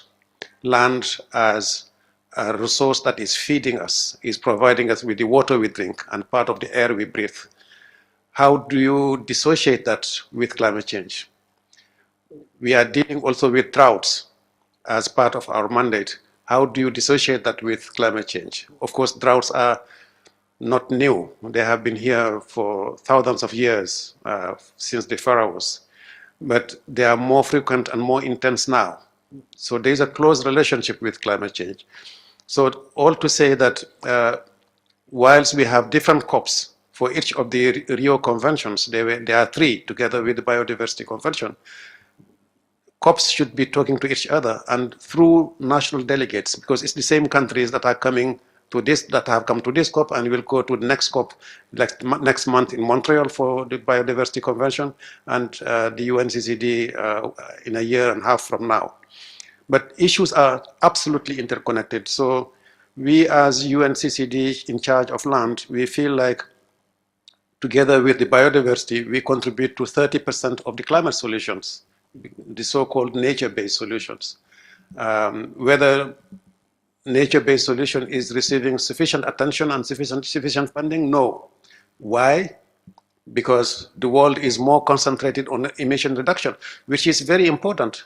But it will be equally important to actually make sure that you store the carbon back to the soil, because it should not have been emitted. Now that it is outside, let's restore it back to the soil, and that is through nature-based solutions. So we, as Convention to Combat Land Degradation and Promoting Land Restoration, we are contributing to climate. At the same time, if you restore land, you also fight against poverty, you improve food security, you improve water quality and air quality and so forth. So it is absolutely interconnected. I can talk for longer than this, but I think you have a hint of what I'm trying to convey as a message, is that delegates, when they come to these COPs, they should not look at their issues as national focal points. They should look at their issues as representatives of governments that will have to deal with biodiversity in the same way as they are dealing with land and climate in particular. Of course, you have many other issues, but I just want to highlight these three. Wonderful, thank you. So we're here to talk about building momentum towards a global climate solution. And a big event for you this week has been the launch of the International Drought Resilience Alliance with the governments of Senegal and Spain. Perhaps you could tell everyone a little bit about this work. The government of Senegal and Spain took a leadership and called upon other countries. There is now an alliance which was launched on Monday by the Prime Minister of Spain and the President of Senegal. A number of heads of states were present, and international organizations, because in a way, with the severe droughts that the world is being faced with at the moment, I will just give you some figures to. Now, the Horn of Africa is going through the most severe drought in 40 years. Europe was hit by the most severe drought in 500 years. Australia, the most severe drought in 800 years. The United States of America, in the most severe drought in 1,200 years. So you have a sense that this is global, and it is severe, and it is more intense. So it is not something that is hitting the north or the south. It is actually going to all countries. No country in the world is immune to drought. And it turns out that no country is prepared to drought. You can be a very rich country, but when you are faced with severe forest fires that you are unable to extinguish and control, when you are being faced with security, food security issues, or your rivers are drying to the point that you cannot navigate anymore, or you cannot undertake some energy-related activities like nuclear power, which a country like France had to stop some nuclear stations because the Loire river was dry. So it is affecting the economy as a whole. So this alliance aims to raise awareness at the political level and accelerate action through early warning systems that need to be put in place, as called for by Secretary General of the United Nations, early warning for all, by preparedness. Many countries are not really prepared to drought. They wait until a drought occurs before they react. We are more reactive than we can anticipate, and also recovery, long-term recovery, including insurance systems and so forth. So there's a panoply of solutions that is out there, but the reaction has been very sectoral at the moment. Humanitarian world, agriculture, livestock, water. It has to be a whole of government approach in order to succeed. And of course, regional cooperation. If you share a river between two countries, you may be foes, but please understand that this river doesn't know the borders, and water will flow, or lack of water will affect everybody. So it is important that if you have a station somewhere in the river, that it speaks to the station downstream, so that you can have a better management of your resources rather than competing for more scarce resources. Wonderful, thank you. So we have government initiatives, intra-government initiatives. Maybe you could give us some of your ideas on how else the world could be building momentum towards a global climate solution.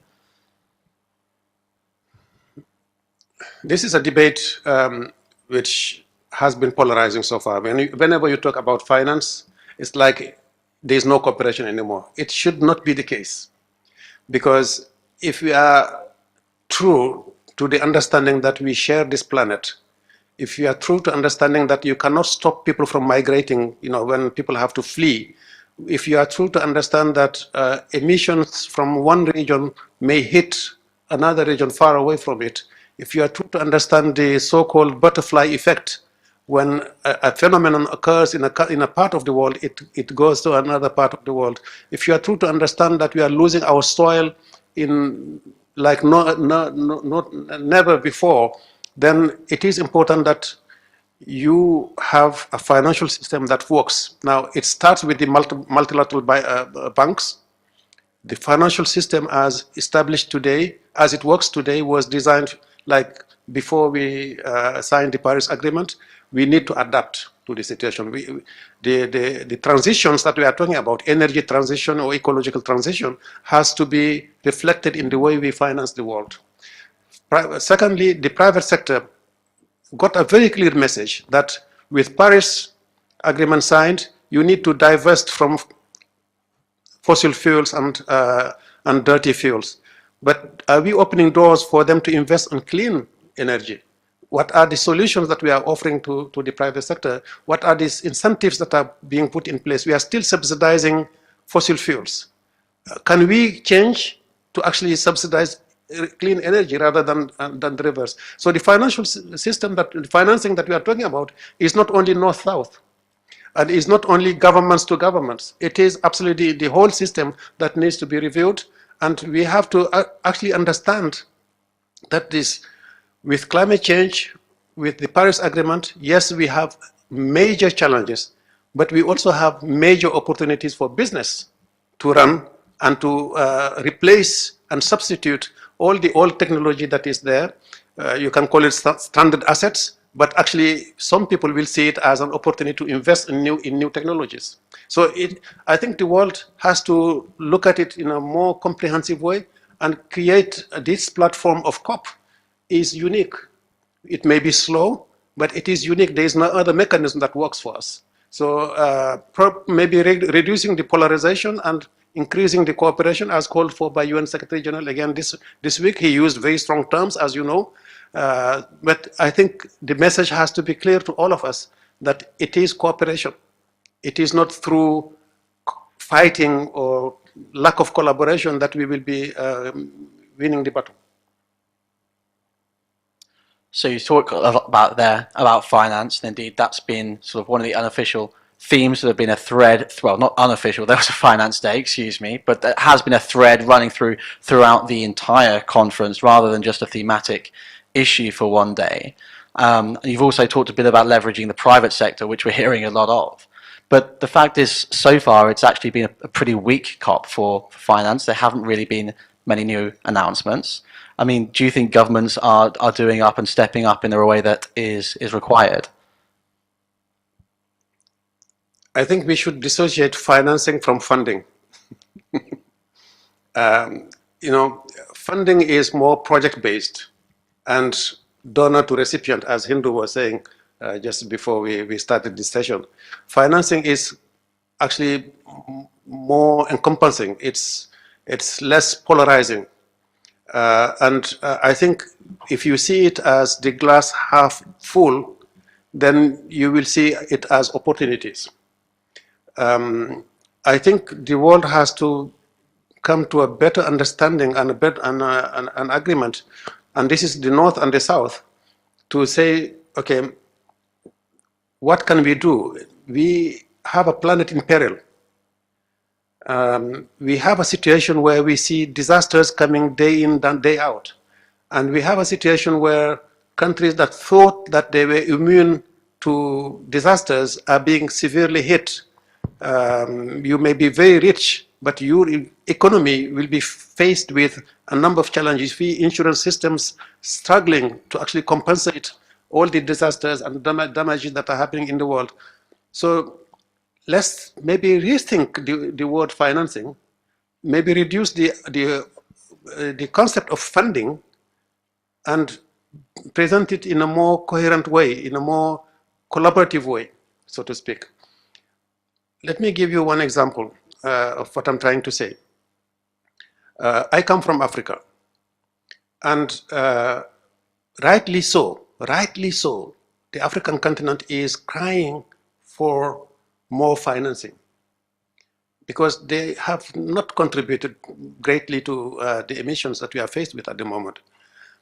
But it turns out that this continent that is contributing very little right now may be the biggest contributor in 50 years from now, because the population is growing fast. Because that population that is growing together with the middle class that is coming up with that will need energy. And the question is not whether or not they will have access to energy. The question is what kind of energy they will be having access to. If we are not careful, you may be seeing the next big emitter coming unexpectedly from a region that is emitting the least at the moment. So what do we do to avoid that? How can we prevent that situation from happening? Harnessing the energy that is found in Africa, the renewable energy, there's an immense deposit in Africa, from solar to wind to geothermal to hydropower and so forth. The potential for green hydrogen is immense. including here in Egypt, including in my own country, Mauritania, including in Namibia and so forth. So why do we not invest in this? This is where the financing is coming from. I'm not looking at public money. I'm actually looking at opportunities to invest, to actually propose to these countries opportunities to grow. First of all, to respond to their own energy needs. As you know, close to 45% of Africans do not have access to electricity today. So this is maybe a change of narrative that will help the world understand that it is in the best interest of everybody to actually mobilize financing for development. And instead of focusing on decarbonization, which is very important for some parts of the world, but for other parts of the world, you need clean development, not decarbonization that much, because they are not carbonizing in the first place. Okay. A fascinating conversation, which I'm sure we could debate long and hard for many hours, but I'm afraid we do not have time. So thank you very much, Mr. Executive Secretary. I'm going to pass on to my colleague, Rumbika Chekamba.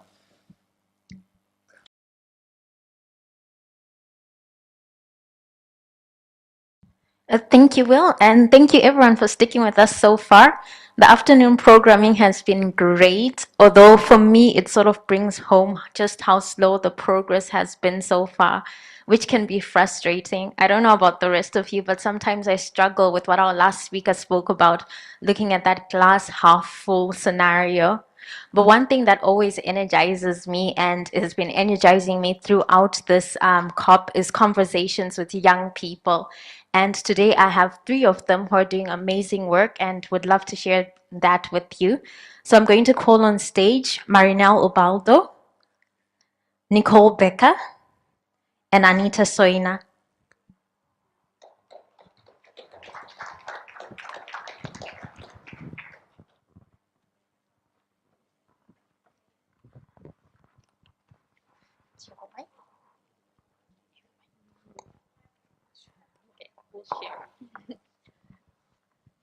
Thank you guys so much for for joining me here on the Devex stage.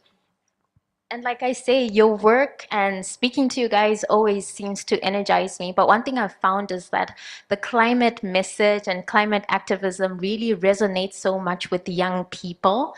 And I'm wondering, why is that so? Why are you guys so energetic? Where do you get it from?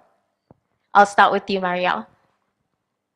Well, thank you. Thank you for having me. Good afternoon, everybody. Well, as for me, climate activism has become so personal to me because of a personal experience when Super Typhoon Haiyan ravaged our province in the Philippines in 2013. It killed thousands of people. It destroyed a lot of homes. We went back to zero. So that kind of experience, I don't want to go back to that experience, and I also don't want my children to suffer the way we suffered. So climate activism, climate advocacy, climate justice advocacy has become so personal to me because that is also fighting for a just world, for a healthy world for my children to see. I don't want them to just be busy surviving another typhoon. I don't want them to experience how we lost so many people, how we lost our loved ones, how we lost our family, how we lost our livelihood, our house. I want them to grow up in a world where it is safe for them to dream, it is safe for them to live, it is safe for them to hone their full potential, because this world is not ours to really to consume, but for the next generation to enjoy. So I guess that is, I always go back to that why I am here, why I am fighting for climate justice. It's because I want the next generation, my children and the children of my children to live in a world that is just and fair and that is for them to see. And I'm hearing a lot of that at COP27. It's like everyone that I speak to who's like around your age, who's at the youth and children's pavilion, are always talking about, this is personal for me because like in a few years' time, this is going to affect my children, it's going to affect my children's children. I'm going to love someone who's here in 2100. I want to leave something for them. Is that what motivates you, Nicole?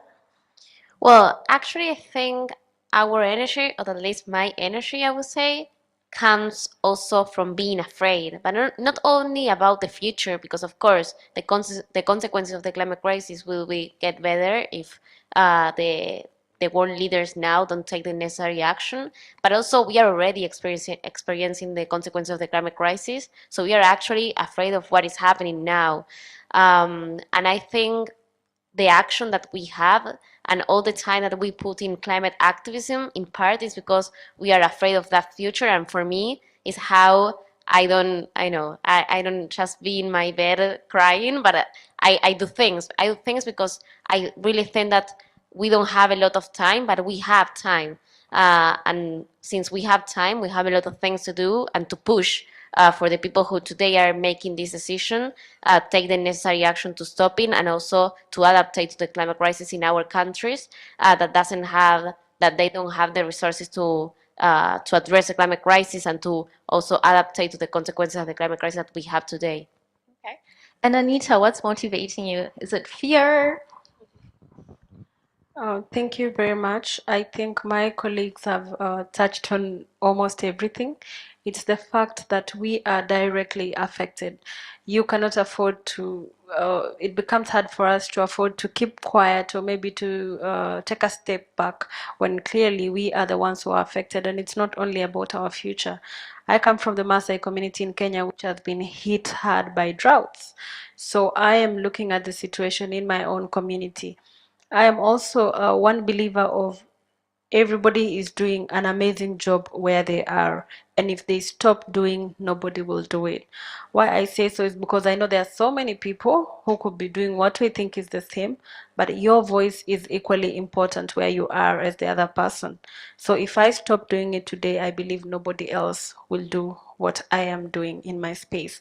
And that's why we do not only take it to activism. We are not only holding placards, but we are participating in real action on ground. I run an initiative that we participate in forestation. We plant fruit trees for school children and families, even in their homes. When we go to the coastal region, we take part in activities such as advocacy, sustainable catching of octopus. We have plastic, ending plastic pollution and all that. So we as young people have actually moved from just asking and asking and asking, but actually contributing to real action on the ground. I love that, real action on the ground. And when you talk about asking and asking and asking and asking, one of the frustrations that sometimes comes up is, I'm doing all this work, I'm putting myself out there, but are people listening to me? This year was the first year where we had a children's and youth pavilion at COP27. Is that a sign of progress? What do you think, Nicole? Are we moving forward? Are people actually listening?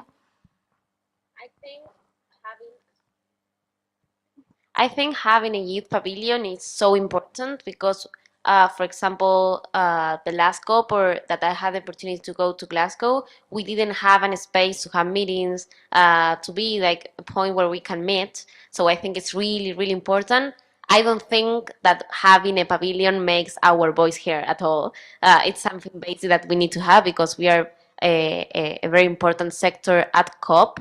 But I don't think it's make automatically that, okay, our voices now are being here.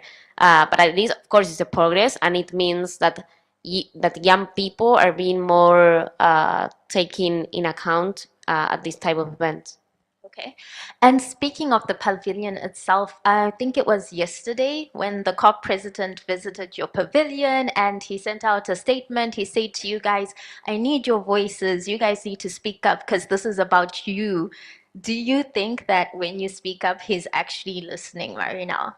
That is very interesting because the youth has been speaking up. The youth has been in the front line already, even before us. We are just continuing the work of the other youth who are now adults. There are a lot of actions already before. And I just wish that speaking up and actually being a youth speaking up is not just being taken as tokens. You know, I feel like a lot of our leaders are pushing us, are not telling us to speak up, be the voice, and blah, blah, blah. But when we actually speak up, are our demands actually being into consideration when they decide what's best for us? Because we have already written our global youth demands, our global youth statement. We drafted our youth manifesto in Italy last year, and then in COP26 it was just recognized. But how are we making sure that those demands are actually being addressed in implementation of COP outcome? So it is not enough that we are just speaking up. We need leaders who will actually consider and take into consideration all the demands that youth are saying. Because yes, we can speak up as much as we can, but if our leaders are not listening, what's the point? We will just be there in the streets shouting for climate justice. But if these leaders will just just keep putting walls against the youth, then there will be no change that would happen. That's a real concern that I keep hearing among so many people when you speak about tokenism. And Anita, maybe you can take us through what are the demands of the youth and how do we move beyond tokenism to actually have you guys considered as stakeholders? Thank you. So you've actually reminded me that I was speaking today at UNOPS, and one of the things that I highlighted is how we are going to involve the young people also in the money making part of conservation. Because when we are looking for volunteers, it's always where are the youths. I know of these youths who can volunteer and all this, but when it comes to the bit where people are now enjoying the fruits of green jobs, and all that, it's not about the youths anymore. So that alone is something that discourages many people from the space. I can tell you from my own experience, ever since I joined the space, I haven't studied anything related to this, but I joined the space because I'm so passionate about contributing to solving global community problems. And trying to convince other people and bringing more young people to the space is not easy, because if they are not passionate about it, sometimes it can be boring. The language itself is very heavy. So we have to look at how can we bring them on board. And now this is why I mentioned the money making part of it. Most people want to know what's in for me here. We've had cases in my country where young people have started tree nurseries, because we are supposed to be to have a certain tree cover as a country, and we are told that the trees that we have in our nurseries are not enough. So we have young people who go out of their way to have the tree nurseries, but you realize that when we have mega tree planting sessions, it's always the government to procure that. Why don't you give opportunities to these people who also own tree nurseries? Why don't you buy from them so that they can continue to stay in the space? So I feel like, and we also need to look beyond thinking activists are enemies to the government. I mean, that's a very good point to make in Egypt. Please continue. Yes. I ran for office and I am an activist, so I don't think I am an enemy to myself and to my passion for politics and leadership. So we need to rethink that, because we activists can also sit down with government. Activists can say well done to governments that are doing well. It's not always about fighting and all that. Actually, people are activists because there's something wrong in the society. And sometimes I tell people I do not enjoy. It's not like I love being an activist, but it's circumstances that are pushing you to be one. So I think there's need to understand that youths are problem solvers. They are innovators. They are educators. They're doing they can help to implement the policies that we are actually drafting in these conferences. So there's a very huge gap in involvement of the youth, especially on ground. And maybe to finally mention on the climate finance and the climate funding bit is that if we are coming to such conferences, and when you hear people asking for financing loss and damage, you realize that everybody is doing it. We are doing it collectively, regardless of whether you're a youth, whether you're a grassroots leader. And when it comes down to our countries, then it also needs to be fair that at least all initiatives are represented. We need to think about special groups like people living with disability and all other groups. So I feel, and when we speak as youth, we are not only speaking for ourselves. I am here speaking for youths, but the issues affecting youth are also affecting women in my community, affecting girls, affecting men, affecting people living with disabilities. I mean, these are community problems. So we are speaking out as youths, but speaking for a huge population. Thank you. I'm so glad that you spoke about activism and how sometimes you can feel like you're being repressed, you're being restricted. And I just wanted you to touch on that a little bit, Nicole, because for me, this COP has felt a little bit quieter than usual, to say the least. How do you operate in such a space? That's interesting. Yeah, it's the first COP that we are not going to have a huge strike outside. And we believe as young activists that the hope is not inside COP, but outside, right? Because we think that the power is in the people. And for example, at that COP, and this COP, we are not going to do the strike that is part of our identity in a way. But I mean, we also had the opportunity to do a lot of actions and also being panels, being here today talking. I mean, we find different ways because it's not about the way, but about the message. So of course, it's a weird COP that way, and we have a lot of things related with the human rights or things about machismo in general. I know if this is the word in English, but yeah, we find a way to say our message anyways. That's really inspiring. And also, one thing I wanted to touch on is that there may be young people who are at home who are interested in activism. You spoke that some people spoke about people feeling discouraged, but there are also people who just don't know how to get started. So I just wanted to ask each one of you, what advice do you have to someone who wants to get started in activism?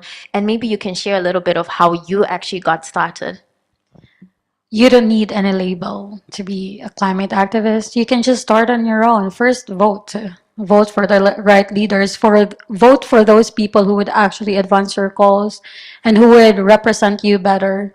We need leaders to really represent us, the issues that we face, the issues that are in the communities, the issues that we actually, the issues that are affecting us actually in our everyday life. And when you do not vote, you're actually just you are missing that opportunity in you to actually be part of the solution.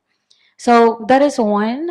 And I think I started being climate activist when in 2012 when I was trained to be a child facilitator. I thought that climate change is a very interesting topic and we could learn more about it. It didn't really occur to me that a year after Super Typhoon Haiyan would happen, and it kind of like showed me how climate change would destroy a lot of lives if we will not act now.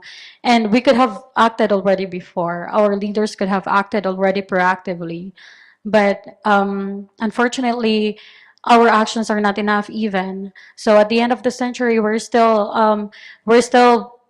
temperature would still rise. And whatever we do now, it is for the next generation to enjoy. So, and that is really worth it of all the actions, of all the efforts that we could do. And being a climate activist, it doesn't have to be grand already. You can start in your own family. You can start by changing your lifestyle. You can start by sending petition to your local government unit. You can start by joining a lot of organizations. You can start by volunteering even. You don't need that label because we are all climate activists, because we are all connected. We need everybody to be on board. So every one of us are climate activists, just fighting and pushing for a greater world. So do what you can in your own space. Anita, what advice do you have? Exactly what you said. I mean, there's a quote that says we don't need one person doing a million things, but we need a million people doing the little that they can, and that way then we are able to impact more change. So for me, I'd say you pick what you think you're best in. Just don't ever feel like you're not doing enough, because we are all different. I know of people who cannot even stand maybe say, what do we want, climate justice, but if you go back to the grassroots, they're implementing amazing projects and these are people whose stories have not been told because they don't have the privilege to be or to be in the social space, or maybe they don't even have access to smartphones and all that, but they're really doing amazing work at home. It doesn't have to be activism. It can be something else that is contributing to climate action. I think she also talked about voting in the right leaders. And bad leaders are elected by good citizens who do not vote. I ran for office in the last election, and the culture of politics in my country, and I think in Africa, is very toxic. I am from a meeting with parliamentarians when they were having a discussion on why people in Africa do not win on green platforms, and I actually related to everything. But to me, I'm looking, okay, I didn't win. How am I going to look for the person who won and make sure that person becomes environmentally conscious? Because most of the times we address our challenges and issues to world leaders. Dear world leaders, dear government, dear so-and-so. How about if you are passionate about politics and leadership, become the leader yourself, so we don't have to see our children saying dear world leaders, dear government and all that. So I feel because if you look at where the gap is, that is exactly where the gap is, in the leadership space. Honestly, so many people are doing amazing work. So many, with little and or no resources, people are really putting in so much effort to actually contribute to climate action. And the only place where we have a gap is with the policy makers. So if we can also try and be in those spaces and continue with climate education, it's very important, so that we are raising a generation of environmentally conscious people. It becomes easier when more people are for the planet. Yeah, which is why I was asking you guys about where you get this energy from. You ran for office. You guys have got so many things that you're doing. Ran for office, you're an author, you're a counselor as well, you're a UNICEF advocate. It's like you guys are doing so many things and filling up all these spaces. Nicole, what's your advice to young people out there? I would say my advice is just do it. I started in 2019 when I saw a video on Instagram about Greta and all young people in Europe calling for the first international strike. And I didn't understand why in my country, in Argentina, no one was talking about the climate crisis, or just a few people. For example, I was very involved in social topics and human rights, but I have never at that time talked with my friends about it, or I didn't study at school. So I started to look information, and I realized that when we talk about the climate crisis, we are talking about human rights. And when I made that link in my brain, I started to realize that if all the people understand that connection, and that we can talk about the climate crisis without talking about social justice too, is when we met with some friends and we create Youth for Climate Argentina, that is the local chapter of Friday for Future, and we organized that the first international strike in my country, and 5,000 people came to that strike, and it was amazing. And to be honest, I didn't expect that at all. It was just, okay, let's do that and let's see what happened. And that was the beginning of a movement that now is so bigger comparing with that moment. So I would say that my first advice is just do it. Do it and then see what happened. And also don't be afraid about what is going to happen, Yeah, it seems like you never actually know when you're making history, but a few years down the line, it'll be like, this was it. This was the moment that changed everything. And as we're now coming to the end of our time, but I just want to get your final thoughts from you guys. What would be the message that you would want to give to negotiators at COP27, to our leaders at COP27? What final message would you want to give to them? Marielle? Do not procrastinate on climate action. We do not have time. We are already hearing the tick of the clock. It is now or never. We could have done it a long time before, but we need it now. So do not ever procrastinate. I know we have been procrastinating for so long, and we have reached the point that a lot of countries have already reached the hard limit adaptation. We do not need more countries to reach that level. So we need to help those countries to mitigate and adapt. And please institutionalize funding for loss and damage. We need it now more than ever. Everyone looking out for that loss and damage facility. And Anita, what would be your final message to them? Okay, to the leaders who are responsible for pulling up their socks, is that COVID showed us that you can do it if you want to do it. I mean, a day like today when we didn't have any COVID case, and a day like tomorrow when there was a COVID case, so much was done, money was given, so much effort, attention to contain COVID-19. I'm trying to imagine in a situation where you cannot self-isolate. I don't think I can be able to quarantine in my community when we have floods. I don't think I can be able to put on a mask when we are actually having mudslides. So this is also a humanity issue. It's more than making it look like a cliche of, we are going for COP27 and taking pictures and doing that. But just thinking about the people back at home who are not in this conference. True story is that most people who are in this conference may have experienced climate change, but not as much as the people back at home. So just look at those people and ask yourself so many questions. And if you really want to contribute to all this distraction, so if they want to do it, they can actually do it. And finally, to just to African leaders specifically, is let us also improve on our priorities. I can imagine a country in a desert that is food secure, and then think about my country that is not food secure. Where did we go wrong? So we need to look at that keenly, and as we ask for the financing, are we also making sure that we are going to use the finances in the right way, so that it's not about show us the money, show us the money, show us the money. We also need to start thinking about how we are going to prioritize when we get the funding. That's such a good point. It's not only about funding, it's also about what we're going to do with it in the end. And Nicole, your final thoughts? Yeah, I really agree with your last point. I would say that my main message is there is no climate justice or social justice without climate finance if you are from a country from the global south.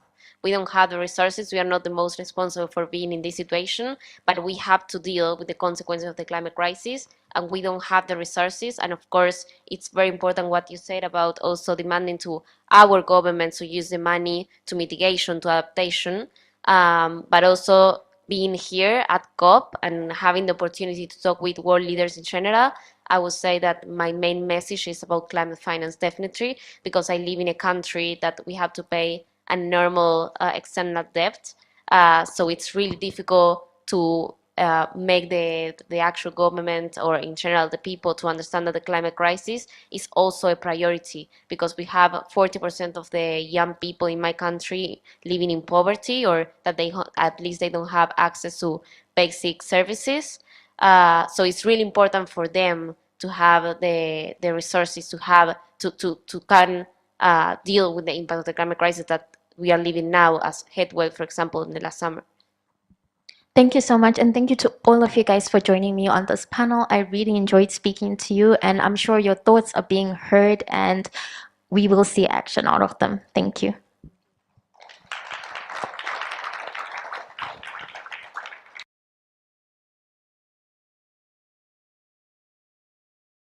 Nice to be back here with all of you. We began the day with Andrew Steer, the CEO of the Bezos Earth Fund, and we've had a jam-packed day talking about really all the places where the development sector intersects with climate. I've learned a lot. I hope you all have as well. And we've come, believe it or not, to the end. And it's a conversation I've been looking forward to all day, and that's with Alice Albright, the CEO of the Millennium Challenge. And I want to invite Alice up here to the stage to join me for a conversation.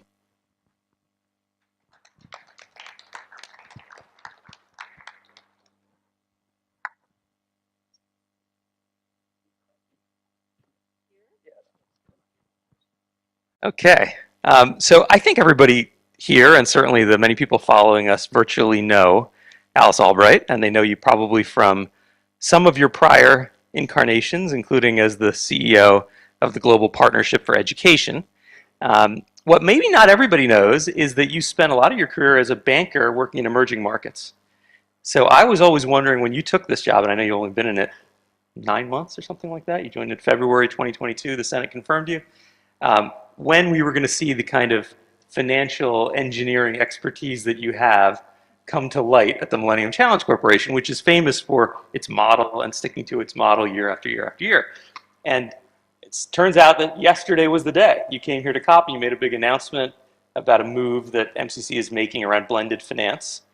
Connects really well to the conversation we had at the beginning of the day with Andrew Steer on what they're doing at the Bezos Earth Fund and the need to kind of reimagine how a lot of development organizations work.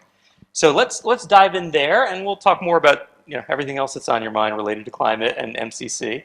But begin with this big announcement. So you've come to the table saying you're going to put up $50 to $80 million, and it's going to be through a blended finance approach with USAID.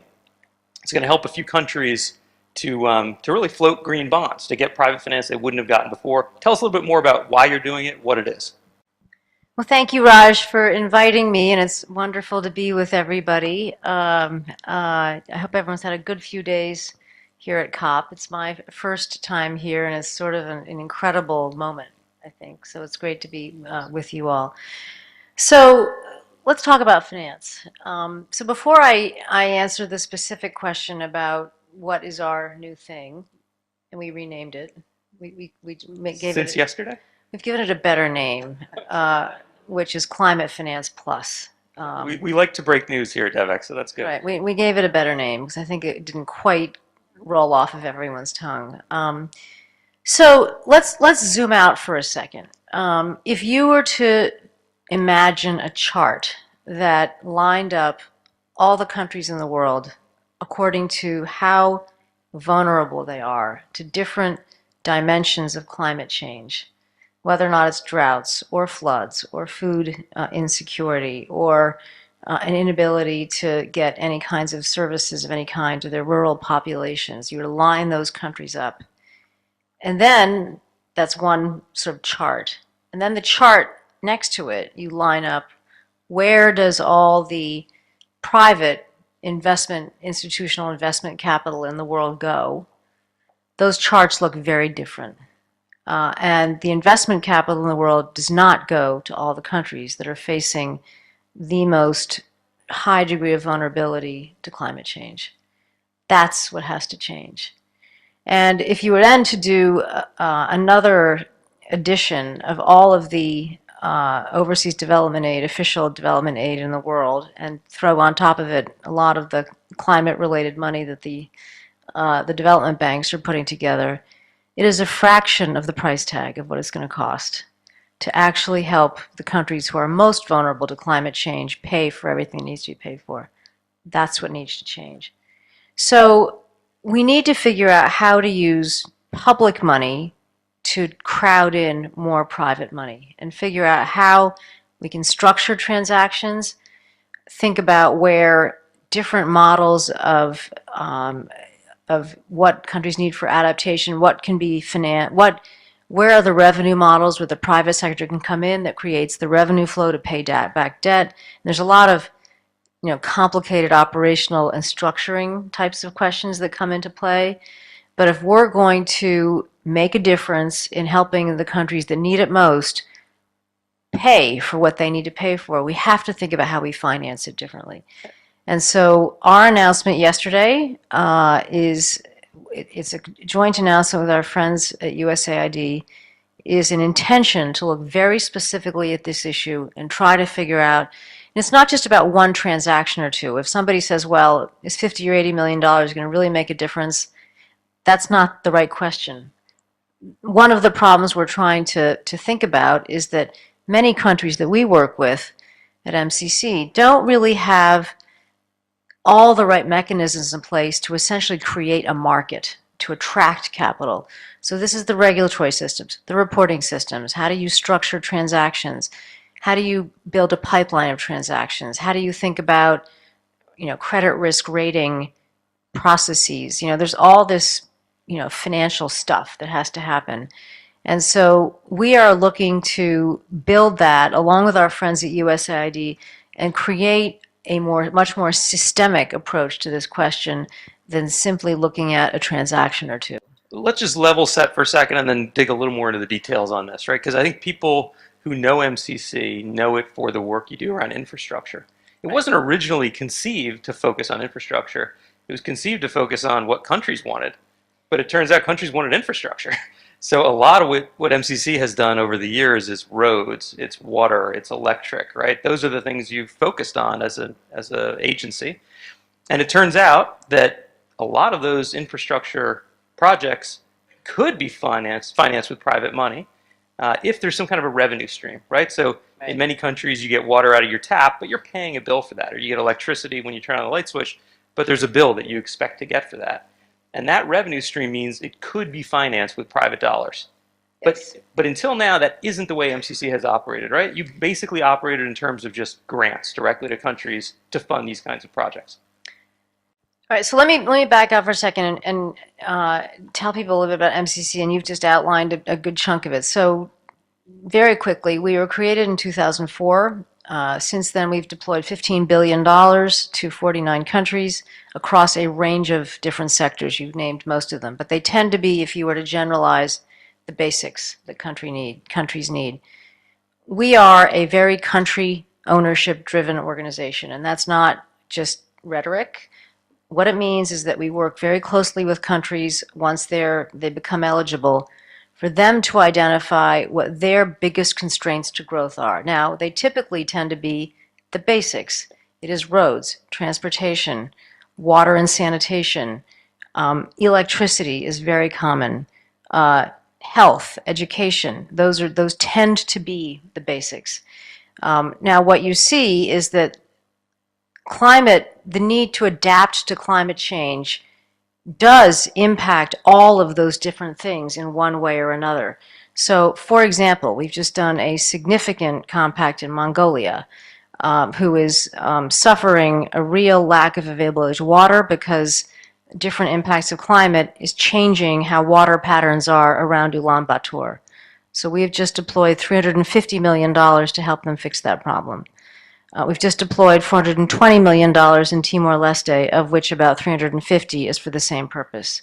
So there is a strong cross-section between those areas that countries want to work on with us and what tends to be hit by different climate impacts. A very big example of that is agriculture, where drought has totally changed planting patterns, make it much more difficult for farmers to scale up their agricultural operations. Then you talk about different parts of the value chain, like how do you get goods to market. So we are not changing our business model at all, but we're taking a cut through it and saying a lot of it is about, when countries want to work with us, is about climate resilience and adaptation. Now, back to our thing that we announced yesterday. We are still going to be a grant maker. And by the way, in this financial environment, being a grant maker is incredibly valuable because most countries are getting into high levels of debt distress. A lot of official money is loans. Those loans are getting a lot more expensive given the interest rate environment that we're in. So we give countries, the average size of our grant is $350 million. So it is a significant type of financial, it's potentially very impactful type of financial instrument. So it can be used for all kinds of things. On the one hand, we can use it to build things, but on the other hand, we can use it to blend with private capital such that private capital comes in. So this is where the exploration work really needs to occur. And I know this is just a pilot. Remind me the name again of this new pilot? Climate Finance Plus. Climate Finance Plus. Climate Finance. See, it was good that we changed it. Yeah. Climate Finance Plus. Yeah, I like it. Yesterday it was something else. Tomorrow it's going to be Climate Finance Plus. We're not changing it again. Well, there is another acronym, I guess, that people know, which is the Belt and Road Initiative, or BRI, right? This started after MCC was created, but obviously the other big infrastructure game in town is the Chinese government through the Belt and Road Initiative. They have a very different approach, mostly lending. Right. But maybe you can just talk about where do you think what MCC is offering as you talk to the least developed countries and they're pitching you with proposals for infrastructure, where you think what MCC is offering compares to what BRI is offering. How do you think about that in the context of the countries you're focused on? Well, it's much more than the difference between MCC and what we see in the Belt and Road Initiative is about a lot more than a loan versus a grant. And it starts at what is MCC all about at the very beginning. So countries, and we have a very deliberate and intentional way of selecting countries to work with. The first thing is a country a low income or a lower middle income country? Then we have our scorecard, which is 20 indicators, which measures essentially 3 types of policy areas and choices that countries make. One is, are countries managing their economy effectively? Are they on a pathway to being more and more democratic and fighting corruption? And are they investing in their people? So we offer a model for countries advancing just in working with us that is quite different from where the Belts and Roads Initiative is. So countries get on a pathway in working with us. And there are a number, if you look at our website, there are a number of countries that we don't work with because they don't cross the scorecard. One of the extremely interesting things about our model is that there are many countries who would like to work with us. They pick up their scorecard from the internet. We publish all of them every year. In fact, we just published the last round last week. This week has gone fast. That's why I thought it was maybe this week. It was last week. And there are a number of countries who study their scorecard and adopt it as their road for reform without us spending $1 on the programming there. That's what's called the MCC effect. Correct, and it is real. And we meet regularly with those countries because they want to get on that kind of a pathway. So we offer a very different vision of the future in working with a U.S. government agency than what is underlying the Belts and Roads Initiative. Then you get to the financial piece, which is it a loan or is it a grant? And we are about grants. We then have a lot of other sort of specifics about how we work in terms of setting up an entity in the country that is under the auspices of usually the head of state's office. We work, that entity then becomes our sort of implementing partner. They then are the receiver of the grants. They then own the assets. They then implement the work. So it becomes a very sort of intentionally country-owned process that is not just about the selection, but then there's a lot of capacity and technical sort of assistance that comes alongside of that. It's quite different. And what's the latest on your move to be able to do this kind of work, these compacts, with middle-income countries? Well, it's a good question, and it's a very live question. So we, some time ago, and this was very apt given the conditions in the world now, 12, 18, 24 months ago, we started looking at the question of where does poverty occur and what does it look like. And we were initially set up to work in the low income and lower middle income countries, which is about 81 countries. And when we did the math and the number crunching and so forth around where does poverty occur, the answer is it's in more places than the low income and the lower middle income countries. Some countries have gotten poorer. Some countries may be just at the lower end of upper middle countries, but there are parts of them that are very, very challenged. There are also parts of countries that are, the overall country may be upper middle income, but there are parts of them that are still very lower middle income or low income.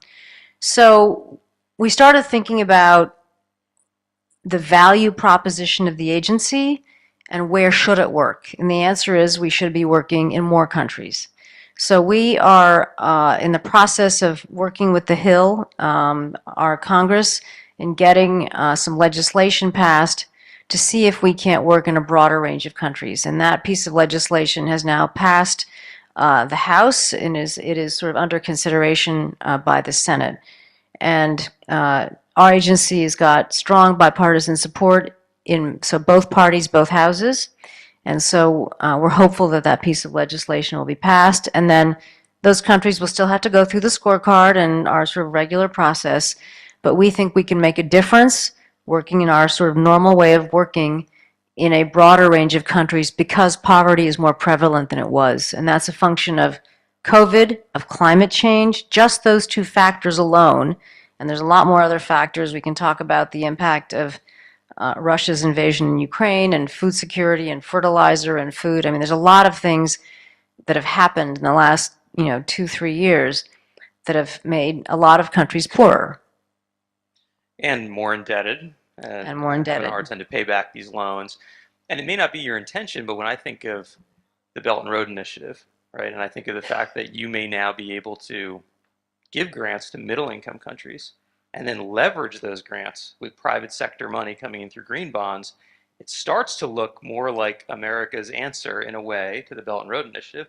Maybe the scale is less, but I know you're saying just from this pilot, you think maybe about $1 billion could be crowded in of private finance. So it starts to look like if you were to do more of this beyond the pilot, if Climate Finance Plus extends, maybe it changes a little bit of what MCC is offering in this kind of global market vis-a-vis BRI. How do you see that? Well, we need to get started. We have done a lot of work around what is the potential crowding in sort of leverage effect, leverage not borrowing, catalyzing.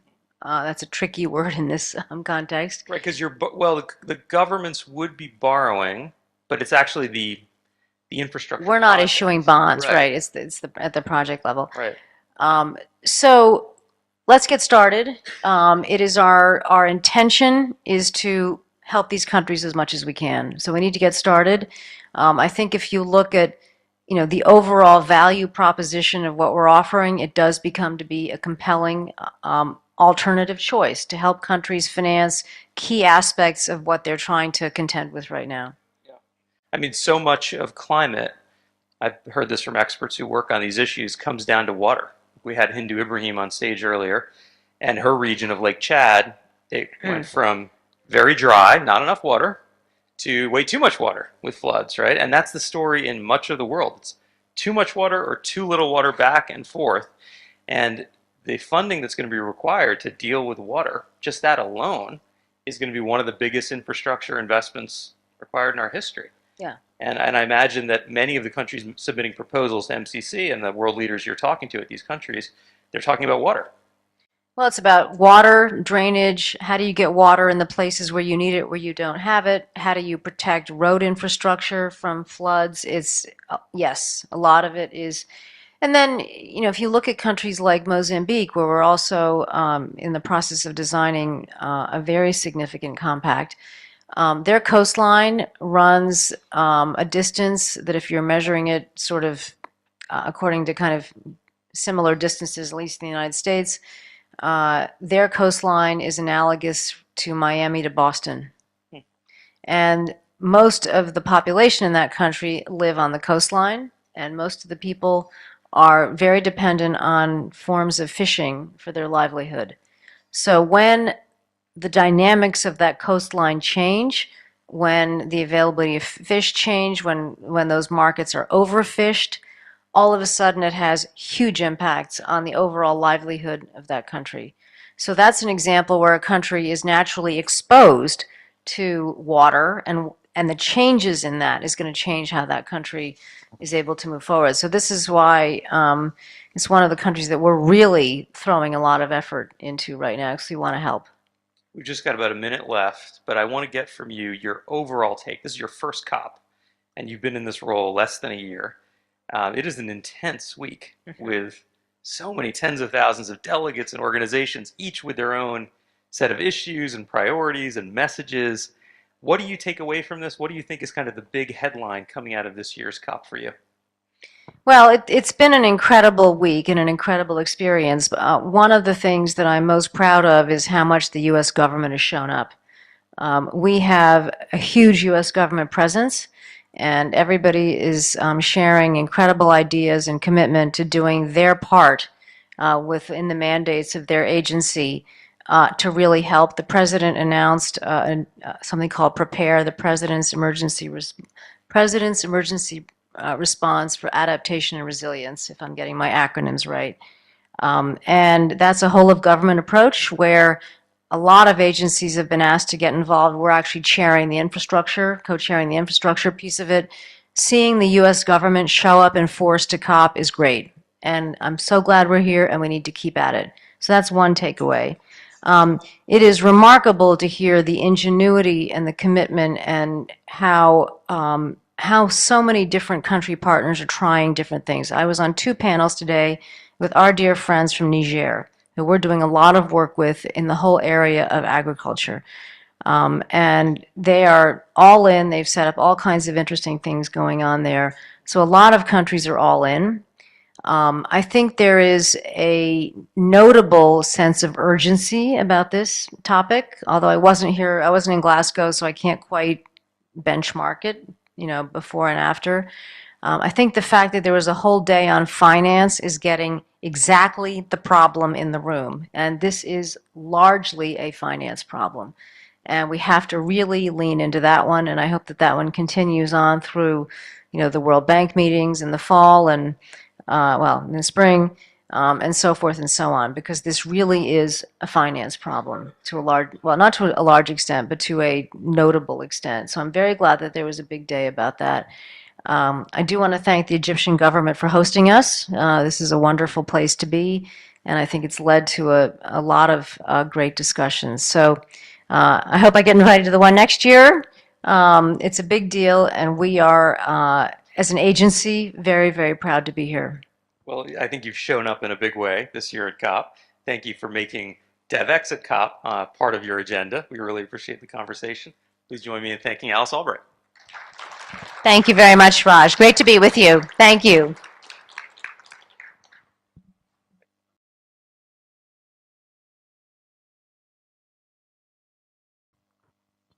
Okay, well, thank you, everyone. The day's sessions have come to an end, although there's still some more activity after this that I'll tell you about in a moment. Let me just say, everyone, especially when you're in the news business, says, well, what is the big headline? The question I just asked Alice, right? What are we taking away this year? And to me, this COP is the implementation COP. Of course, it says that on the side of the conference hall. But that to me means it's also the development COP. All right? Implementation, when it comes down to it, it's what all the people in this room and what those following us online are doing every day. How do you take issues like water and actually address them in the real world? That's what this COP really is about. And to me, that means that development community is front and center in a way that it hasn't been in prior COPs. In fact, I'll tell you a little tidbit I learned this week, that in the Glasgow Pact, the document, the final document that came out of last year's COP, you will not find the word water, you will not find the word food. Both are missing from that document. Now, those of us who know how to read bureaucraties will know it's there between the lines somewhere when they talk about mitigation and adaptation. It's somewhere in there, but it's not explicitly spelled out. And I think this year it's different. Now that development actors are in the lead, there's going to be a lot more focus on the real world issues, not just the high level policy issues, but how do you actually take them down to the ground level and address some of the things that Alice was just now talking about. So to me, that's a big takeaway, and I think what we've tried to do today at Devex COP is to bring you that context, to kind of look past a lot of the policy level technical jargon to what's really happening on the ground. I think it's going to fundamentally change the way basically all of our organizations work, from groups like MCC to the World Bank to the Bezos Earth Fund that we heard from this morning. So I want to thank you for being a part of this day. I also want to thank our partners who have made today possible. Our innovation partners are Chorus, RTI International, and Tetra Tech. Our supporting partners in Apt Associates and Pathfinder, and our ecosystem partner in Deloitte. All of these are organizations that do exactly what I talked about, the on-the-ground work, the implementation level, which is, I think, where the future is headed for this COP and for climate work in general. Let's see, I also want to mention a couple of things. On your table, there is a QR code. If you haven't taken advantage of it yet, you should. It will give you or point you to a free trial for Devex Pro, which is our premium subscription that you probably all already subscribed to, but if you're not, check it out. It is worth checking out. We just had a piece yesterday on the Gates Foundation's pledge around COP, $1.4 billion for food systems, and there's a lot more like that coming out if you're interested. I want to mention as well that we have our podcast. We're calling it the COPcast this year. So a lot of really interesting conversations if you want to follow that. If you, like me, have a very long flight home, it's worth downloading that before you go. We have a lot of big events that we do like this around the world. So if any of you are heading to Austin, Texas for South by Southwest, March 13th, Devex Dish will be there where we'll focus on food systems. You should subscribe to Devex Dish if you're interested in food systems, by the way. If any of you are at the World Health Assembly in Geneva, we have Devex Checkup doing its Prescription for Progress event May 24th and 25th. Join us for that as well. And much sooner than both of those things, we have a reception right now that I hope you'll join us for. I'd love to get a chance to talk to many of you that I've missed during the day. So I will be there. Just head right down the hallway here, the escalators, and find the reception. And it'll be great to have a chance to chat and network and hear what you all thought. Thank you for being here. Thanks to the fantastic team at Devex. And thanks to all of you. Have a great night.